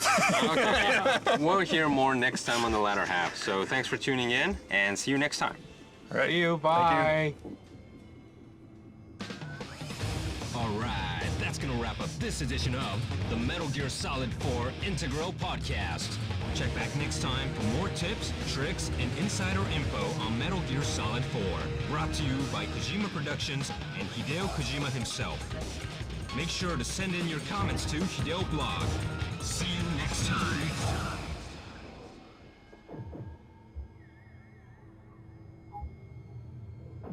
Metal Gear Solid 4 Integral Podcast. Broadcasted from Konami HQ in downtown Tokyo, it's the world-renowned Metal Gear Solid 4 Integral Podcast. All right, welcome to episode number 9 of the MGS4 Integral Podcast. My name is Sean Eystone, and as always, I'm here with Aki Saito Hi, everyone. and producer Ken Imaizumi. Hello, everyone. Okay, Sean, we're in the latter half of Shadow Moses.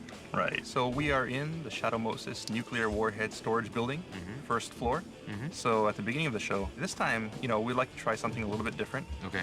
I think I'd like to just ask everybody what everyone's favorite drama scene in Metal Gear Solid 4. That's a tough one.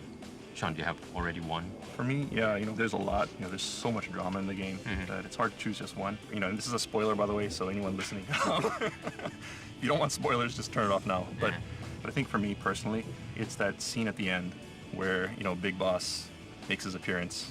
That just really got it for me. As a Metal Gear Solid fan, seeing Big Boss come back, and then that last scene, where he's smoking his last smoke and nods off in the grave. That nailed it for me. A really great scene.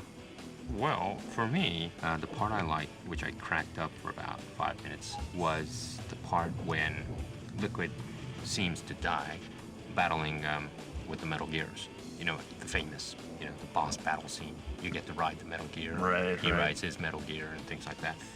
And then he seems to die, and he say, in the English version, I think he says, "think again." When he, in that crucial moment. But in Japanese, it was a little bit more hilarious. Yeah. So, One of the famous line. Yeah. The fox died. Yeah, fox died. Janai.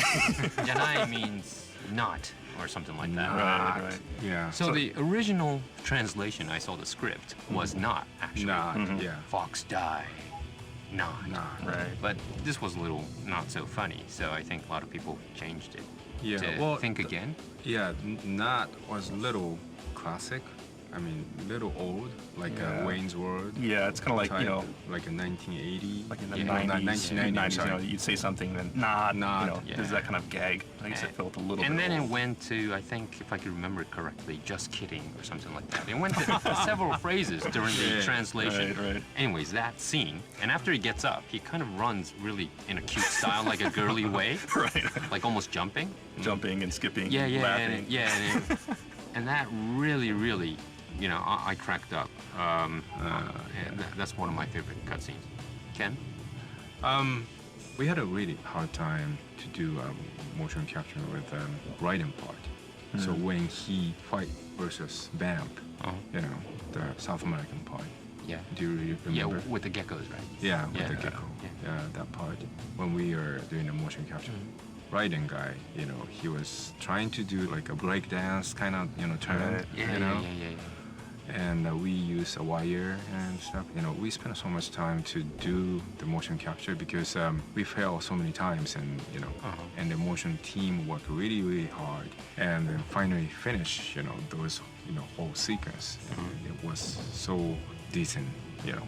Yeah, well, that was, I think it's safe to say that was one of the most stunning cutscenes. I remember that was like the turning point when writing became cool. Yeah. Did you know the part Sean's most favorite cutscene? You know, the big boss. Yeah, the ending, Where- yeah. That motion capture session was the very last part of the, you know, session. The guy who did a big boss, you know, he was the Snake voice. Mr. Otsuka's? Yeah, Mr. Otsuka's, you know, first motion capture trial. He kept on saying like he wanted to do the motion capturing, and then Hideo said, "That's okay, let's do that." And then he joined, and you know, he had to do big boss part. Yeah, but if I remember correctly, the voiceover was done by Mr. Otsuka's father, right? Yeah, one of So- the famous voice Actors in Japan, in yes. Japan. Wow. Oh, I didn't know that. So the motion capture was done by Mr. Otsuka, Aki Otsuka, who does the voice for like in a sense, or you know, he's very famous Right. in Japan. But he did the motion capture, and then his father did the voiceover, looking at his son's Yeah. motion capture. That's really Really Isn't it cool? right? Yeah. Okay. So everyone, thanks for listening to our chat. I think Sean's really ripped up to introduce the latter half of Shadow Moses. Shall we give it a go, Sean? Yep. So everybody should be at the nuclear warhead storage building, first floor. You just crawled in from under the shutter, and we're at our checkpoint, start of the stage. First thing I want to point out is that, you know, as with the previous stages in Shadow Moses, and with almost all the stages in Shadow Moses, you know, the item placement in this stage is pretty accurate, and, you know, follows a lot of the item placement from the first game. So, you know, people may remember to the left here, if you go towards that window, you can get a ration at the end of that. Just something for people who play the original Metal Gear, something for them to keep an eye out for. You know, maybe they might get a kick out of seeing items in the same spot. But anyway, let's just go ahead, proceed down this slope, and head into the building. Okay, let's walk up. I've been saying many times, but I hate this stage. I mean, this for me is was the most difficult stages ever. Really? Yeah, for me, I really had a hard time. Sean's gonna cry. Yeah.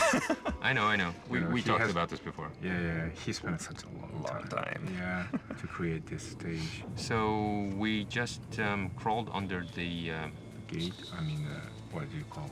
the first Shutter. door, the first Shutter, shutter. right. Uh-huh. And so we're in this area, you know, that people will probably recognize from Metal Gear Solid 1, where there's the nuclear warheads in the hangar. First thing I want to point out is if you go ahead and put in your solid eye and look at the ground, you'll see that, you know, Vamp's footprints, Vamp and Nomi's footprints Yeah. are here as well. You know, they were in the previous stage. You know, we really wanted to just get the personality behind Vamp and Nomi into these footprints. So you'll see that they don't just, you know, head straight on through to the back. You know, they kind of wander around. Nomi takes a slightly curvy path, takes a look inside of the truck, you know, things like that. And one thing, at the end of the first Moses stage, when you're in the corridor with the lasers, if you use your solid eye there and look at the ground, you can see Vamp's footprints there. And there's actually some pretty funny footprints there because he's kind of dancing around. And you can see, you know, Frost footprints. He's kind of doing that dance that he does, you know. Other than that, what I really want to point out in this stage is that there's a lot of detail here that wasn't here in previous Metal Gears, but finally the team was able to get this looking exactly the way they want to look. Yeah, high def. High def and a lot of detail, you know, glare on the floor. I mean, but it's really interesting to, I think most of the users realize that there's not a big change. Although technically there's a lot of big change. But I kind of, when I first stepped into Shadow Moses, I thought it was like just doing MGS1 again. Right. But come to think of it, yes, it's all like a blocked up MGS1 because of the power of PlayStation. It's all like blocked and things like that. It's not as accurate and well drawn as this, but you get the feeling that it's the same stage. So it's really, I don't know, people really get used to these high-tech things. Yeah. One thing that's kind of funny, you talk about like, really the blocked up look from Metal Gear Solid 1, but talking to the staff that actually worked on Metal Gear Solid 1, there's a reason for why these missiles are covered up with tarps. And that's actually so that they could cut down the polygon count in the original game. They wanted to have just like a whole bunch of missiles in this room, but they couldn't put it all in there, so they decided to put tarps over some of the crates, hide half of the missile under a tarp so they could kind of trim back the polygon count. And in addition, if you look at the windows around this room, now if you look at them, you can see that there's missiles on the other side of those windows. So there's other hangars with a lot more missiles in them. But of course, with the original Metal Gear, that wasn't really an option. So now, this is finally able to come through the way Hideo Kojima really wanted it. Well, thanks, PlayStation. Yeah, thank you, PlayStation. But anyways, let's go on. So we're looking at the rockets. So head to the north, straight to the rear, straight the up. rear of the hangar, and you'll get to the gate. So let's just head over there. On the way, there's a truck on your left. If you want to crawl in there, you can get a FIM 92A. So just move on, and when you get to the end, to this control panel, you'll get a call from Otacon.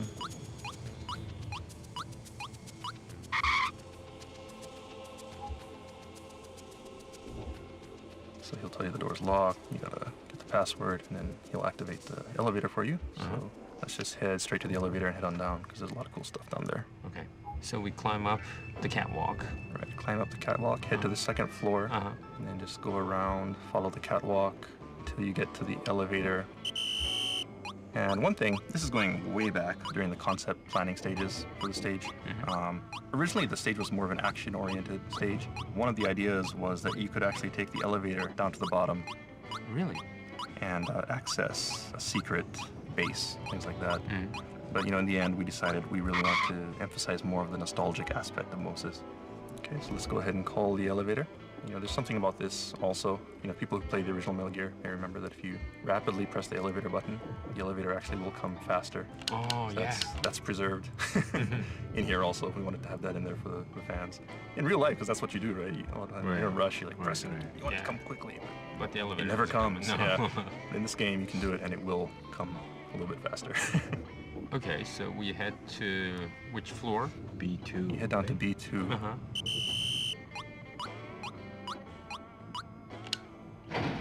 This elevator. Well, Metal Gear Solid 1, when you ride and then change the floor, and then when they're showing that, moving the floor to floor, they're loading behind in the background. Like in the background. But at this time, the PlayStation 3 is so powerful. So much memory, so we don't have to do that download in the background. This time you can get on the elevator and walk around and shoot. While you're in the elevator. You can do whatever you want. That's why in MGS1 you couldn't do anything. And once you're in the elevator, and when the elevator's moving. Right. So that was a trick. That was a trick. I think a lot of people didn't realize it, or the people who did realize it were really hardcore. Okay, where we go, Sean? Okay, so the first thing we want to do is head out into the hallway, step forward a little bit to the south, and then turn to your right, and you want to head to the west. And when you get into this room, you'll see control panel on your right. It's kind of blown up. And of course, people will recognize this control panel from Metal Gear Solid 1. Yes. This is, of course, where you used the Nikita missile and blew it up. But, it's not completely destroyed. And for people who maybe didn't realize it, you can actually use this, you can still activate the electric floor in the hallway from here using the Mark III. And you can actually use this to electrocute the gecko that comes down in the later half of the stage. Oh. Did you know this? No, I didn't know. Yes, a lot of people had a hard time to beat the gecko. This part. Yeah. But, what you're supposed to do, or, the best strategy is after the gecko drops down, then you kind of go back into the hallway, hide behind the door, and then use your Mark III and send him over to this control panel and activate the electric floor while the gecko's in the hallway. And you can take him down really quickly. On top of that, you'll also get some driven points as a bonus. Wow. Very quick way to beat the gecko. You didn't tell me that. I didn't know that. Oh, okay. Just kidding. I knew it. Yeah, when I was playing, you didn't tell me that. Okay. But we really wanted to put this in also just because we had that electric floor in the hallway and we really wanted to use it why again. not? Yeah, it's something that players will remember from the first one. Definitely wanted to use that in some way. So you can use that on the gecko. For people who want to try it, you can also use it on Snake. So if you have Snake stand in the hallway and you send the Mark III down here, you can electrocute Snake also. Which doesn't sound too impressive, but we had to make a motion just for that. That's why taking a long time to do. Yeah. Ah, Sean, it took so much time creating this level. No, it's just you gotta put the details in there, Yeah. especially for the fans. Okay, one reason I hate this stage, nothing against personally to you, Sean, is about, the gecko. Right. And when you have all these dwarf geckos, you're kind of like trying to sneak through Right. and not even get spotted by the geckos nor the dwarf geckos. And, once you get spotted, you're like hammered. Yeah.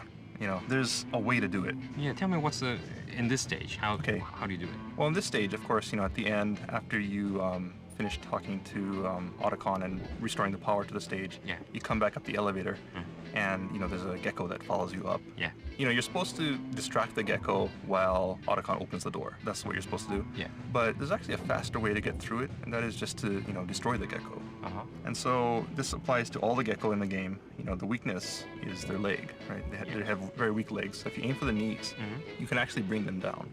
And once they're on their knees and they're on the ground, you can aim at the head. And there's a weak point right at the top of the head. If you equip your solid eye and look at it, it'll actually show you the weak point and say, shoot here, basically. They kind of have that triangular head. Yeah. And if you're looking at it from above, it's kind of in the middle, more or less in the middle. Yeah. So if you shoot at that particular area, then you can very quickly take out the gecko.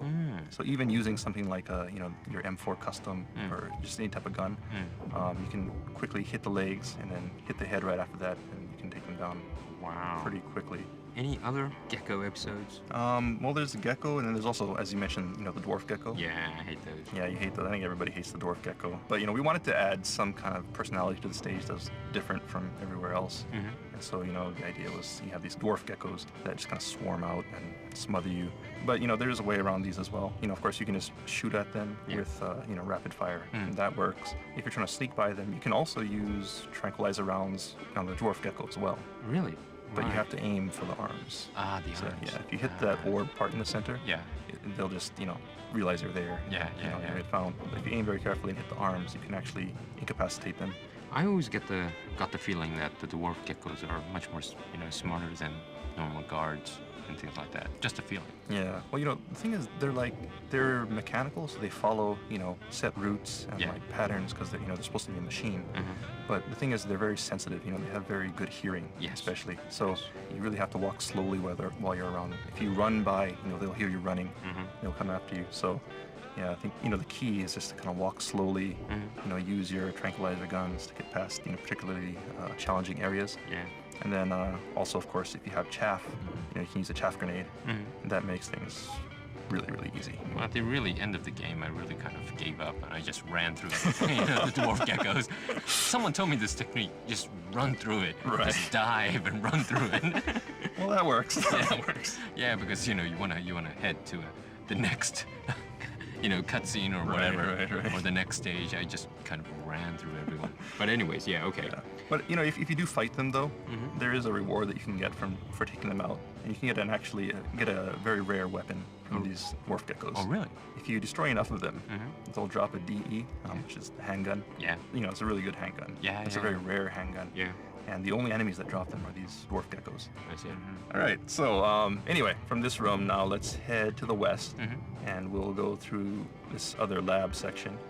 So head to the west, and then you'll see a door on the south. So head through that door. And here you'll actually get a call from Otacon, and he's kind of reminiscing on the room, talking about the damage that you did to the control panel. Yeah. And, yeah, you want to talk about that? Yeah. Well. That was actually left in intentionally though. Really? We were talking about this demo sequence when Otako comes up, and then he kind of has this habit of how do you say it? Just kind of pushing his glasses up with his finger. Yeah, even though he doesn't have his glasses anymore. Right. So I asked Sean, was this deliberately made? And the producer, Kim made a funny face, saying maybe it was kind of. It's not a bug, is it? No. Okay, it's not. Good. Okay. Yeah, okay. no, that's something that a lot of people had issues with. Also, they said, is that right? Because he doesn't have glasses, but yes, that was intentional. if anybody who wears glasses, I think they can attest to it. You know, if suddenly you just switch to contacts and you've been wearing glasses all your life, you probably will. Okay. Yeah, well, you know, no watch, and then you like Look at the watch. keep on, yeah, Look at the wrist. Your wrist. Right, right. Sometime. That's, Okay. that's the same thing. Oh, okay. I'm sorry. I thought it slipped through the thousands of checking. No, things. no, no, Okay, no. okay. This is not a bug. Okay. All right, let's go. Okay, we're in this room. I remember all these papers and things like that. So let's just head to the south of the room, and at the very southern end of the room, you find an item, and this is the Metal Gear 20 Years History, Oh. Part 2. So people who want to relive the music of the Metal Gear series, it's kind of a medley of all the Metal Gear series music strung together in an orchestra format, which is really cool. Okay, so next what we want to do is crawl under this desk at the south end of the room, and then head to the east. East Hall Yeah, you'll find yourself in a hallway. with the electrifying. This is the electrifying floor, right? Right. One thing to point out though, on the left here also, if you go to the farthest room on the north nearest the elevator, people who played the first one, they may remember there's like a Moai statue in the room. Moai statue. Moai Do statue. you know that? No, No? no. Moai statue. Yeah. Do you know Moai So- statue?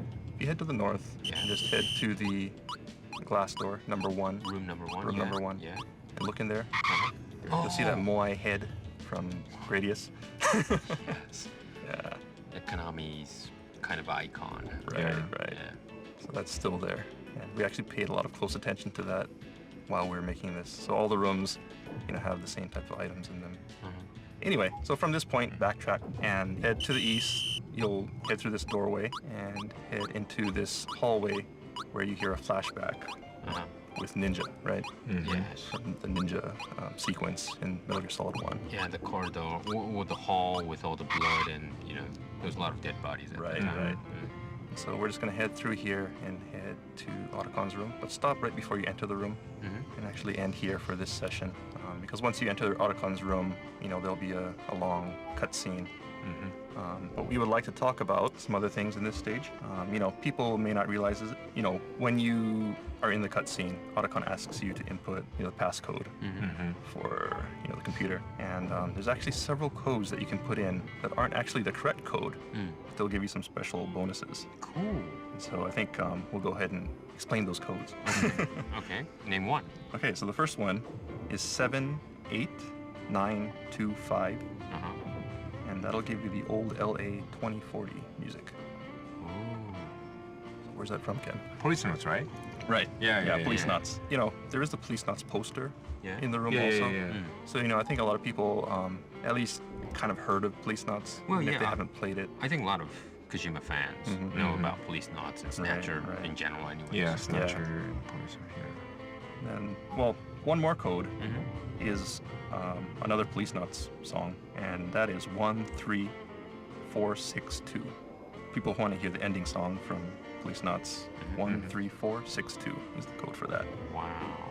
Well, what happens? I mean, I didn't try this. The tune goes on? You basically get the iPod track. Oh, okay, right? okay. So you input this code, Uh-huh. and then after the cutscene ends, it returns you to the game, and then you get a message at the bottom of the screen saying that you got Oh. that iPod track. Okay, So then after okay. that, you can go ahead and start up your iPod and listen to it. Cool. But one thing to point out is that if you put in these codes, it's actually the wrong code. Yeah. So, Otacon will tell you, oh, Snake, you're getting old, you don't remember, and this kind of thing. And, of course, Snake his feelings will be hurt, and Yeah. his sight gauge will go down. But, there is actually like a little trick you can do to regain some psych during these cutscenes. Because there are several places where your sight gauge will decrease during the cutscene. Yeah, But if yeah. you rapidly press, the circle button, you can actually regenerate Oh, really? some of that psych. Oh, okay. Yeah. Does this apply to every time? So every cutscene I where mean, you like when see- Sunny kind of says, "Don't smoke in here," and your sight gauge goes Right, low, right. you could still tap it. Yeah. So whenever you see the sight gauge start to go down, just start tapping really quick, and you can You fight know it. this? I didn't know this, really. Oh. I'm really like, you know, the first time I played MGS4, no one told me anything. I mean, even Otacon was not programmed to give hints. So Yeah. Even Otacon wouldn't help you. yeah, it was one of the Just most. pop up the screen, but he doesn't talk. Yeah, he doesn't talk, and or he talks about some other things, right? Yeah. Right, The right. program's all screwed up. So that's my first impression. I'm doing my 4th at home recently, very slowly. Cool. So you have time to properly Yes. explore, Yes. enjoy everything. I mean, I'm more relaxed because I know what happens. Right. But when it's the first time, I mean, I really enjoyed the first time experience. So I missed a lot of things, like we're explaining in the Integral podcast, like this is the detail, that thing. And I think a lot of listeners are same with me, even though they kind of seem to explore everything. What you tell, guys, Ken and Sean, talks on this show, is probably 80% of the people kind of, oh, I didn't know that thing. Yeah. If people zip through the game. Yeah, so definitely, it pays to replay the game. Yeah. And actually, for these 2 particular items, you need to replay the game to get both of them, because you can only get one at a time. Oh, okay. Yeah, you're right. Yeah. During that cutscene, you can only put in one code. Yes. So you'll have to get one or the other Uh-huh. for these soundtracks. So for people who want to collect all the iPod tracks, Wow. they actually have to play through more than once. I never even thought about trying to collect all these iPods. Well, there are people who That's do. why, that's why it's taking a long time I'm to a do the Luke. testing and Yeah. I'm a yeah. lukewarm player, I say. Yeah, and of course we had to debug all of this. Like we'd play it through over and over and make sure like Cool. all the flags were set. And, Yes, cool. Yeah, so Okay. hopefully people will appreciate that. yeah, sure. Yeah, and, one more code just to throw out there. This is something for people who want to have a little bit of help in the game. You can get some extra Drebin points from this password segment also. And the code for that is 14893. And you'll actually get like 100,000 Drebin points from that. So that's a huge bonus. Yeah. So for people who want to get that, that's something they can do. If they think they need a little extra help and they want to buy some rare weapons. All right. Okay, so then one other thing, we mentioned the Police Nuts poster in the room also, and people will remember from the last stage, we pointed out that you could take, pictures of the ghosts in the stage, and this is actually a really good ghost to take a picture of, because this is where you can take Hideo Kojima's picture, in ghost form. Cool. He's right next to the Police Nuts poster on the left, so for people who want to collect all of the ghostly images throughout Shadow Moses, you can get Director Kojima's picture here. Yes, this is the biggest one, isn't it? Hideo's ghost picture. He has really weird ideas, which is really fun for the fans. Yeah. Really weird ideas. Okay. Okay, and one other thing, after you watch the cutscenes and you restore power to the Shadow Moses facility, as we touched on in the last episode, if you return back to the tank hangar and go up to the 2nd floor catwalk, you'll remember that there was that room that we couldn't get into last time. Oh, because it's locked. Right. Or the power's Right, gone. right. Yeah. But it's kind of locked and you can't get in. But this time, you restore the power and the computer system's back up, and Otacon disables all the security, so you can go back there and pick up an iPod track in that room. Wow. So people who want to backtrack can go ahead and grab that. Okay. I know the geckos have these voices, and these are supposed to be the very calm of cicadas and cows right. and the moos and things like that. Right. And I heard from Hideo at the very beginning of the development when he was thinking about these geckos. He wanted to make, he has always this golden rule of keeping the tension, tightening it, loosening it, tightening it, so that the overall tension is really tight. Right. So he told me that for these geckos, even they look so kind of like, when you first look at them, they're almost like disgusting, right? Because they're like, you don't know if they're mechanic or animals or, Right. Kind of creepy. yeah, very creepy. But he said he wanted to create this sound where people kind of, just forget that they're in the war zone or in a battle, and all these cicadas and the, cow sounds supposed to bring you the, relaxing mood. Right. And these are really, really, nasty guys, the geckos. Yeah. And when you're in this relaxing mood, they're really trying to kill you. Is that true? Was that deliberately made that way? It was, but I think it's also, it's just a really creepy sound, because it's kind of like, you're up against nature. It's kind of like this wild beast, right? And it's not like you said, it's mechanical, but it's organic, and it's kind of scary because it's mooing at you like, making these weird sounds, and so it's definitely something that doesn't feel manufactured like a robot.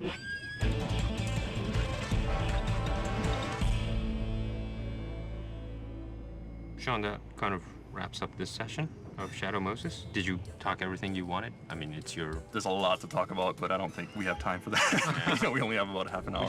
We just want to tell everyone that we cut like 3 hours of a recording session.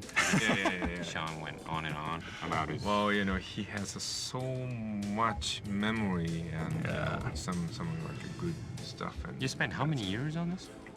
2 years. 2 years, on but Moses, 2 years, but Times 24 hours, times... times 24 hours, times like 7 days a week or something. Okay. Well, I hate to really cut it, Sean, but we got to go on to our next stage, which is the last stage. Right, so we'll be moving on to Haven. Yes. Yeah, finally. Last stage. It's kind of sad, isn't it? That's sad. Yeah, because our Integral podcast program is kind of coming to a finale as well. Yeah. But I guess people will play on and on listening to this podcast whenever they feel like it. For the final, we're going to have probably maybe call a guest or something, Yeah. to join, to give us more color details. Yeah, maybe On the we should. stage. Yeah, call somebody. Because the producer doesn't remember anything. I'm sorry. And I'm so lukewarm. And Sean's the only guy who can really guide us, so we need some guests. So Ken's gonna bring maybe a guest, Yeah, if possible. I think so. Well, we have some people, who wanted to join this Integral podcast. Right. So Sean, where's our next meeting point? So we'll pick up at Haven right after you finish launching onto the ship, and you should be on the ship bow. That's the name of the stage. So just go ahead and save after that cutscene ends, and we'll pick up from there and guide you through Haven. Great. Okay, well, once again, thanks Sean, and thanks Ken. Thank you very much. Thank you. And hope we'll meet soon. And it's our final stage that we're going to introduce, which is the Haven. So make sure you play. Well, make sure you play Shadow Moses a lot. Just for sake of Sean. Yeah. So play as much as you can in Shadow Moses. Find everything you can, and then we'll meet you in a couple of weeks. Yep, sounds good. Well, thanks everyone. Thank you very much. Thank you. Bye. Bye. All right, that's going to wrap up this edition of the Metal Gear Solid 4 Integral Podcast. Check back next time for more tips, tricks, and insider info on Metal Gear Solid 4. Brought to you by Kojima Productions and Hideo Kojima himself. Make sure to send in your comments to Hideo Blog. See you next time.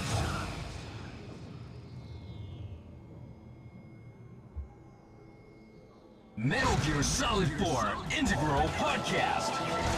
Broadcasted from Konami HQ in downtown Tokyo, it's the world-renowned Metal Gear Solid 4 Integral Podcast. Hello, everyone, and welcome to episode number 10 of the MGS4 Integral Podcast. I'm Sean Eystone, and once again, I'm here with Aki Saito Hi everyone. and Ken Imaizumi. Hello. Yeah, so the first thing we're going to do is, as soon as the stage starts, the first thing you want to do is jump into the pause menu. Okay, So today, where was our meeting point? we are at Outer Haven, and we are at the beginning of the stage, basically. So right after you catapult onto the ship, and we are on the ship bow. First things first, this stage is full of action. It's very easy to get spotted, and also it's in caution phase from the beginning. So from the outset, you're already in caution mode. So anything you do, if you get spotted or anything like that, it'll trigger an alert, and the alert will basically continue all the way till the end of the stage. So it's going to be pretty difficult for people to get through this particular stage, I think, while listening to the podcast. So if you get spotted, I'm sorry, but you're going to have to start over again. The thing is, it's a very difficult stage. And so our goal this time with this podcast is a little bit different from, the earlier stages. What we're going to do is we're just going to try and give people the correct route to get through the stage without getting spotted. Oh, that's Yeah. cool. Because it's a very difficult stage, and there are a lot of, little tricks that you can do to get through the stage Yeah. that a lot of people may not be aware of. I never even realized that you could get through without getting spotted. Yeah, exactly. I think a lot of people actually think that. They think, It's really, really hard. yeah. But Can- once you know it, and then it's gonna be. Were you able to do it, easier. Ken? Sort of. Yeah. And that's the producer's call. So anyways, so it's that difficult, right? Right. What's really important in order to get through the stage without being spotted is to make sure that your camouflage is really good. Because basically, there's guards everywhere. Yeah. And if you don't have your camouflage percentage up to max, you're going to be spotted, Okay. So the first thing you want to do is go into your menu, go to camouflage, make sure you have your octo camo Yes. equipped, and then also for your face, make sure that you have the face camo equipped as well. And what this will do is it'll enable you to get up to 99% on your camo, your camo meter, and that basically means that for the most part, the Haven Troopers will not see you unless they're right on top of you. So as long as you duck down and stay still, you should be okay. Okay. All right. Let's move on, Sean. Okay. All right, let's go. Okay. As soon as you come out of this pause menu, let's put those Haven Troopers to sleep. Okay, so and go down, grab the camel pattern from the floor, and then directly to your left of the start point, you'll see there's a trap door on the ground. So the first thing you want to do is run to this trap door, press triangle, and climb inside very quickly.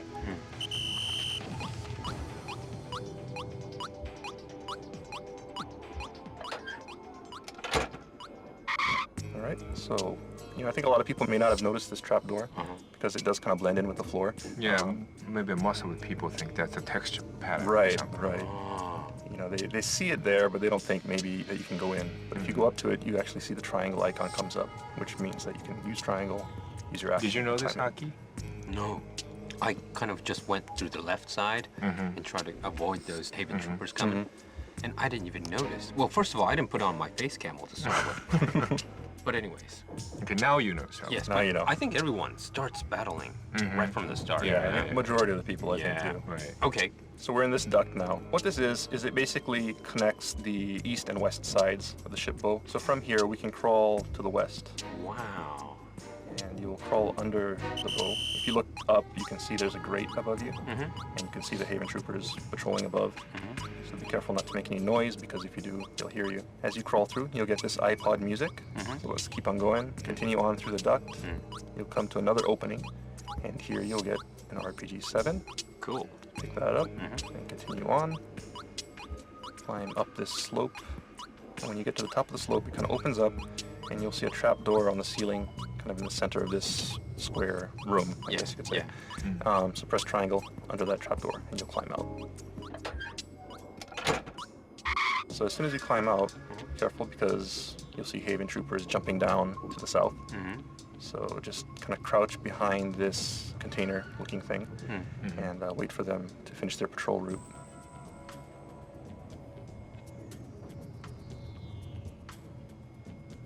Okay, so once the one ahead of you starts jumping away, sneak around to the other side, and check left and right, make sure there's nobody here, then run ahead. Wow, this is really challenging, isn't it? Yeah, it's best to keep crouched also as you do this. Yeah. And you'll see this canvassed container. Kind of, Yeah, it's like a container. canvassed Yeah. wall. So just kind of hide behind here for a bit and wait for the patrols to pass by. I see. Yeah.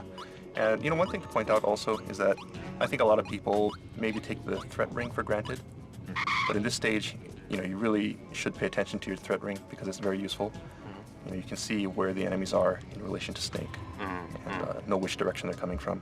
So definitely pay attention to the threat ring as you're going through. Yeah. And so what we want to do is just go to this wall, take the octo camo, and then crouch down. At this point, your camo percentage should be at 99%. So when the Haven Troopers come around this corner, they will basically pass right by you. Unless you move or something, they won't be able to see you. So just don't draw any attention to yourself.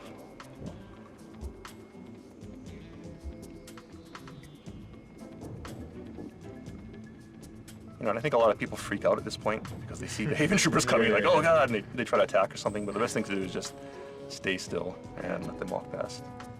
Wow, that's 99%. What happens if you don't have the face camo?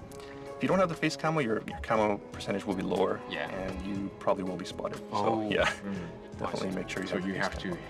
You have to wear Yes. face cap. Wow. Okay, Okay. so when they start turning away, Uh-huh. start walking away, then that's your chance. So move around this container, Uh-huh. and then you'll see a ladder right on the other side. Yes. So let's climb up this ladder.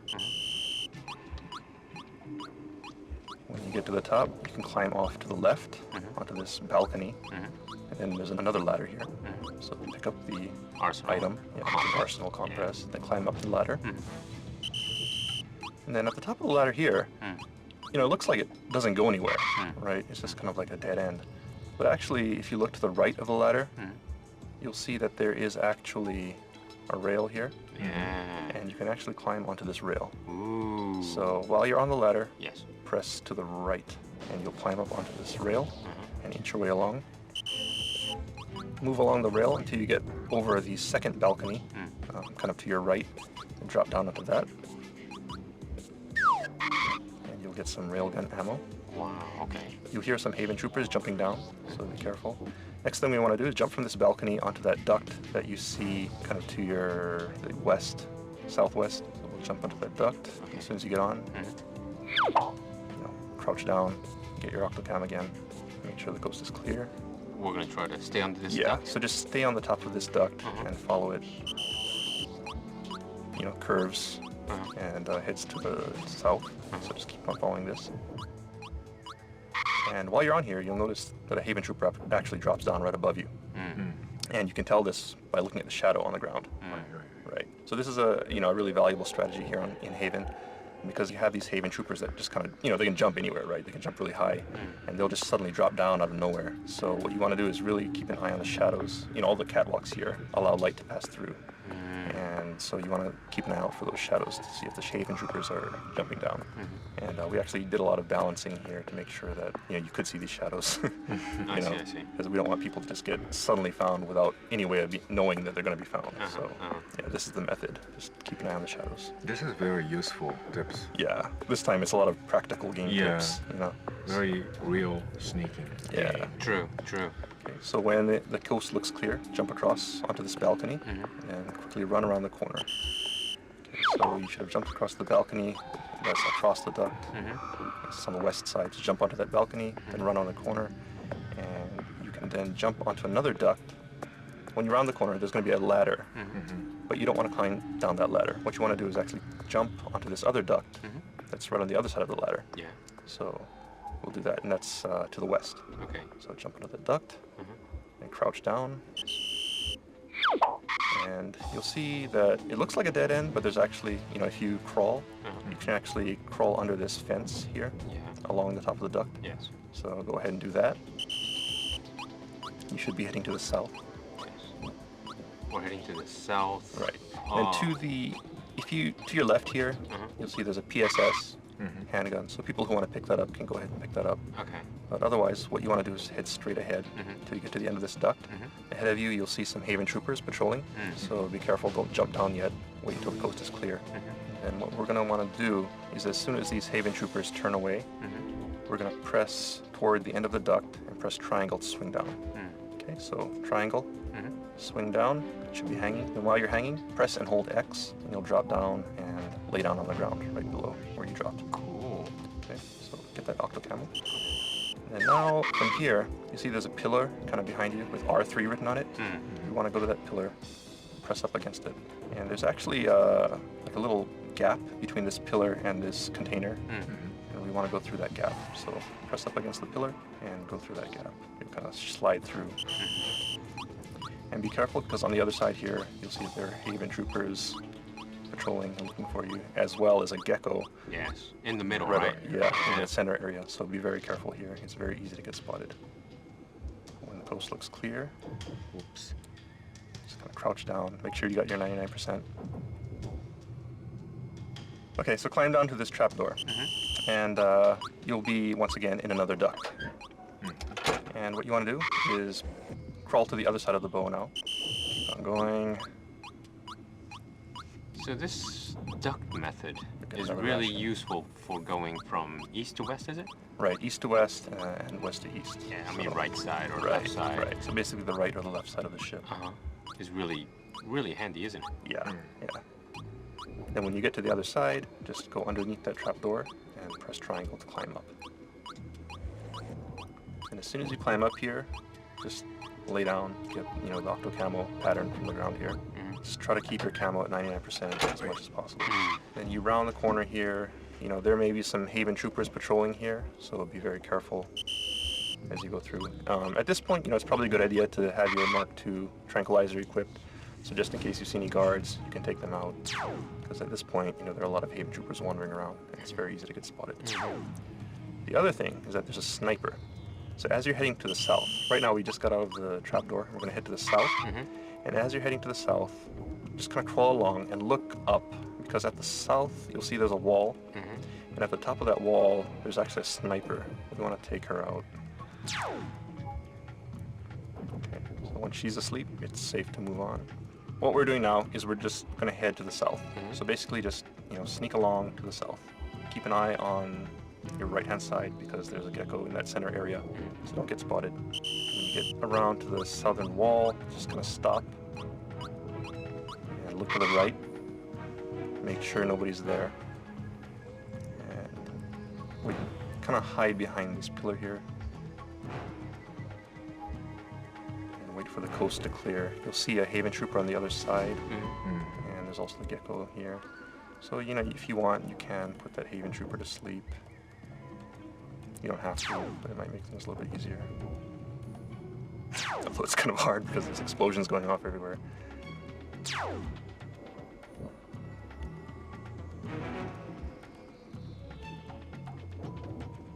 Once the coast looks clear, just kind of run out behind these boxes. The basic strategy here is if you see a Haven trooper, just put them to sleep to be on the safe side, because it is really tough.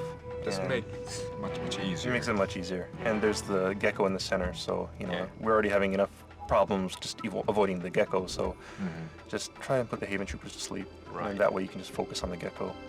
So we're almost there because we're trying to aim for the door. Okay. Be careful, because gecko may drop down, or maybe Haven troopers stay low. And when the coast looks clear, it looks like you're safe. Quickly run over to the door, press triangle, and just jam on the button really quick. Like your life depends on it, because it does. And once the door's open, run in.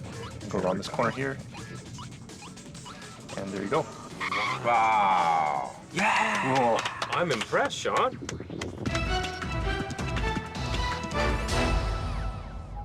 All right. Now, this was really, for me, the first time I played it. I got spotted, but I didn't care. I was tapping the triangle button. Right. I got killed by a gecko. Yeah, it's really hard if you're in alert phase and you're trying to open that thing, because you have to stand there and turn it. Yes. And the gecko's shooting at you, all the Haven troopers are shooting at you. But I thought that once I open the door and get inside, it'll be okay. Right. But it wasn't. You Right, have to go right. all the way inside. So I died. The moment I kind of opened the door, I was like, oh yeah, I got it. But then I died. Yeah, Yeah. that's kind of trap, because people who get used to there's like a classical game, Yes. like once you go to the next level, Yes. You're safe. Right. But, this is not. Everyone used to do that all the time in MGS1. Like for instance, when you go through the duct Right. and it's the loading sequence, you're okay. Or you go past the checkpoint and now you're okay. Things like that. Right, We're right. used to that. But this didn't work. Right. Okay, Sean, let's go on to other tips and tricks. Okay, so people may remember that back in South America, we discussed rare camouflage patterns that you could gather in the game. Well, one of those patterns is right here. So if you look outside towards that center area where the gecko is walking around, you'll see that there's that lift. And around that lift platform, that elevator platform, there's a red and white striped barrier. And if you lay down on top of that barrier, you can actually get a very rare camouflage pattern that you can only get here. Really? Yeah. And it's pretty neat. So people who want to try that should go ahead and grab that and save it into their camo pattern. That's cool. One other thing, since we're here in Haven, Yes. let's talk about Haven troopers, right? Because that's the only enemies here besides the gecko. You fought Haven troopers before, in the Middle East and all along the way, right before a boss fight and things like that. But in this stage, there's a lot of Haven troopers, and it's, it can be really challenging to do battle with them. And one thing, for people who haven't tried it, I'd encourage them to try and use CQC on the Haven troopers. Really? Yeah. But, the one thing that people may be aware of is if you do it from the front, they can actually counter your CQC. Ooh, cool. So you always have to do it from the back if you want to, catch them. But it might be fun just to do it from the front anyway, because they have a really cool animation that they do when you do it from the front and they counter you. Mm-hmm. And I think, what happens is most people try and get out of it as soon as they get caught by that counter. Mm. So they only see the beginning of it, where basically they kind of use this cord to try and start strangling him, right? Mm-hmm. And I think, at that point, most people just kind of like, jam on the buttons and, get out of it. Mm-hmm. But if you let it go, there's actually 3 stages to that entire animation. Mm-hmm. And it's pretty cool. So, you're gonna die if you do it, but it might be worth taking a look at. But Very painful. very though. painful. I heard that It that looks very painful. the animator was just under a lot of stress when they requested this animation. Yeah. And it's kind of like their way of taking the stress out. Take it out on Snake. Yep. Yeah. All right. And one more CQC tip regarding this is not just the Haven Troopers, but it's pretty effective on the Haven Troopers. Is if you grab them in CQC, Mm-hmm. you can spin them around and use them as a human shield and hold them hostage. Yeah. And so in order to do that, you want to grab them with, of course, your CQC button using the right R1 button. Mm-hmm. And then while you're holding them, press and hold L1 For the handgun. for the handgun. Yeah. And you'll pull out your handgun and you'll be holding them while you're holding your handgun out. You can hold them hostage. Yes. And the other Haven Troopers won't attack you. Mhm. So that's a useful strategy whenever you're fighting the Haven Troopers in the command center or Advent Palace or, Wolf Battle, things like that. Right. Yeah. But will the gecko care? The gecko won't care. The gecko will still mow you down, but the Haven Troopers will. They don't want to kill each other, so that works. Okay. And if you're having a hard time doing CQC because of this, CQC counter, there's a way to get through it. People who play fighting games may use this strategy a lot in fighting games where you kind of like do a short jab before you do a big move. Right. And it works in Metal Gear as well. So before you grab them using CQC, just kind of tap on the R1 lightly, and you'll do a jab, and that just kind of throws them off balance. And then you go and hold down R1, and then Snake will grab them, and then you can go into Oh. CQC. Yeah. CQC grab. So one job, Yeah. and then So jab CQC. and grab. Yeah. This is Yeah. useful for all enemies. Yeah. For CQC, right? Well, for most enemies you don't really need it. That's true. But the Haven For a Troopers, Haven because they Trooper, have that yeah. The counter. counter. Yeah. Okay. All right, so once you enter this door and run to the end of the hall, you'll see there's the elevator at the end here. And once you go in there, of course, the elevator will activate and you'll go down and go to the next stage, the boss battle with Screaming Mantis. So I think we will wrap it up here.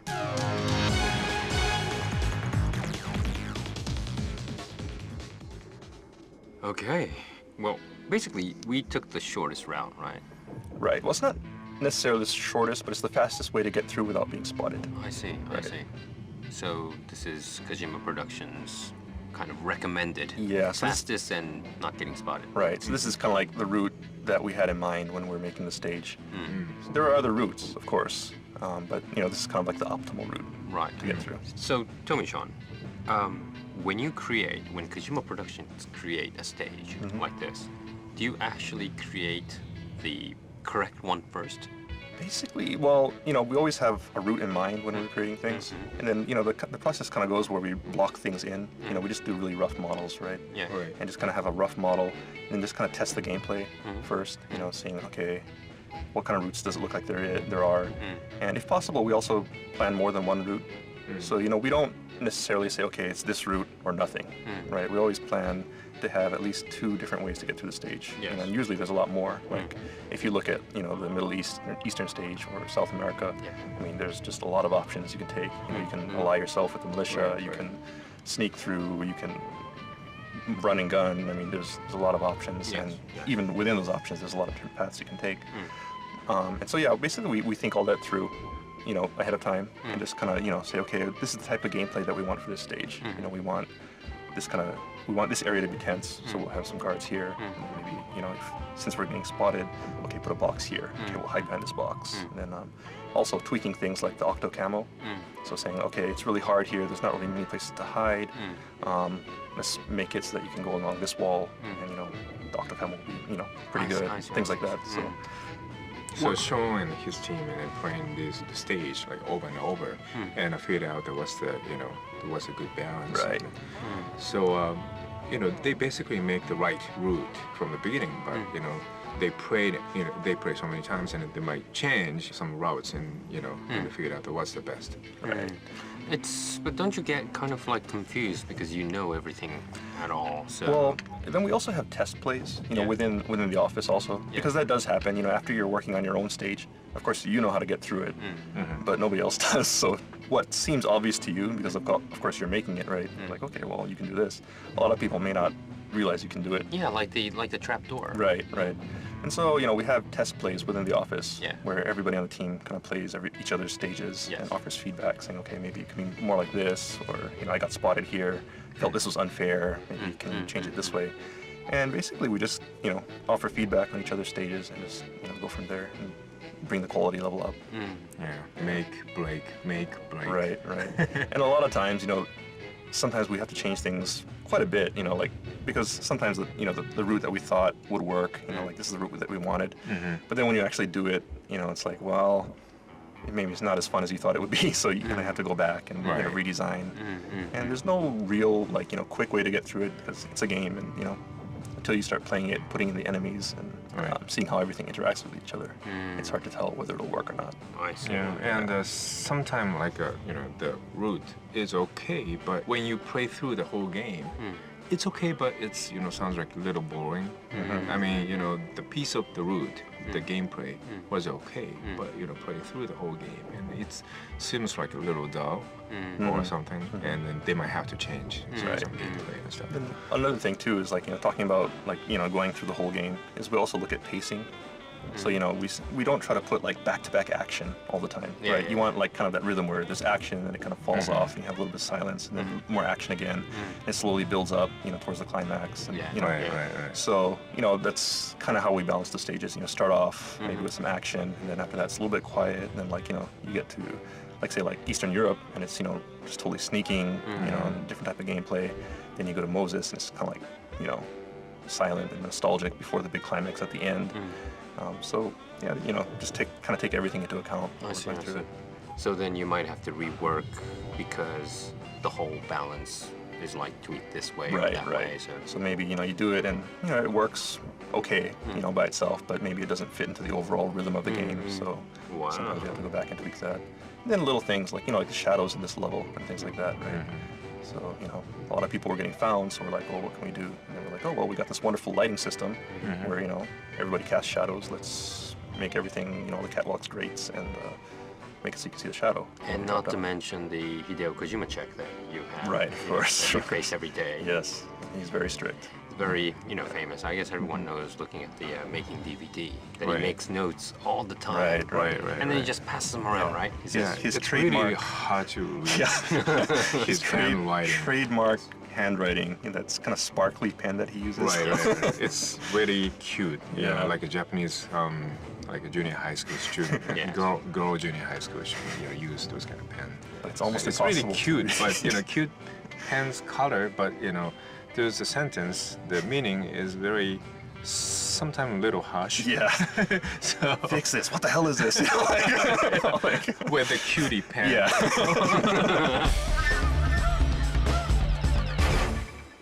okay, Sean, we went through, the first half of Act 5, and what else can we expect in our future Integral podcast? Today we have some sad news. Sad news. Sad news, yes. Unfortunately, the next episode of the Integral podcast will actually be our last episode. Yay! Oh, no! Yes! That's horrible. We made it! We But made yes, it! yes, we finished safely. Finally. Okay, you're finally done, yes. Yeah, it's great. So be sure to tune in for that. And, we'll have a special guest next time. Special guest. Yep. We'll have our lead sound guy coming in, Tojin, because we had some mail, some comments on the webpage as well, that people were really impressed by the sound in Metal Gear Solid 4, and they wanted to hear, about the making of the sound. So we're going to call our lead sound guy to come in and talk about the sound in Metal Gear Solid 4. That's cool. Yeah. That's cool. That will be fun. It will be fun. Right, so where's our meeting point? Meeting point is wherever you want to meet. This is going to be a kind of a nice talk show. Right, it's going to be a completely free talk. We're just going to talk about the sound in the game in general. So it's not going to be about any particular stage per se. We're probably going to touch on a little bit of everything. So yeah, just feel free to load it wherever you want to load it, and load up your podcast, and we'll go from there. Okay, so next episode, we'll meet at anywhere you want. Right. Yes? Anywhere you want. Anywhere you want. Okay, and that wraps up this episode of the MGS4 Integral Podcast. Thanks, guys. Thank you. Thank you. All right, that's gonna wrap up this edition of the Metal Gear Solid 4 Integral Podcast. Check back next time for more tips, tricks, and insider info on Metal Gear Solid 4. Brought to you by Kojima Productions and Hideo Kojima himself. Make sure to send in your comments to Hideo Blog. See you next time.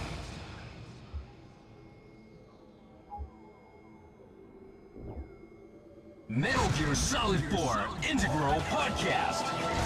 Broadcasted from Konami HQ in downtown Tokyo, it's the world-renowned Metal Gear Solid 4 Integral Podcast. All right, hello everybody, and welcome to episode number 11 of the MGS4 Integral Podcast. I'm your host, Sean Icestone, and as always, I'm here with Aki Saito. Hi, everyone. And producer, Ken Imaizumi. Hello. Hello, guys. Oh, everybody, today is our last episode. Yes. No, Finally. You said that the last time. I'm sad. Yes. Final episode. Yes. Yes. Finally. Finally. That's horrible. No. No, we're kidding. We're kidding. No, but yeah, we're really glad that we made it to the end safely. Well, that's what I meant. Yeah, I totally. Yeah, I mean, Yeah. But we wish we could do the all stage. We Totally. We just Everything. did everything we should. Mhm. Yeah, we wanted to do that. We wish we could. I mean, ideally, we would go from beginning to end every single stage. No, I covered, don't but- think that's a good idea. Okay, well, Well, I except think- for I Aki. think- But No, I think the listeners are sick and tired of listening to us, No, especially maybe- these three guys. He doesn't have love for Metal Gear. Yes, I do. I'm just thinking about the listeners. We're like, Sean and me and Ken Oh, talking the all the names. time. Uh-huh. 24 hours. Like, shut up already. yeah. We should have done that. Actually. Yeah, We but should've done that's why we have the KP report with Christine Cougar. Yes. Yeah, that's true. Yes. That's Beauty and The Beast. Beast. That's true. That's true. But well, we did a lot, didn't we? We did. Yeah, I mean, we didn't cover every single stage, but we went through all the different areas, and we picked out, I think, a lot of interesting areas, and in the middle we kind of jumped back and forth a little bit, which we're sorry about, but I think we managed to cover a good deal of material, and response has been good. So yeah, I think we did a good job. That's good. Okay, so today, for the final episode of our Integral Podcast, we'll do something a little bit special, and Okay. we've been building up all these comments on our page, and email and all this kind of stuff. Okay. So I think we're going to read one from a very dedicated fan who's actually written to us several times. Oh, okay. This is from Sergio Oliva. Yes. Oliver. From Canada. From Canada. Yes. So Sergio says, I'm glad that you spoke about the sound in the Integral Podcast 8. The sound of the train station in Prague and the Resistance guy whistling, that was awesome information. That's the kind of information that I want to hear in these podcasts. The crew behind the greatest PS3 game there is. Oh, thanks. Thank you, Sergio. Great job, Mr. Sotaro Kojima and sound crew. I am an aspiring sound designer myself, and I admire the sound designer's work in Metal Gear Solid 4. I especially love the Octo Camo sound. Octocam. Octo Camo, yeah. Wow, he's a big fan of Shotaro Kojima. Yeah. And so today, we're pleased to welcome our first guest, first and final guest on the Integral Podcast. Yes. So we have Mr. Sotaro Tojima, our sound director. Yeah. Here today. Nice to meet everyone. Welcome. Hello, my name is Sotaro Tojima, sound director of Metal Gear Solid 4. I'm very honored to be here. Cool. Okay, so we don't call him Mr. Tajima. Yeah, that's the thing. Kojima Productions, everybody has these nicknames, right? I mean, Yeah, you're Aki. Well, Ken's Ken. Yeah, that's but, true. But yeah, everybody has these nicknames. And so Tojima-san is actually called Tojin. Yes. Tojin. Tojin. So we all call him Tojin. Tojin, yeah.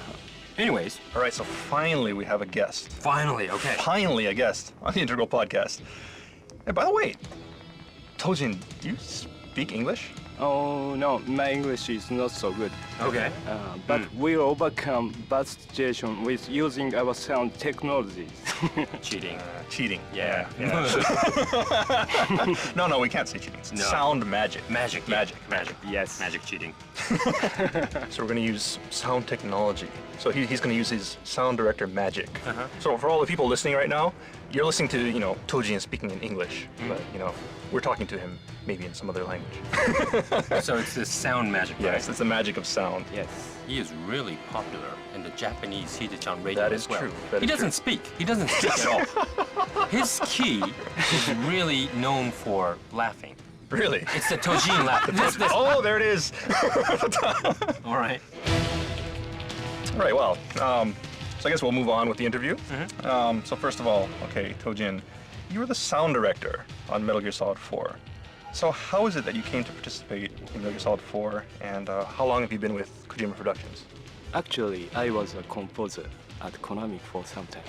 Oh, really? But I didn't join Kojima Production until MGS2. My first role was the scene where Ocelot tries to kill Snake and sink the tanker. Yeah, I remember that. Very memorable scene. So what kind of relationship did you have with Mr. Kojima? We worked together during post-production. And by coincidence, I learned that we were from the same hometown. Oh, that's cool. I didn't know that. So we kicked it off well. Cool. So you did this podcast, and then you got into sound directing. So I guess, just for the people out there who may not know, what exactly does a sound director do? Yeah. You know, want to know? I mean, yeah. I don't specifically know either. I mean, what do you do? What do you do, Tojin? Basically, I convey Mr. Kojima's sound vision to the sound team. Right. So it's like, talking to Mr. Kojima and getting his ideas and kind of coming up with all the details, right? That's basically what it is, like the specific plan for how the sound is going to be. So he's going to kind of implemented. have to lay out kind of almost a blueprint of what right. everyone has in his mind, Exactly. and then lay it out on kind of paper, or for people to kind of bring it understand. together into some kind of document so Yeah, everybody yeah. can be on the same page, and know what they're doing. That's cool. And so you did all this sound stuff, and then we're on the iPod right now in the game, and this actually was your idea as well, right? Yes, that's right. Originally, it was an online sound player. But since Mr. Kojima is such a big Apple fan, we decided to go with iPod. Well, that's true. I mean, even back then when we started the project, everyone had iPods, iPod Touch. Yes. I think the iPhone wasn't there at the time still. Yeah, that's still back in the day of the video iPod. Yeah, even maybe before that. Well, before that? Yeah, when Around? when was this? It was definitely after the second gen or third gen iPod. Right, but right. a lot of people were starting to get it. I mean, especially in Japan. Yeah, but I think it's a really cool thing because he has a music player, and it's a music player that probably a lot of listeners have. Like people who are playing the game, they probably have an iPod, so something they can relate to. They can relate to Snake and his item in the game. It's pretty cool. Yeah. Okay. So is there anything like that you in particular, really paid close attention to and that you really put a lot of effort into? Yes, actually the song The Best Is Yet to Come in Shadow Moses. Yeah. So that was really cool because we did work together a lot on that, because it was kind of tricky because, things you have these enemies, wandering around, and if you get spotted, how do you handle that? You don't want this song playing while people are shooting at you. So yeah, that was really a challenge. And God, it's your stage, right? Tojin, he gave us he gave us a lot of good advice on how to put that song in there and make it feel good, and kind of scale back the enemies a little bit to make it just get that atmosphere perfect. Wow, it seems like a kind of a simple stage. A lot of people think Shadow Moses is the easiest stage, Yeah, right? right, Because right. there is already a bass. Right. Listening to all this, the previous, Integral podcasts and the shows, I kind of find out I should play a little bit more and not skip through it. And I think, the thing with that is like because it existed already, like trying to reuse that same area is actually challenging. I think I said this before, Yeah. but a lot of people kind of, have good memories. You know what I'm trying to say? I mean, people expect a normal, natural upgrade. Right. But if you look at MGS1, if you look back, you see that it's technically not as high as today. But people expect that, right? Right.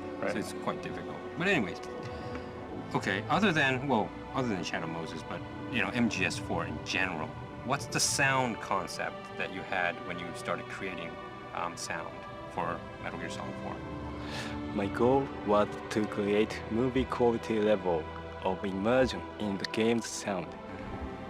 So really have movie quality sound in the real-time game. So, is there any particular scene that you feel that, you really achieved this, deep sense of, movie-like immersion where you're really successful? Yes, I think we did a really good job with the Middle Eastern battle scenes. Oh, the actual start? It's like, just that whole war zone Yeah. at the beginning. It's the Middle Eastern war zone. Yeah, That was really cool. Well, that was actually shocking, wasn't it? So what, I guess, what techniques did you use to kind of create that really immersive sound for the war zone? In addition to the background stream sound effect, we used what I call a Senjo stream. Senjo stream. Senjo stream. So that's like, that'd be a battlefield sound stream? Yes. Battlefield, war zone. War zone sound stream. So this goes on top of the Right. normal. So you have your background and you have the sound effects, and then in addition to that, there's this special war zone Senjo streaming. Senjo stream. Yeah. So what exactly is this Senjo stream? Yeah, I mean, You guys wanna hear it? Okay. Yeah. Cool.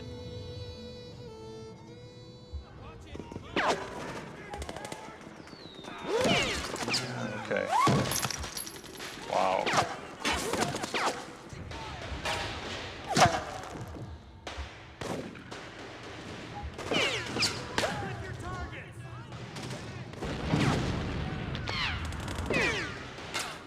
Oh, that's some pretty extreme sound effects. Like listening to this right now, it's really impressive. I mean, it really sounds really good.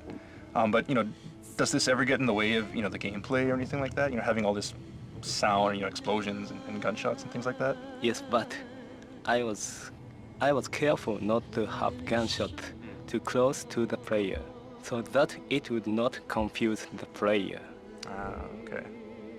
Wow, I didn't realize that. you did?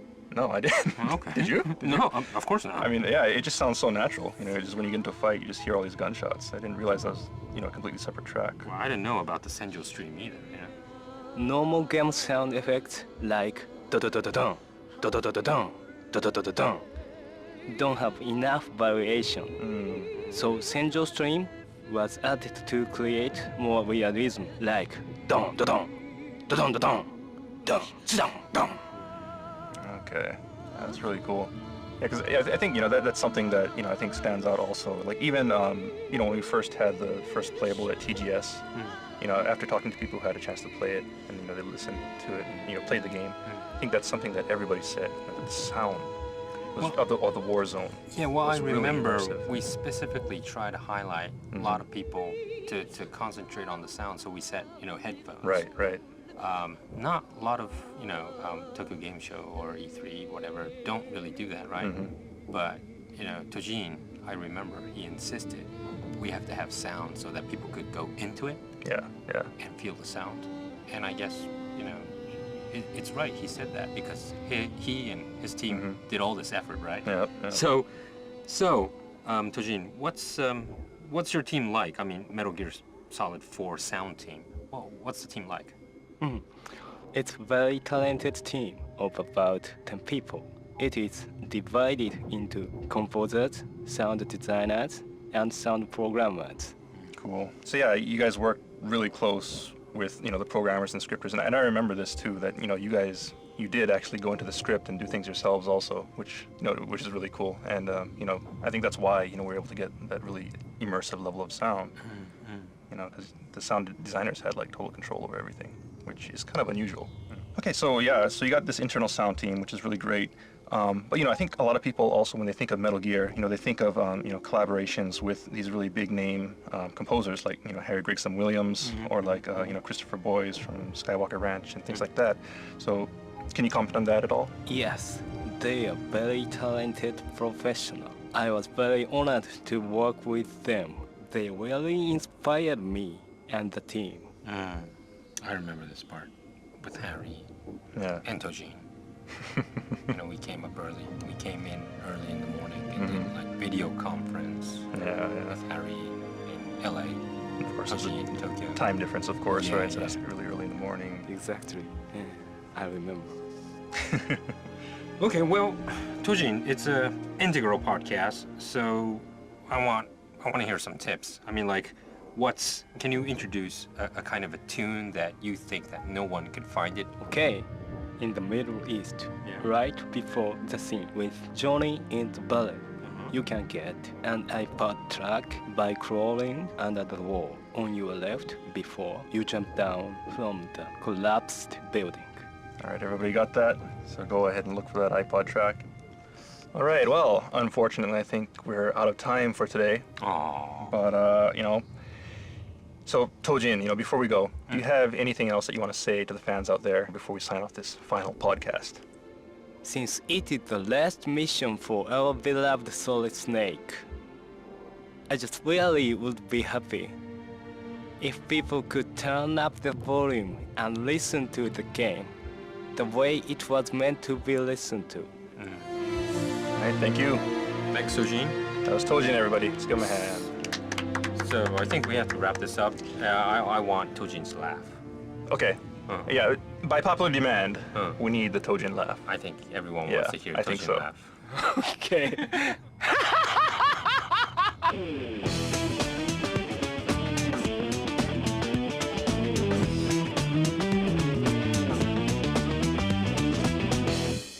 Thank you. Great. Bye. Thanks, Tojin. See ya.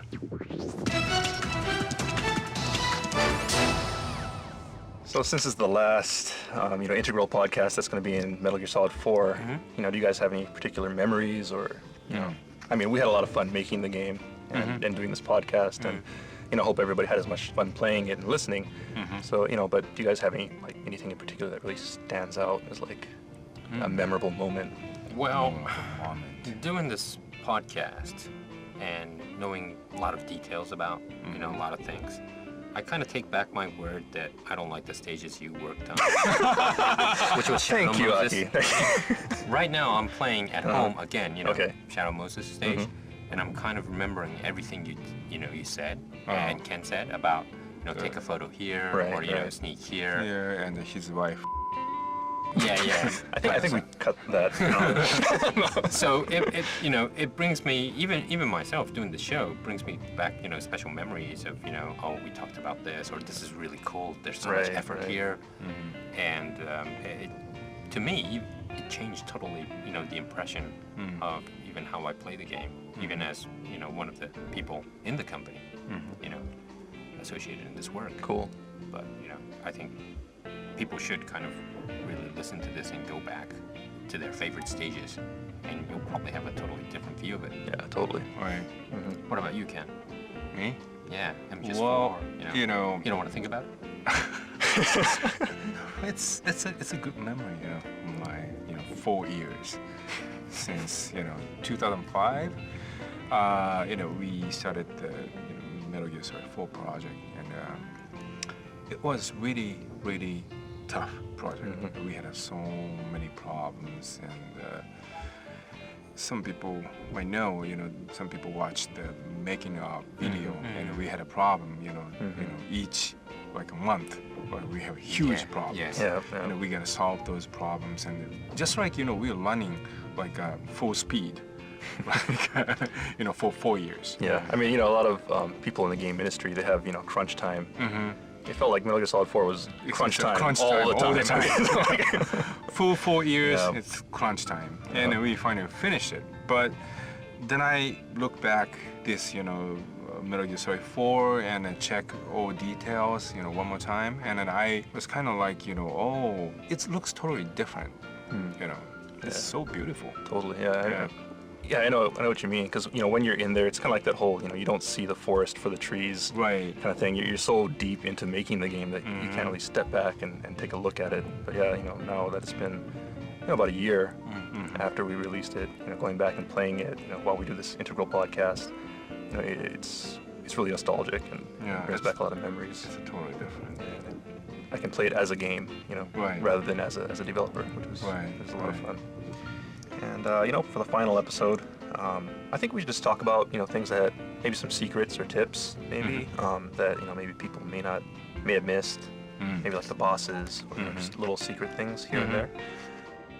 There's a lot of secret stuff in the game, and of course we can't cover it all. We tried going through all the stages, but we can't cover everything. And What's the thing that we didn't say? I mean, there's a lot of stuff that we didn't say. I mean, the secret tips. Oh, for example, like getting through. Like, do you know you can collect figures of the bosses? Figures. Figures, like statues, Like a statue figures. in the Nomad.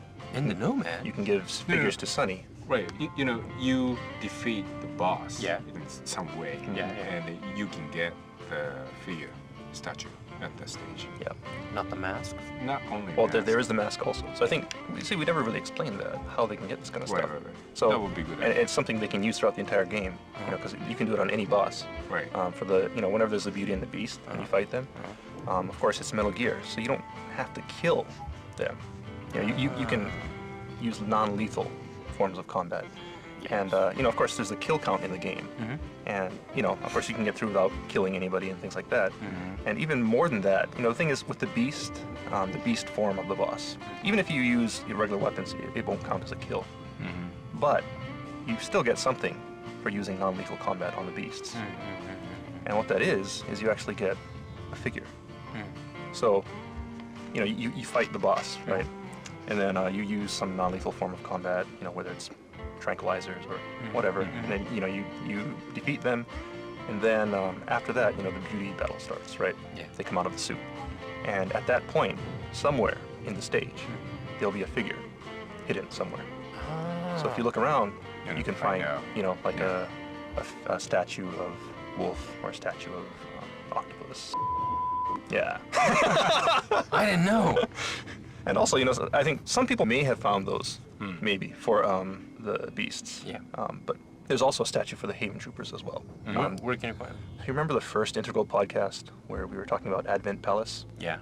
Well, right after that, where our podcast left off, there's, of course, that battle with the Haven Troopers. Yes. Yes. And if you use non-lethal combat there, at the end, when you drop down to that basement area, that kind of parking garage area, Yeah. you can find a statue of the Haven Troopers there. Well, that's a real tough one, isn't it? I mean, It is pretty tough. the first Yeah. battle, right? Mhm. You don't expect to use tranquilizer guns and things like that. You want to mash through. Yeah, it's a really good way to challenge yourself. Right. As, for people who beat it once, and then they want to go back and collect all the items, or maybe try a different challenge. That's a really good thing to do. So Not that hard though. it depends. Okay. If you do it on like Big Boss Extreme or something. Big boss. No way. Yeah. Okay. But yeah, so definitely for people who haven't gotten that, maybe give that a try using non-lethal combat on the bosses. So you do that with the beasts, you can get the figures, and then also on the beauties, there's some pretty cool things you can do with them as well. And I think a lot of people, they first get into the beauty battle. The first thing they do is they just start shooting. Yeah. They just kill the beauty. But of course you can put the beauties to sleep, and if you do that, you get face camo, which is really useful actually. Especially in like Eastern Europe. If you get laughing octopuses, laughing beauties, face camo, then you can get through Eastern Europe much more easily. That's true. Things like that. But there's another thing also, and this is something that I think is really hard to realize, because people know that maybe you shoot them or tranquilize them, but maybe people don't realize that if you let the timer run down, and there's no timer on the screen, so it's a little hard to know this. Yeah. But while you're fighting them in the regular stage, there's actually a timer running in the background. And if you let it run down, for about a minute or so, then it takes you to this white, kind of pure Yeah. void where Yeah. you get to see, the beauties in really nice shading, and you just get to admire the beauties there. Yes, you have the 5-point sound Right. in full throttle there. Yeah. Yeah. Full sound, full shading, and of course, you can use the camera there and get the beauties to pose for you, which is something that people may not have realized. So you can do that, and using the iPod, Yeah. The certain music. you can use the Tuhan Princess Yeah. soundtrack Yeah. and get them to dance, Yeah. which is really cool.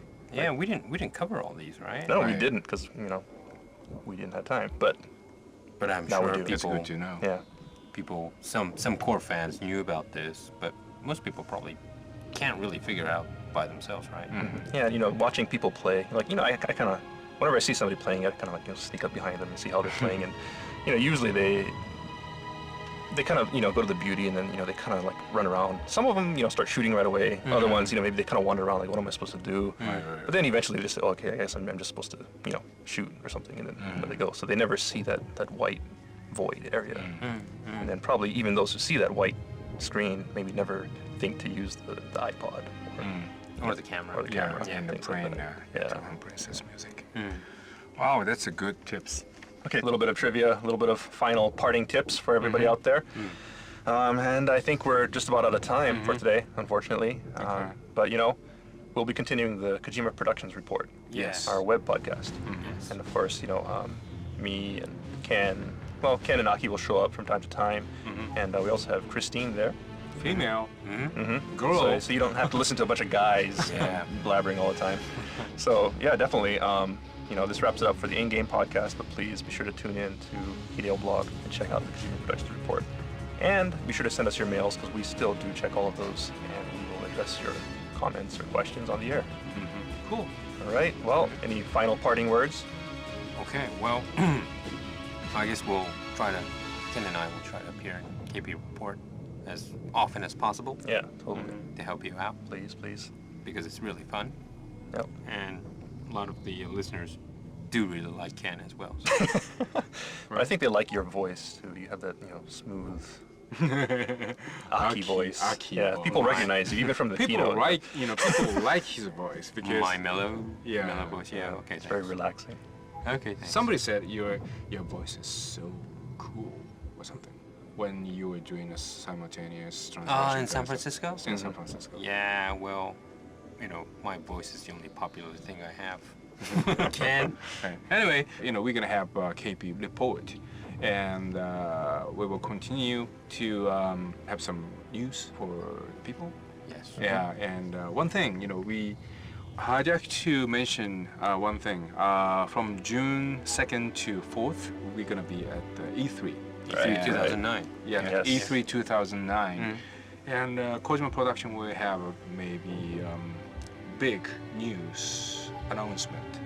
Surprise? Surprise. Wow. So please looking forward to it. So Cool. yeah. And I think what I'm trying to do is I wanted to do the KP Report podcast with video when we're in E3. Nice. Video podcast. Video Sounds cool. podcast. Yeah. So we're gonna, following, Sean and Aki and Hideo, no, definitely taking it, not. behind the stage and that kind of stuff. So no. that would be really, really cool. That sounds like fun. Well, we're Yeah, gonna sounds like film fun. each Yeah. other when we wake up and when we have dinner. Oh, and things yeah. like that. Oh, that'll be awesome. That'll be awesome. Well, anyways, Okay.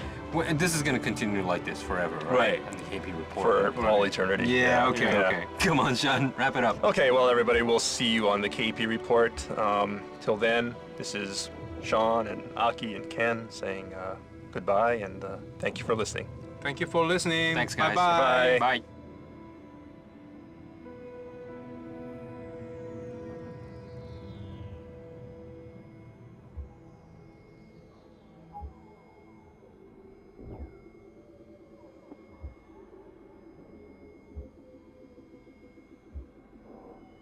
And now, Metal Gear Solid 4 Integral Podcast. Recorded at Konami HQ in downtown Tokyo, this is your host, Ryan Payton, for the exclusive in-game broadcast of Metal Gear Solid 4 Integral Podcast.